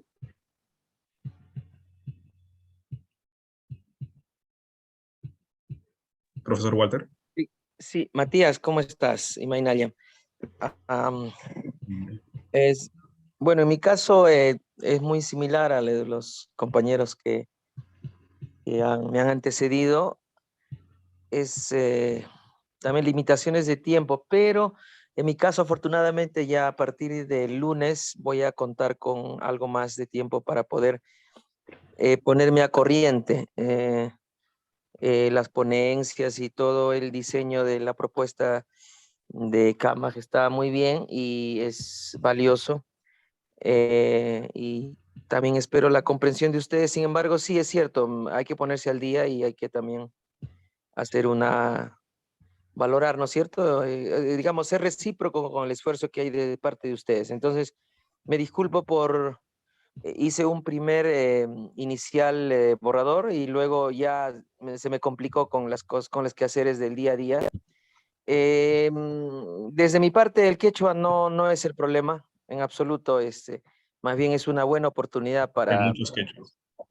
Sí, no, es más, yo aquí me he propuesto como reto tratar de acercarme a un quechua integrado, porque ese es, veo, si queremos hacer ciencia, eso desde cada uno de su variante, como le llaman, está bien, ¿no? Un esfuerzo, pero no se va a sostener a largo plazo. O sea, si queremos hacer algo serio, habrá que hacer alguna forma de texto más integrado, ¿no? Donde yo utilice palabras de cualquier dialecto y mi texto que desarrolle llegue a un mayor alcance, que alguien de Ecuador lo pueda leer en quechua y diga, ah, mira, esto... Obviamente voy a poner un glosario, porque siempre hay palabras nuevas, y no, entonces, y en el tema ambiental, pues la riqueza del quechua amazónico es clave para estudiar biodiversidad, por ejemplo, ¿no? O también si quiero hablar de biodiversidad en los Andes, bueno, las diversas variantes me ayudan un montón, porque si yo quiero hablar del tojosh, entonces tengo que utilizar el quechua central. Si yo quiero hablar digamos, no sé, de la sopa de carachi, tengo que utilizar las formas del collao, etcétera. Entonces, por ese lado, pienso que es una oportunidad. Yo le animo también a mis compañeros aquí que tratemos antes de utilizar préstamos del castellano o de otra lengua, vayamos a los préstamos de las propias variantes dialectales. O sea, sí, ahí tenemos la riqueza. O sea, entonces, creo que en mis varias intervenciones he hecho siempre ese énfasis de la necesidad de reconocernos primero como quechua y siendo autocríticos siempre nos estamos mirando al ombligo nomás, ¿no? Pero no reconocemos la riqueza que hay al norte y al sur. Y entonces por ahí va, y mi texto es más desde la bioquímica, tengo ese reto, quiero hacer un texto desde las ciencias biológicas, de la biología ambiental, de la bioquímica, la microbiología, por ahí quiero ver qué tan potente es el quechua y permita expresar con mayor precisión que el castellano, y mi hipótesis es que sí, o sea, el quechua tiene una precisión que va a permitir transmitir una idea con mayor eficacia que el castellano. Ese es el problema. Ciencias en castellano es muy limitado. Para aquellos que algo de experiencia tenemos en este tema, mejor es hacerlo en inglés, es más efectivo, va con mayor precisión en la transmisión de ideas. Entonces, Matías, eso es de mi parte, agradecerles. Yumpay Suta, Yupay Chaiki, Amkunata y Kusa Alinka Yachakuy, Sumahmi, y ñoapas chayrayku tukuy na kallpaymi kay qillqasaqkunan. Y en esta semanita, por favor, me disculpan, esta semanita voy a ponerme al día y voy a subir las tareas que se ha solicitado, ¿ya? Chaya Kama, Paquilla. Sí, está bien, profesor. Y también un poquito comentando sobre lo que decía sobre el aspecto de retribución. Incluso ni siquiera es una retribución para nosotros porque todo lo hacemos gratuito y también por el mismo propósito voluntario de empoderar las lenguas quechuas. Y ni siquiera es para nosotros incluso, sino para una forma de demostrar su propio trabajo, sus propias investigaciones y su trabajo, ¿no? De lo que ustedes han investigado a través de las diferentes formas, y para nosotros sea toda una tristeza, un poquito de decepción no tener esos trabajos. Es verdad, sí, que por supuesto que apoya acá como una forma de lo que estamos haciendo, pero sí sería un poco triste no tener esos mismos trabajos, porque también muestra sus investigaciones y su quechua, ¿no? Como también el profesor le comenta, sí, pueden utilizar este aspecto de el quechua estándar que se ha colocado como en el glosario, como una guía de lo que quieren plasmar. Pero sí, nosotros de todas maneras permitimos los diferentes quechuas, las diferentes formas de escritura. Pero sí, como se sientan más cómodos en general. Y sí, también comentando un poquito ampliando sobre que si hay una palabra en otro quechua que tal vez no lo utilizo en mi variante, pero está en quechua, en otra variante, utilicemos esa palabra en vez de tal vez algo prestado del español y eso. Pero sí, profe, sí, por favor, póngase las pilas esta semana y si tiene alguna duda, igual usted me llama o me comenta para poder ayudarle. Después pasamos ahora a ver, así rápido, con quienes he tenido como que nada. La profesora Nancy Choquelagua, no sé si se encuentra aquí, rápidamente si podría actualizarnos de lo que tiene ya.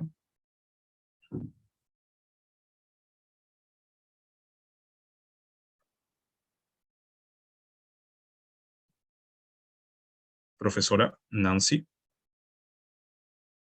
Choquelagua, ¿ya está?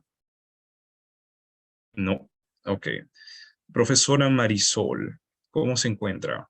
¿Podría actualizarnos un poquito de lo que ya tiene?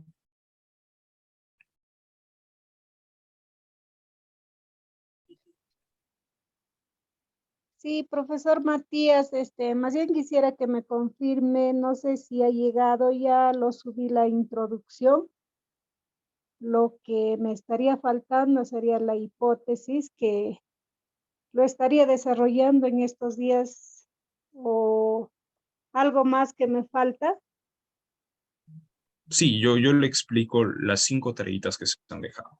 La primera es subir el tema. El tema es simplemente palabritas, prácticamente una oración de lo que va a tratar todo su ensayo, ¿no? Es eso, simplemente es eso. Es la primera tarea que también debe subirse. Segunda tarea es su introducción. En este caso, si usted me comenta que ya la ha subido, bueno, mejor ahora la verifico. A Profesora ver. Marisol, a ver.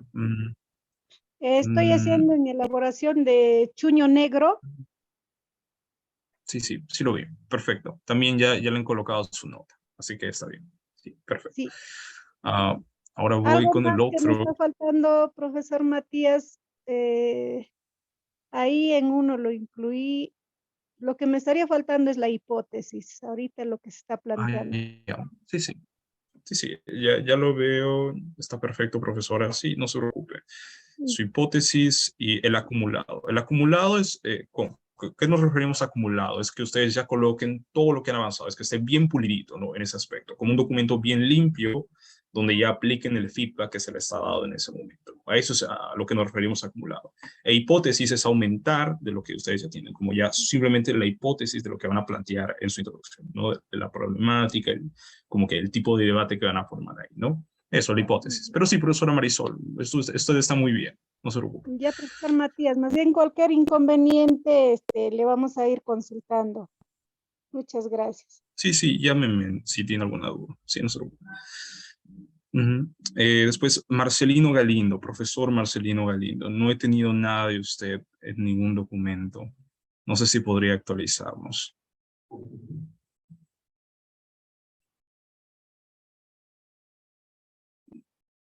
Sí, bueno.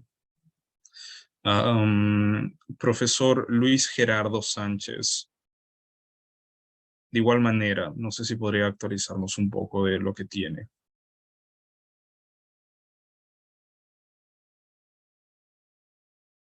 Profesor, creo que todavía usted no ha ingresado a Classroom y eso también me preocupa.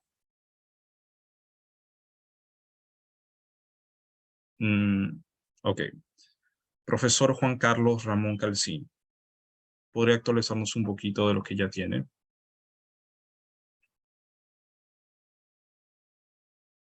Profesor Juan Carlos. 1, 2, 3. Profesor Joseph Israel Curo López. Por favor, ¿podría actualizarnos? Creo que no tengo nada tampoco de usted en los diferentes Classroom. Buenas tardes, ¿se me escucha? Sí, profesor Juan Carlos. Sí, tengo yo el inconveniente, es que no domino bien la gramática del quechua. Sin embargo, en cuanto al ensayo, yo ya tengo ya mi propuesta. Asimismo, tengo ya redactado un esbozo en español, ¿no? Entonces, la dificultad es esa, en cuanto a la redacción. Ya. ¿Usted habla quechua collao, quechua chanca, quechua sureño general? Entiendo algo, ¿no? Por eso es que había puesto yo básico. Ok, ya. En ese caso, lo que recomendamos es que uno se sumerja más en lo que es el quechua, cualquier quechua que usted haya colocado, ya sea chanca, cualquier quechua, ¿no? Y segundo, que pueda ayudarse a los diferentes recursos que tenemos como Kana Chachicuna. Y ya último caso, apoyarse de lo que los instructores Daniel, Katari, el profesor Robert pueda darle, ¿no? Si tiene que traducir algo específico, no tan largo, por favor, pero simple, de cierta manera que pueda ayudarse. O incluso yo digo, para aquellos solo que tienen nivel básico, se apoyen del traductor Google, que de cierta manera hay como que ciertas frases que es muy bueno algunas veces y que para ahorrarse tiempo y que también los mismos mentores tengan este tiempo de revisar hacia el toque todo lo que han escrito, puedan apoyarse de eso, ¿no? Ya como el último caso, ¿no? El traductor Google, pero si lo van a usar, tengan cuidado, porque algunas cosas nos va a traducir medio raro. Así que hagan por frase, por frase. Una oración, traducir. Otra oración, traducir. Pero esto es para solo aquellos que tienen nivel básico. Con tal, la meta es, en este caso, producir en quechua. Y eso, ¿no? Pero sí tengan mucho cuidado con eso. Solo para los niveles básicos, por favor. Sí, de todas maneras, yo recomiendo más que pueda comprometerse un poco más a aprender, que es el quechua que usted haya elegido, en este caso de su comunidad, que vaya buscando los diferentes recursos, hay muchos libros, y si usted me facilita por WhatsApp qué quechua habla, yo puedo brindarles más recursos para que pueda guiarse a la gramática. El collao, quechua collao, todo lo que es Puno, toda esa zona. Ya, perfecto. Creo que incluso ahí nuestra panilla y Beatriz Aro podría ayudarle muchísimo más, porque ella también es quechua hablante collao y podría también guiarle cómo escribirlo también. Pero sí, le voy a mandar también su número y también el mío por WhatsApp para que puedan guiarse también. Sí, Marisol. Sí, profesor Matías, quizás para quienes están trabajando con el quechua central, podríamos apoyarnos, ¿no? Ahí Sí. podría brindarle mi número, al menos estamos en eso, apoyarnos y pasar pues por una revisión ya con el profesor Robert, quien ha sido mi docente, ¿no? Entonces ahí tal vez llevar algunos avances para los colegas que están con el quechua central. Eso Excelente, me profesor. ofrezco. Creo que estamos para eso, profesor Matías. Me encanta su iniciativa. Así es, así debe ser siempre. Incluso hemos tenido como que, bueno, el caso de voluntarios, que incluso nuestros voluntarios, ¿no? Que incluso ellos también tomaron la iniciativa de tener algunos proyectos aquí o dirigir algunas cosas para que sean mejor y se crearon sus grupos de WhatsApp para trabajar juntos. Así que incluso más como participantes deberían apoyarse esto, tener pequeñas comunidades donde pueden apoyarse entre sí. Por supuesto que sí. Sí, por supuesto, déjelo por WhatsApp, déjelo por aquí, por el mismo chat de aquí de Zoom, y ahí puedan nuestros participantes poder hablarle y que puedan apoyarse entre sí, que esa también es la meta. Ok, rápido. Bueno, gramática quechuamoto. Usted siempre lo veo presente, pero no sé cuál es su nombre. A ver.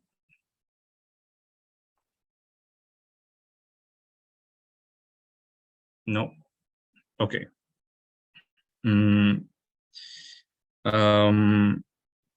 Con Freddy, bueno, Freddy, tú estás muy bien, no te preocupes, solo toma este consejo de que intenta ajustar un poquito el tema que estás tomando con las temáticas que has elegido de un club. Si estás lleno de sostenibilidad, aplícalo a ese tema y que sea más derivado de eso, ¿no? Ese es el mensaje que por lo menos me decía más Daniel.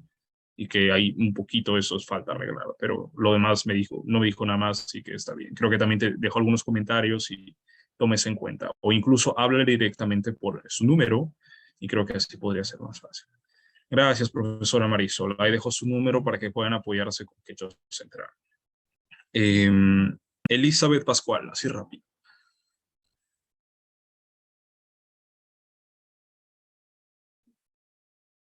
Profesor Elizabeth.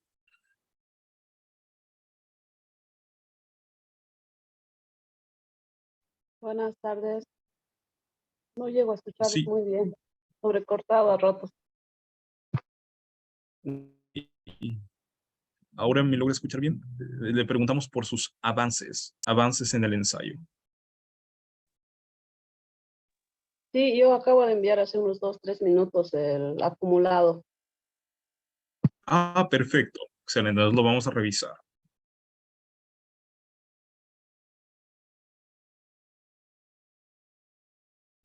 Ah, ya, Gerardo. Gracias por comentarlo.